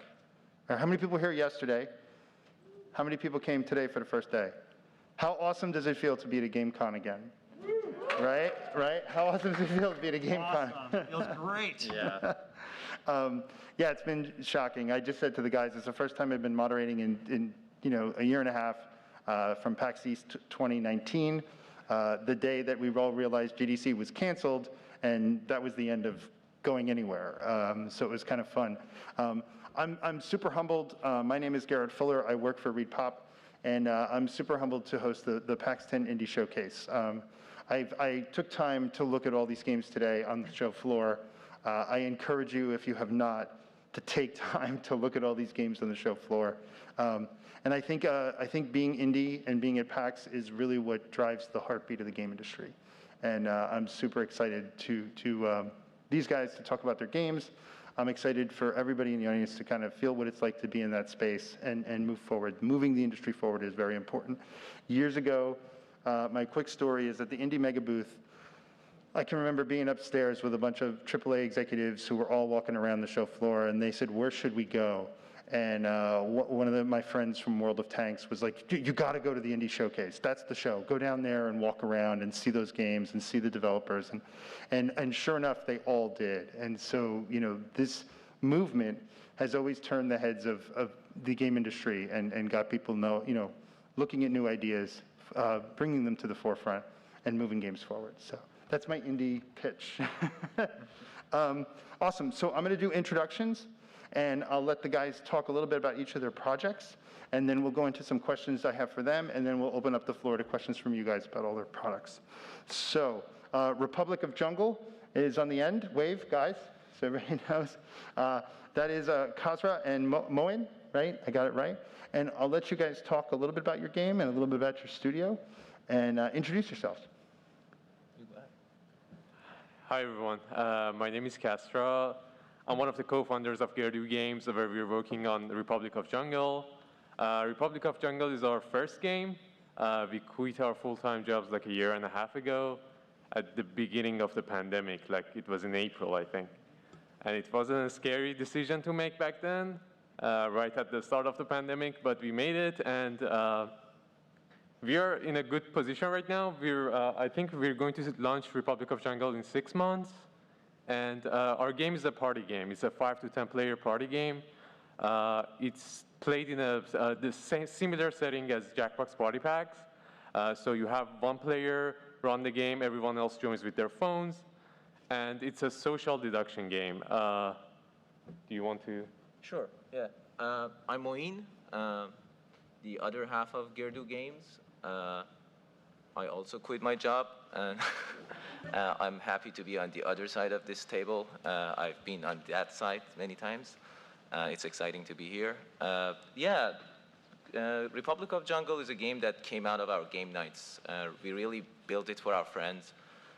We used to play a lot of social deduction games, and at some point someone introduced Jackbox games, which was fun at first. But then after a while, all people wanted to play was Jackbox, and nobody was playing like our favorite tabletop social deduction games, things like Secret Hitler, Avalon, Resistance, stuff like that, because nobody wanted to move off the couch anymore. So we thought, what if we bring the game to the couch? And we just kind of combined the two ideas. I was a software engineer. I had the skills to, build a very rough prototype. The first prototype was a success. Throughout about 3 years, we improved on that prototype. It got more fun and fun, and thanks to our friends who turned pizza into playtests, we got a good prototype. And after 3 years, we said, this sounds like something that is not out there, so let's make it a game. And it took a while to make that decision, but eventually we decided to quit. And as soon as I told my manager, a pandemic broke down. It was very scary. But then at the end, it all worked out because our game, you can play it with Discord, Zoom, so it was something that, playtesting was something that brought our friends together online. And we playtested the game with them and kind of went from there. It's weird, we built the game, and then after like a year, it was the first time that we actually played our own game in person, as it was designed to be played in person ultimately. But yeah, that's kind of the gist of the story. Yeah, just to add to that, I'm saying that it was a scary decision to make because we didn't know if people are going to play this type of game remotely or not. But maybe 2 weeks after we quit our jobs, we saw the whole world was playing Jackbox over Zoom, and Jackbox numbers were through the roof. So it was we were feeling empowered by seeing that, and we also saw our own friends help us playtest the game over Zoom, and everyone was enjoying it. So, and then the Among Us thing happened because we were also a social deduction game, and we saw the whole world was playing Among Us. So it wasn't a pandemic wasn't that bad after all. But I mean, it doesn't sound good, but it was a bad thing that happened to everyone. But for the game industry, there were some things that was good, like the Among Us thing, Jackbox. And we were a combination of both those two games. Awesome. Thanks, guys. You have infinite courage to quit your jobs and go full dev. Just throwing that out there, and developing during a pandemic. So, but I agree with you. I think the proof was in the pudding with those types of games for sure. And seeing those numbers, I would have done it too. But it's a great story. We'll get more to it. Ferris, you're up. And Human Apocalypse, which I know we talked earlier today, and it was really cool, the different take on the zombie genre that you guys have put out there. Yeah. Hey guys, I'm Ferris. I'm the developer of Human Apocalypse. It's just me and my brother working on this game. We're pretty small time. I'm balancing, game development in school because I'm 19, I'm still in university. My brother's 18, so yeah, we gotta balance that. Me and my brother, we've been making games for a couple of months now. Since the pandemic started, we've been taking it kind of more seriously, more than a hobby. We've released quite a few games on Steam, all of them free, just to get a sense of what our strong points are. We've released an adventure game, 2 horror games, a multiplayer game, and a puzzle game, all of them just to get a sense of what we can do and what we're not that good at. And the adventure game and the horror games were the most well-received usually. So that's the direction we kind of took when we wanted to make our first kind of commercial serious game, and that's Human Apocalypse. Human Apocalypse, it's a different take on the normal, zombie game stuff where you just shoot zombies and try to survive. Every zombie game you find, you're put in a post-apocalyptic world. Go fight those zombies, go fight those humans, go loot this house, go get food to fill your hunger bar, whatever. Human Apocalypse, though, it's set in a post-apocalyptic world. So zombie apocalypse happened, a cure has been found, all the zombies have been cured. They're now perfectly normal humans again, except the zombies, the people who were once zombies, who are now being cured, they still look like zombies. So they're perfectly normal humans, but they still look like zombies. They're green, and yeah, they have holes in them, whatever. So yeah, it's an adventure game. It's kind of a mix between open world adventure, point and click. I don't know, it's weird. Obviously not open world like GTA or Assassin's Creed or whatever, but yeah, you can walk around, you go there, explore there. Different decisions to make, different paths, different endings. You're playing as an ex-zombie. You move to a new town, and yeah, it's just how life would be. It's just exploring how life would be after an apocalypse as a zombie. If you guys ever wondered what's gonna happen if you're a zombie, you can try out Human Apocalypse.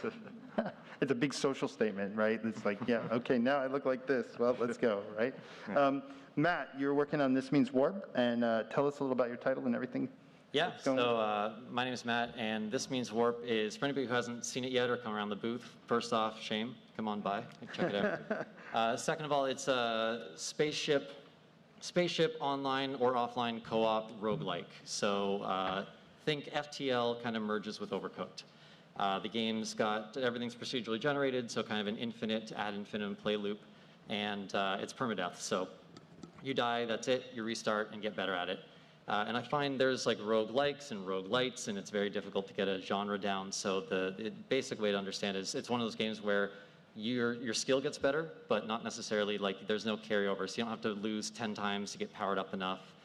You know, like a lot of other roguelikes have kind of started doing. So we built that, and then we wanted, like the way we originally looked at the game was multiplayer is awesome, co-op is awesome, and frankly, AAAs aren't doing it. So it's one of those things where as an indie developer, you get to go into a genre that a lot of big companies just stay away from because it's risky. And we can take that risk, and if we fail, it's not as big as, you know, a couple $100 million loss. So me and I've got one partner on this, his name's Paul. He's in Ireland, so he meant to be here, but they're not letting him fly in at the moment, so he apologizes for not being able to show up. So he and I started working on this about 3 years ago. He had a really good job at Google. He'd been there for like 10 years, and he was like, you know what, I love doing this. He quit his job and took that similar COVID risk that you guys were talking about, and jumped full-time into indie dev. From my background, I can't say if anybody out there is an aspiring developer that my path makes any sense. I was one of those people who didn't know what he wanted to do with his life. I always loved games, but I thought making them would kind of suck, because if you hear stories from like big development houses, it seems like a brutal career. So I've done a little bit of everything. I was like an English teacher, I was a web developer, I worked on Hollywood movies and did like computer systems on Pacific Rim and stuff like that. I moved all over the world. I've tried, you know, product management, project management, a ton of different jobs, and just in the background, I found I love just like watching YouTube videos and learning a little bit about development and picking up a new piece here or there. And so I slowly became a programmer and then became a 3D artist and learned like basically the full pipeline, which does not do very well in AAA if anybody's trying to try to pursue that themselves. But as an indie, it's perfect. If you know how to do a little bit of everything, it's like the best mix you can get.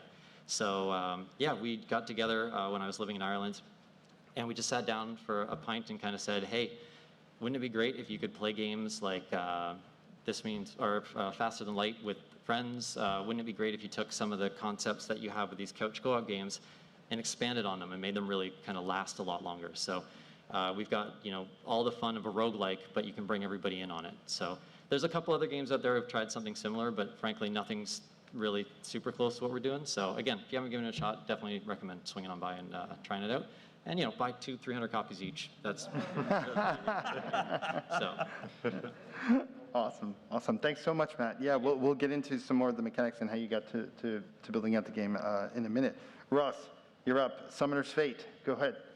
Hey guys, I'm Ross. I'm the founder of D20 Studios and also the game developer and designer for Summoner's Fate. It's a turn-based tactics and deck building game where you get to command your favorite fantasy heroes, but in novel ways. For example, hurl a squirrel at an orc, and then decide if you want to transform that squirrel into a superhuman Hulk squirrel, breed it into an army of rodents to overrun the enemy, or detonate it like a suicide squirrel grenade. So you get to explore an open world, go on quest, defeat powerful bosses, and along the way get to customize your deck and explore the destinies of different characters. It's also got a cross-platform support, multiplayer in real-time turn-based and asynchronous modes. And we're currently on Steam, available to wishlist, so please go and check it out there, wishlist it. We've also got a pre-release available if you guys are interested in playing. That's on our website, summonersfate.com. And yeah, so some background about my studio. I got started in games, actually originally designing board games back in 2006.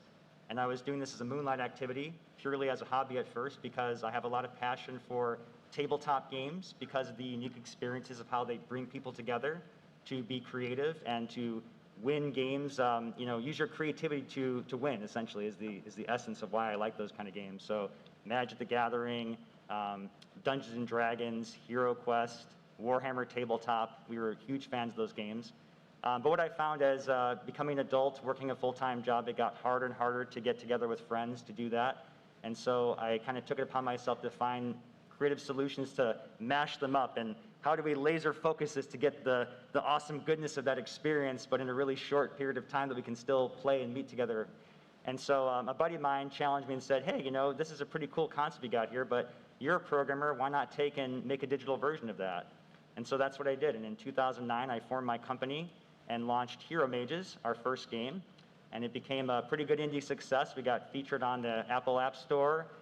We had a really great following of players that enjoyed it. And as a result of my activities developing that game, I also started doing talks in the game industry to help other devs learn how to program and code and develop games. And ultimately, those activities led me to getting a job at Electronic Arts. And I worked there for about 4 years, first as an engineer manager, then as a producer. Got to meet a lot of amazing folks in the industry and really see what it's like to be part of such an amazing community. And then in 2016, I decided, all right, I'm ready to go back to indie dev. I want to be a full-time indie. And like our other fellows here, I decided to leave my job and go full-time indie to make Summoner's Fate. And here we are at PAX 10. This is quite an honor to be as an indie developer. It's one of the things that when I went to my first PAX and saw that sign that said the PAX 10, I saw that as like the badge of honor. Like these are the people you want to be, like the spotlight of the gaming gods are shining down on these folks. To be one of those would be a true honor, and here I am today. So it's amazing to be amongst so many great folks here with you guys and showcasing our work. So yeah, we hope you come by and check out our game. Awesome, awesome, guys. I think some of the things you guys all touched on, which to me is a huge mark of courage, which is, you know, giving up your game, giving up your jobs or things like that to develop. And I think development is a cycle of, as you were saying, of success and failure. You're launching games for free to see what you're good at, to see what the audiences want, and everything like that. I love the cooperative games that you guys are building. I love party games. I love being part of a team and doing things together, and I think it speaks to everything you guys are doing. I'm curious, and we'll go back to Kazra and to Moen. You talked about developing in the pandemic, right? Was it just the two of you? Did you have an extended team? Did you have help? And kind of how did you find yourselves, suddenly you're on Zoom calls, like you saying, people are playing Jackbox over Zoom. How did you build that and bake that into your development and building Republic of Jungle?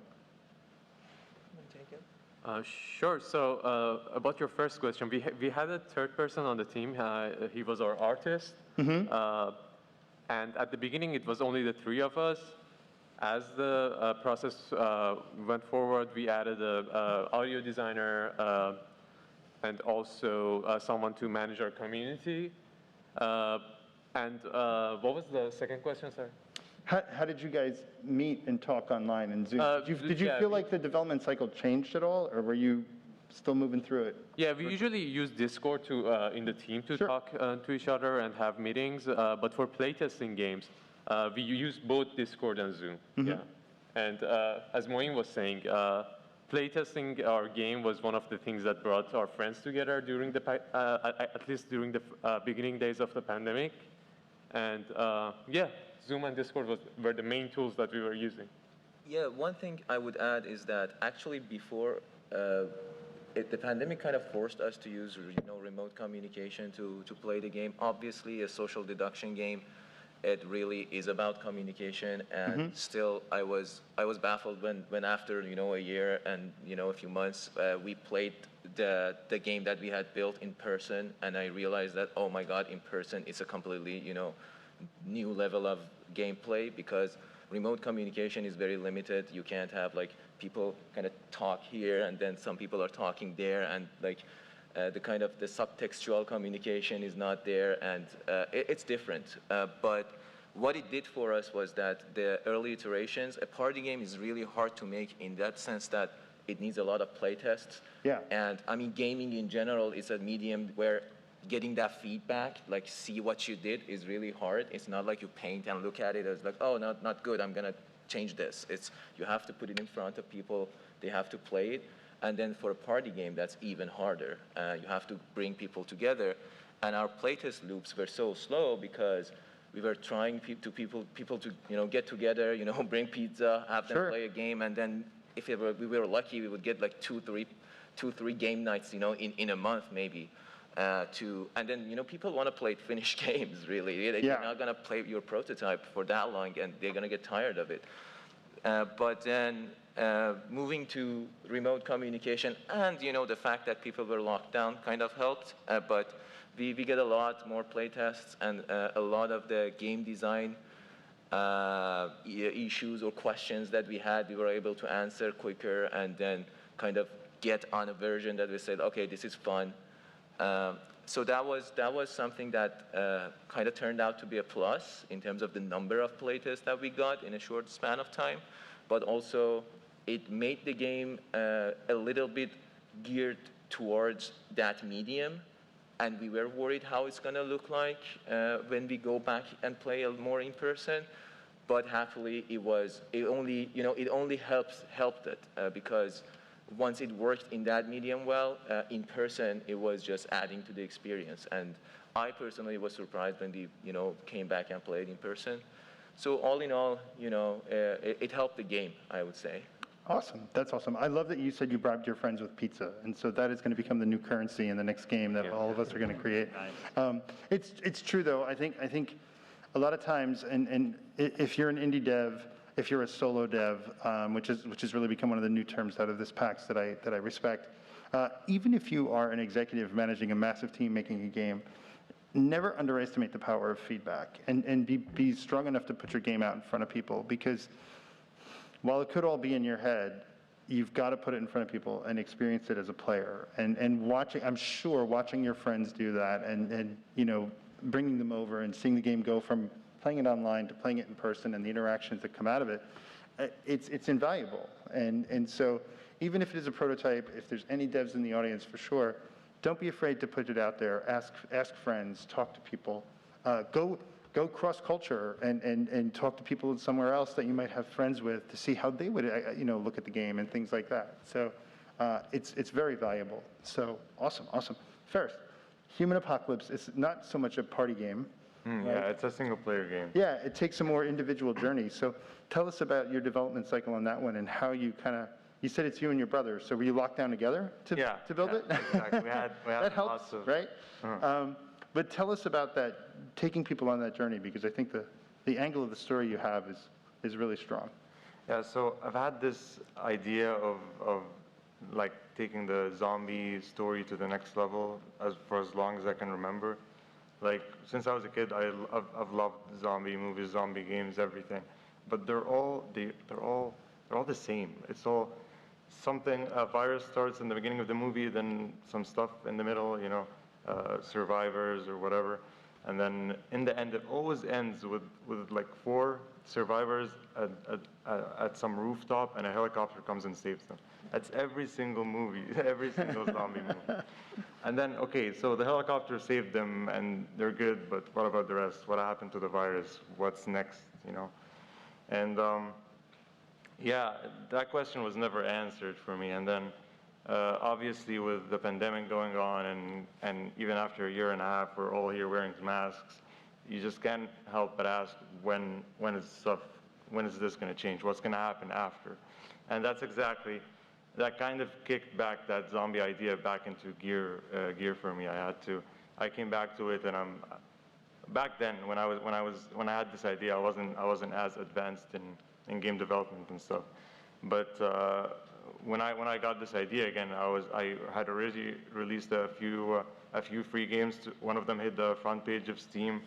So yeah, I was more into game development, more advanced, and yeah, I wanted to tackle this idea more. That's so kind of Corona kind of yeah, gave me more inspiration to kind of do that project.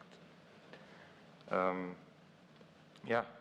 Awesome. No, that was great. That was great. Matt, talk about how your development cycle went through the last couple of months of COVID and how you worked with your team and everything like that. Yes, I guess we had a slight advantage because I moved out of Ireland a while ago, and the guy I'm working with, Paul, he's still there. So we've kind of gotten into a remote working cycle already.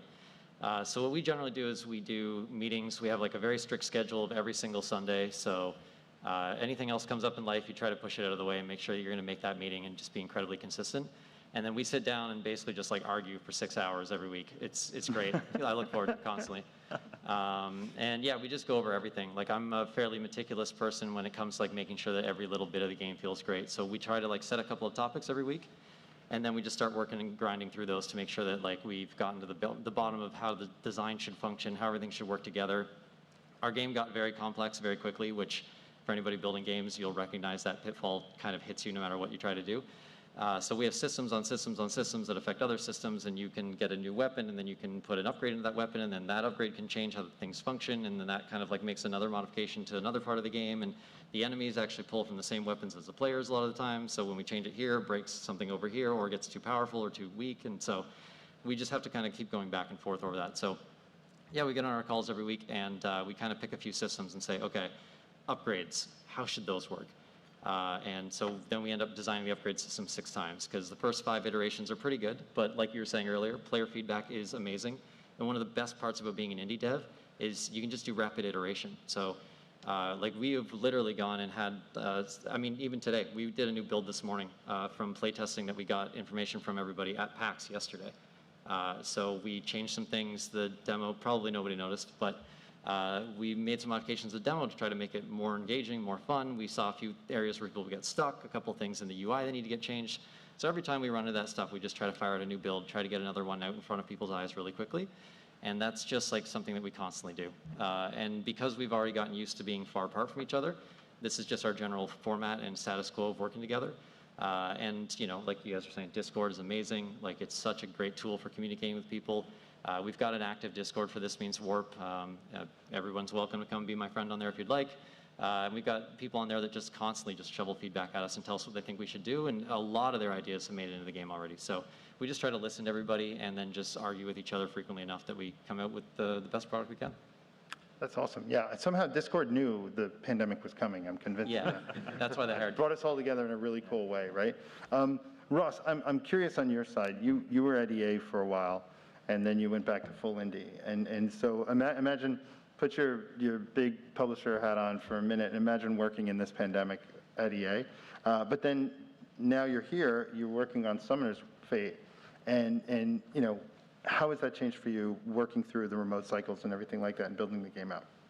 Wow, okay, so the first thing I guess I'll start with is I'm a family man, so the big thing for me was learning to work at home with 2 kids at home and my wife at home all together in the house and somehow manage the chaos of that and stay focused on getting my work done.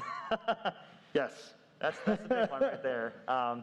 The other piece, just in development overall, one of the things that makes our studio kind of unique is that we are fully community driven. So when we started the project, we involved players from the first game. And so from day one, we did remote calls actually with players from all over the world, different continents, and we had to pick different times to get everyone involved. And those early players helped shape the actual design and course of the game in very significant ways. A lot of our mechanics that are unique to the game were the result of player feedback, things that would have been very difficult to come up with as a solo dev trying to do it. Because players have lots of exposure to different things, and when you all work together, you can create something greater than a solo person can. Like for example, that squirrel hurling thing, I thought that's kind of like our kitsch thing that we always say at our expo now. That was actually, I can't take full credit, that was a result of a player suggesting like, hey, I'd like to make a bunch of mutant rodents in my deck, and so we incorporated that. Throughout the pandemic, we've been leveraging Discord as well to maintain contact with our community. We also have a very supportive group there that has been playtesting our early access pre-release, providing great feedback. Another thing that we do is we leverage Twitch streaming. So I'll actually go on live and develop things. We've built a really robust tool set, so technology has helped in a lot of ways to make production a more seamless process so that you can both have the ability to talk about what you're doing and program at the same time. Not an easy task to do, but with the right tools and the right community, it can work really effectively. So we've used that. It's been pretty cool. Players will actually come on there and suggest ideas for cards, and I'll be there, doing the work. And then we have a system that'll actually deliver the content via server pipelines to the game. So after the stream, they all get to play test the content and then barrage me with feedback in the Discord on what they thought about it. So that's been pretty cool. Awesome, awesome. I think all of us, you guys have all talked about the value of playtesting, the value of player feedback, the value of community and Discord and everything like that. And I remember years ago when games were designed behind closed doors, and I'd be at E3 2006, 2007, and you had to get through onto the booth, through the back door, through the velvet rope, who someone said, well, you're sure you should be here, to actually see the game they were building. And it might have been called Dragon Age at the time. And the very quick funniest story about that is they showed the first cinematic interaction between your player and I think it's like the witch character that you could have as a partner in the game. And it was one of the first times they showed this off. And we're all sitting there as journalists watching this thing go. So we've made it through the 3 tiers of security to get in to see this game. And we get to see this kind of awkward, seductive love scene that you're a part of as a character, right? And somebody in the back, and I will not name the journalist, but they're still a journalist today, and one of my favorites, raised their hand and says, "Is this a game about killing dragons?" Just checking. And to this day, I mean, all of the devs at BioWare were like, yes, we can show you that too, right? But I think the point of the story is this weird secrecy that games were built in years ago has faded, right? And I think the transparency and the value of working with your players from the beginning that you've all said is critical. And one of the things we talked about, we did a panel and a bunch of people came up and were solo developers. And we said, listen, it's almost like being an author, right? You have the story in your head, you have the narrative that Ferris is talking about with the zombie apocalypse. You're going to have to give it to an editor eventually, and they're going to give you feedback, right? I think for games, it is a collaborative process, and I think the nature of Republic of Jungle and This Means Warp speak to that team play, that co-op play. That's so much fun, right? And that's key. So next question. And this is the fun part, is when you found out you were part of PAX 10, you touched on this in the beginning, what was your reaction? And then the idea that I worked on the last 2 PAXs, which were online, now you're going to be at PAX in person as part of the PAX 10. What was your reaction when you kind of got that news? So Kazra and Moen, I'll start with you. Yeah, I quickly called Moen because I was the one who received the email. I was so excited because PAX, when we quit our jobs, getting into PAX was one of the highest achievements we could think of as being at a convention. And when we got in PAX 10, I quickly called Moen, told him about it. I didn't pick up. Yeah, he didn't pick up. No. Really, I was hiking. I didn't pick up. But I called back after. Yeah. Sure. And we were in the middle of getting ready for our Kickstarter campaign, so we were at a very busy time. And we I think it was the day, it was the launch day or the day right before. Yeah, I think it was 2 days before the launch. Yeah. Wow. And I think we got into a meeting maybe a few hours after that just to figure out what we should do, how we can get ready for PAX while we're in the middle of this craziness of Kickstarter. If anyone has done a Kickstarter here before, knows what I'm talking about. Sure, yeah. Sure. It is full stress. Did you quick change the campaign? Put it. Yeah, it's been crazy. So no, that's awesome. Ferris, what about you? What was it like? Yeah, so I was working on Human Apocalypse. Development was going pretty slow, was relaxed and everything. And then when I got that email, it changed everything. I was super excited. I was like, okay, I got invited to PAX as part of the PAX 10 too, not just a normal indie booth. I'm not gonna waste this opportunity. And then, I took the development more seriously. I think I developed like 50% of what's in the demo right now, just in that month after I got the email, and it kind of gave me like a crazy amount of motivation. And then I had to plan. How am I gonna get to Seattle? Because I'm Canadian, but at the time when I got the email, I was in Egypt, and that's like on the other side of the country, other side of the globe. So traveling was an issue. Because I don't know if you guys know, but the States, they also have Europe banned, so you can't travel through Europe.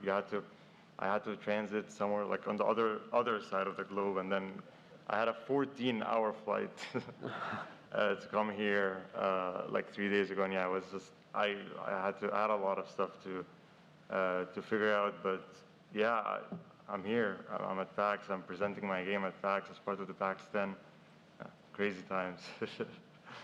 Yikes. I don't think anyone's going to compete with a 14-hour flight. I've done those, and at about hour 11, you rethink your life choices at that point. And we also had this family beside us. They had a lot of kids. I lost count at how many kids. All I remember is just the screams. Oh boy. The screams, man. Yeah, they will haunt you later. Yeah. I was sitting beside my brother, and then like we didn't want to split up, 14 hours. You want to talk with someone, but then we had to. We couldn't stay in our seat. Sure. And then we ended up on different sides of the plane just so I can sleep for 5 minutes. And even then, I can hear the screams. You should have recorded it for your zombie game, Well, there's your player feedback right there from Owen. Like 100%, when we play Human Apocalypse, we expect to hear child screams in a muffled airplane. Get your mic out. And that would have been too disturbing, though. I don't think you guys want to hear it. Matt, go ahead. So obviously the first reaction is like, woo, PAX. And then there's that sudden terror and dread that kicks in, and we're like, oh crap, we've got to get ready for this. Because we've announced the game, like everything's been in lockdown. So everything we've done has been digital. We didn't have any of the stuff, and I didn't want to show up to PAX and not have awesome things for you guys. So we had to try to figure out swag, and we made some cool shirts. And we had to like get banners and posters, and our demo was like half complete, and we weren't ready for that. And so it was like this amazing feeling of like elation of like, yay, we get to go to PAX. I mean, it's PAX. I've never been to PAX before, so to me, this is awesome. I know I've heard some people say how much smaller it is, but I think this PAX has been amazing. And so yeah, we were really excited, but then the logistics as well. Like we're a team where we've got somebody in Europe, which we didn't know the time you couldn't fly, so we just booked flights and thought that would be cool. Learned the hard way, that doesn't work. And then I've got the same Canadian stuff we had to go through to get everything through. So trying to get both of us in the country didn't work very well, but at least half of us got here, so we can still demo the game. And yeah, I mean, just super excited. I mean, this is awesome. I love being here. Since like 10 a.m. on Friday, we have not had the demo not running. There has been somebody playing this game since the minute we opened the doors at PAX, and that's been just incredible. Because so far, I've not had anybody play in person since probably in a year and a half, since I had some friends over a long time ago. Other than that, everything's just been digital. We ran a digital alpha, we ran a digital beta, we've had people on Discord telling us what they think. We've never gotten to see this and interact with everybody. And so, unless you guys are all lying to me, like the reception's just been amazing.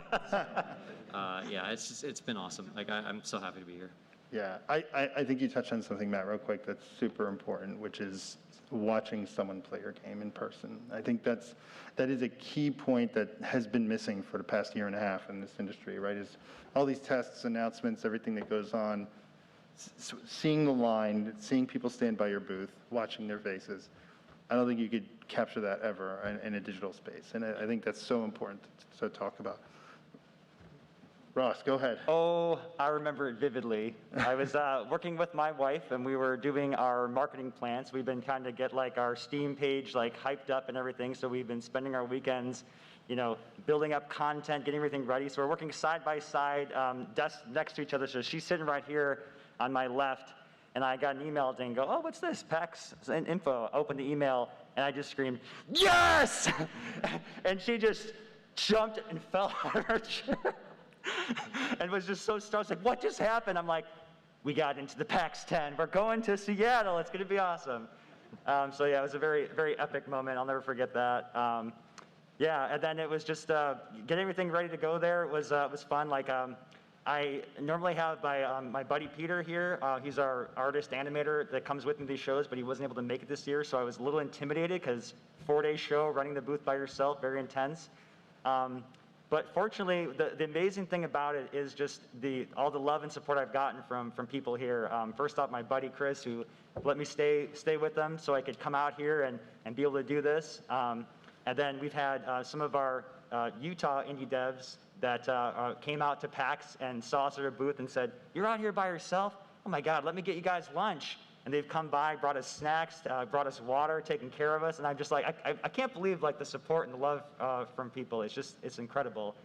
And the reception of the crowd has been just amazing. We've had a full booth the entire time. It's been just rocking awesome. So I'm just so grateful and so excited to have such a wonderful community here to check out our game and play and share together in the experience of playing and enjoying games together. So. No, that's awesome. What Russ failed to tell you, is you slept in the barn that night when your wife fell off the chair or the shed. Yeah, she wasn't. Because I know that would happen to me. She doesn't like being startled. She's got to think about that. And so I had to calm her down. Like, I'm sorry, honey, I didn't mean to scream. I couldn't help it. It just burst out. You know. Jump scare training, Jump everybody. Scare, That's yes, key. I know. I have to say, I think I love some of the stories you guys talked about. Just the trials and tribulations of getting the news, the abilities to get yourselves here, the community and people bringing you snacks and food and things like that during the day. Running a booth by yourself, or even if it's just two of you, hell no, I could never do what you guys do. It is a testament to the belief in your titles, and that's super important. So we are getting close to questions. I figured I would give you guys just each of you guys time to talk a little bit about where your project's going next. So you've developed, you've crossed these hurdles, you've gotten yourselves here, PAX 10, home run. Where do you see Republic of Jungle going next? Are you guys ready to launch? You're on Steam, you have your wish list. Tell us a little bit about where you're at, and we'll go through everybody. Yeah, we are right now in closed beta, and our community is playing the game every day, usually once a week on stream. We relaunched our Kickstarter campaign, so we have it live because it was ending before the PAX 10. It was, as I said, it was a very strange timing for us, but the relaunch worked great for us, and it got funded in about 24 hours. And now we have even more. You know, we've been getting a lot of interest these 2 days, and people are coming in to our community, even though it's a party game, social deduction party game, and we can't run it right there. Sure. People really connect to our video, and they get the message. They sign up in our email list. Last night I went and I looked at our Kickstarter, our email list. It was amazing. Awesome. We're trying to use the Kickstarter funds to polish the game, mainly around UI, UX, and make the infrastructure more robust.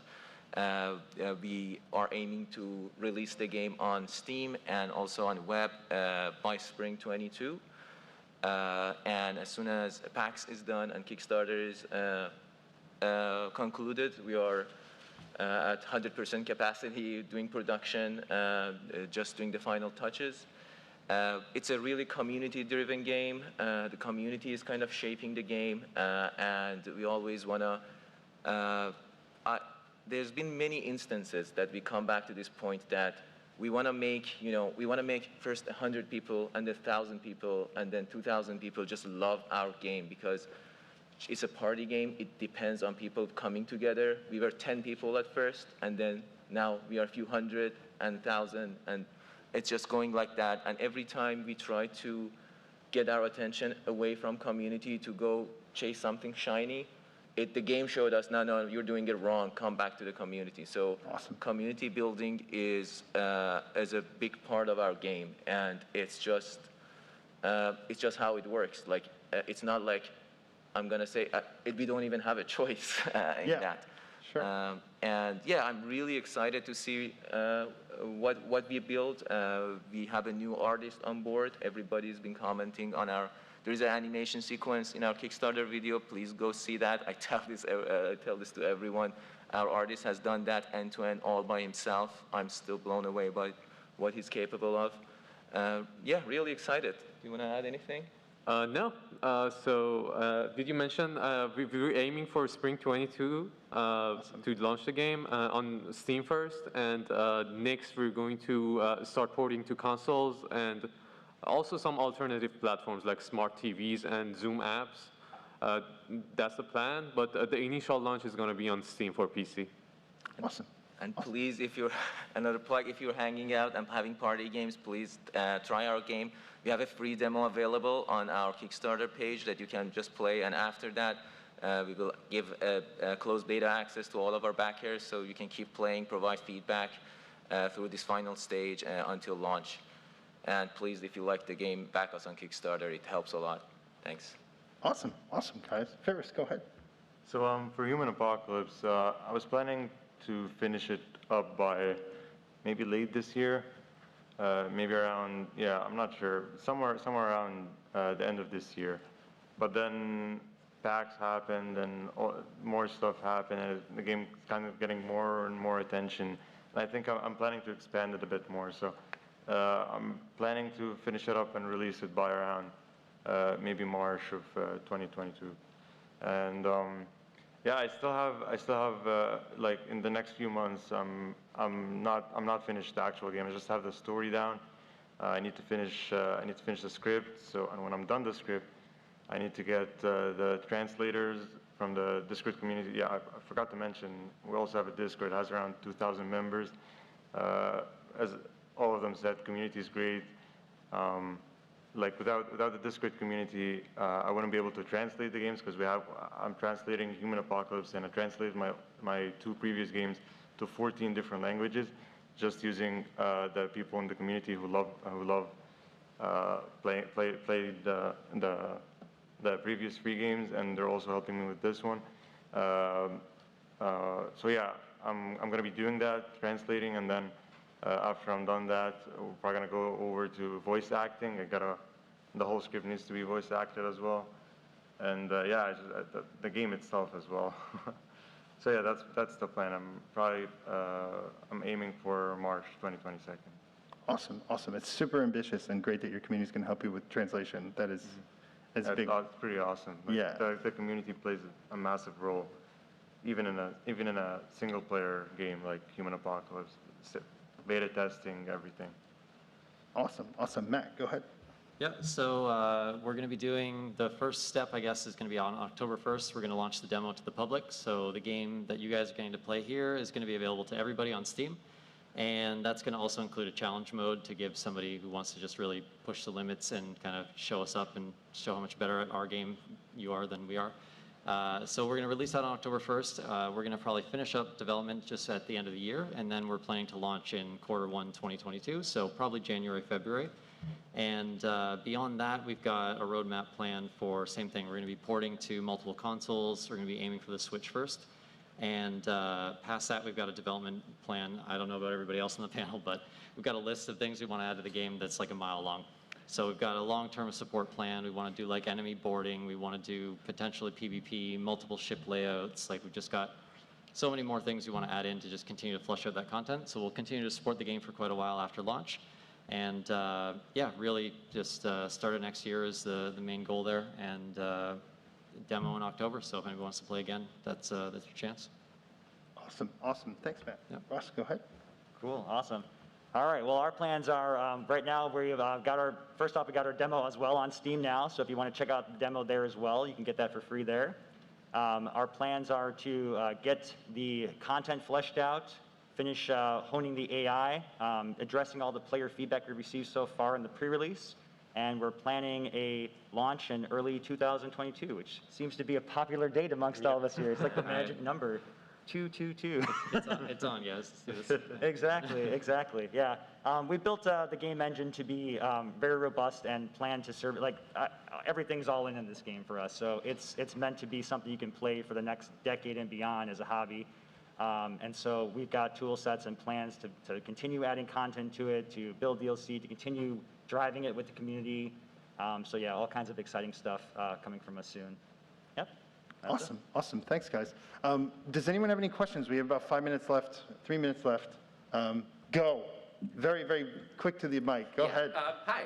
So just a couple questions.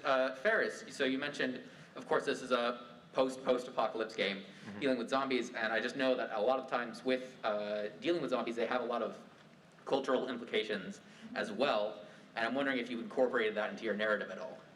Wait, sorry, what do you mean cultural?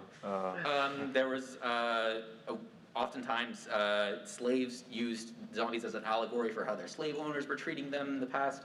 And then as we got more zombie movies in the 80s, 90s, it was, you know, a bit of a scare with people trying to figure out how how these African Americans were being incorporated into their neighborhoods, and that was shown in those films somewhat. So are you incorporating any cultural themes like that into your well, there's this theme that, I mean, no matter what you are, who you are, when you play the game, you're going to be a zombie.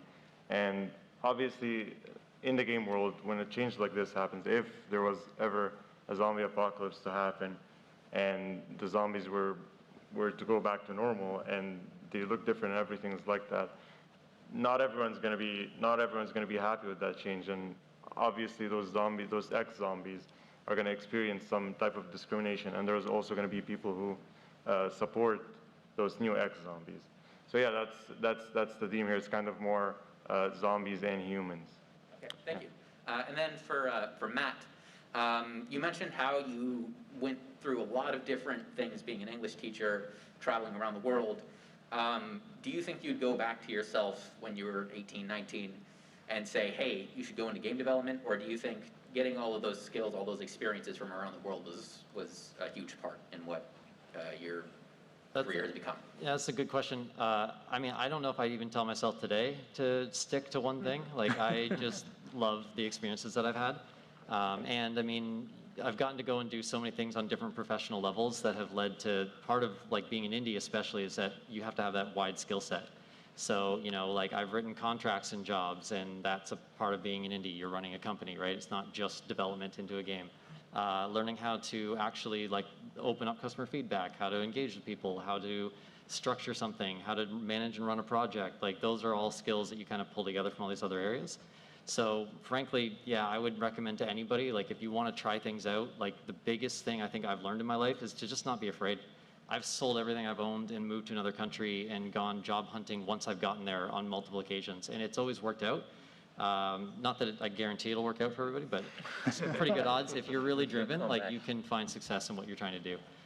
So even the things that you're afraid of, like indie game development's a really good example of that, right? It's an oversaturated market. There's not a lot of income to be made. The majority of indies fail. That's just frankly the facts. But should you not be an indie because of those things? Like, no, of course not. Like, there's still plenty of people who succeed as well. And sometimes life's about taking risks, and they don't always pay off. My first game, I took a year off to build it, and I made $3 grand. That is not enough money to live on for a year, if anybody's curious. But it was still a very, very worthwhile experience, because here we are giving it another go. And so I think everything you try in your life is always worth it. Like, just don't look back and have regrets, basically. Thank you. Well, I'm gonna let you know that answer in 10 years. Since I'm 19, I'm into game development right now. I'll give you the answer in 10 years. Yeah. Let's keep it to one question, please. Sure. So everybody has a chance to ask. If you have more questions after that, the panelists should be available after. Absolutely. Hang out somewhere. Absolutely, and I agree. I will tell you, I feel really guilty when someone doesn't get a question. So we'll flip, and then we'll go back, and so go ahead. Sure, for Human Apocalypse. So you said that you released a few games, your first games, you were very young when you did that. So what was your reaction to the feedback to your first releases? How did you respond? Was it encouraging, or did it scare you? What happened? Well, okay, do you mean my first games or my I mean your first games, when you decided, like, I'm going to put this out there and see what people say. What did they say? Okay, so I had like a completely different name. I had a completely different name, completely different style, everything. And my first game I released was in grade 9. And that was during, I don't know if you guys know, but there was something called Steam Greenlight. Yep. Those were the good days. Those were the good days. You'd post a game, you'd get feedback, you'd get people seeing your game, and you'd know the voting. Personally, I found the voting system very, very helpful. Two of my games passed in grade 9. I released both. They did not do well, but but yeah, it was nice. Getting on Steam. I don't know why. Maybe I was stupid in grade 9, but Steam was hard to like put my game on compared to now. Like now, I find it pretty easy. Anyways, yeah. In the beginning, my first games did not get that many. They weren't that well received. I remember one of the comments on one of my previous games, which I'm not going to mention the name so you guys don't see that comment. The guy said, quote unquote, this game is a definition of why the word bad was made. Oh, God. And I mean, I can't blame them. Looking back at those games now, I mean, they're not good, and that's fine. You can't just do something for the first time and be instantly super awesome at it, you know? Your first game's gonna suck. Yeah, your first games are gonna suck really, really, really bad. You're gonna get comments like this, and they're gonna push. When I got that comment, obviously I was not very happy, but I was like, okay, this guy, well, he might be right. You know, I need to improve. I need to keep making games. I need to keep exploring, testing, finding where my good strong points are. And yeah, that game was not good. We don't talk about this game. Thank you. Thank you for your question. Great. Great hat, by the way. Go ahead. Thank you. So mine's probably a little more lighthearted, but with me, like what coping mechanisms, maybe sometimes any funny ones, did you develop to try to deal with putting your product out to the public? Like, was it going to Taco Bell at 3 a.m. or was it, you know what, we're just going to break out Monopoly or Scrabble to play? Or is there anything that kind of helped you along when things were really tough, or just not even tough or even bad, just like, I need to get through this. This is my thing that's going to help me. Well, wait, so... To anyone. All right, I have like 10 answers to that, and Taco Bell at 3 a.m. was one of them, which is fantastic. But go ahead, guys. For me, the biggest thing, it might sound weird, but I would just go on YouTube and search game development success stories or something like that. And then I would watch, there's this guy, he posts like all the big indie games, and there's backstories, what happened, all that stuff. And then I would just watch one video, and then I'm like, okay, I'm set. And then I go back on the laptop and I continue working. Go ahead, yeah. It's a roller coaster, right? Every day as an indie dev, there's got highs like getting to PAX 10 and lows like I got 2 wish lists today. And so you have to be able to just remind yourself that when you're not getting constant attention and that high wears off and you start to worry about, did I make the right decision here? Am I screwed? Am I going to be okay? You know, is my family going to be able to have money and stuff? Like, you have to just remember that it's the long haul, it's the persistence, it's a journey. Everything that is valuable about being indie is the part we're in now. Once the game's done and you have your success or your failure, then that's like the end of the chapter, right? So live in the moment, remind yourself when you're stressed, like to just, the next day I wake up, things will be different, and you know, let that little meditation, you know, rest in you, and you can get through the day. Sure.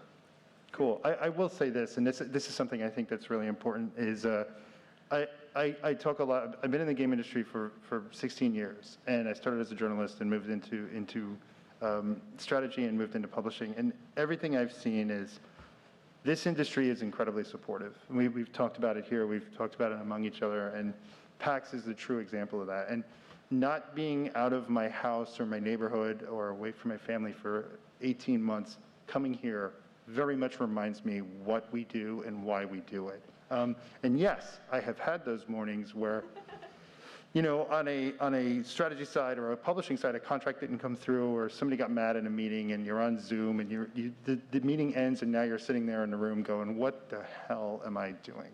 And I think you should be empowered. I love the example of looking at a YouTube video to cheer yourself up, but I think the live events coming back and things changing back in the world, and I think the kindness that this community brings to each other will get you through those moments for sure. So I hope these mechanisms work, because they do. And if you need to go to Taco Bell, go, right? Like, don't be shy, don't be scared. Like, we all have bad days, right? And And I think that's, you mentioned the roller coaster for sure effect, and that is very, very true. But these are the moments that remind us why we do it, so. I promise we've all been insulted thoroughly. You just get used to it. Yeah. And we were also fortunate enough to have content creators and streamers play our game and make videos for it. So sometimes when that happens, I just go back and watch some of the good videos, and that fuels my engine and keep me through the day. Yeah, if you keep track of why you're doing it, if you remember the why, those moments get much easier, and then just go back to your inspirations. There was some inspiration that you're doing what you're doing for, and then that's it. You know why you're doing it, and the same task could be very stressful or could be very fun. It's not about, like when I was getting into it, it was about maybe like I had these delusions of it's gonna be all like flow and like I'm gonna be working on a game, and it's not just like that. There are hard moments, but then it also, you find new wisdom, you see things. Like I had never experienced, you know, the feeling of, you know, watching someone play something I made and say, this is fun, we should do this again. Like, as soon as I see that, stress is meaningless. And also, we've had some stressful weeks, you know, through Kickstarter and PAX. For example, when we were launching our Kickstarter, we sent survey for, you know, feedback from our community. And I was so tired and I didn't know what to do. And I went through the feedback and it was constructive and supportive. And the next 3 days I had energy to like do so much work that I was planning to just put aside, because I was like, I cannot let go people who like made pledge to my project. They actually, like, they worked, earned money. They gave it to me to go do something. And now they're giving this feedback, and ignoring that, it means it's not about the work or, you know, anything like that. It's just about who I am as a person. And if you keep track of that, you know, things always, you know, come back, you know, to be easy again. If that makes sense. Mo, and you said something really quickly, because I want to get to the last question. You said something really important, which is go back to the why of what you're doing. And we did a panel previously about changing culture in the workplace. And my friend, she launched Hitman, and she launched 3 Hitmans, by the way. But that was one of the things she said exactly, is go back to the why. And it's super important to remember that. So cool. See good company. There you go. Go ahead. Thank you. We're going to get the last 2 in. We are on time, so why don't you guys come up and we'll talk, because we are out of time, and this part I hate. But come up and talk and ask your questions to the group up here for sure. Okay? Awesome. Thanks so much for coming, everybody. I hope everyone took a lot away from this. Thanks to the panelists, and thanks so much for making the games. Thank you, Garrett. Thank you. All right. Thanks for coming, guys.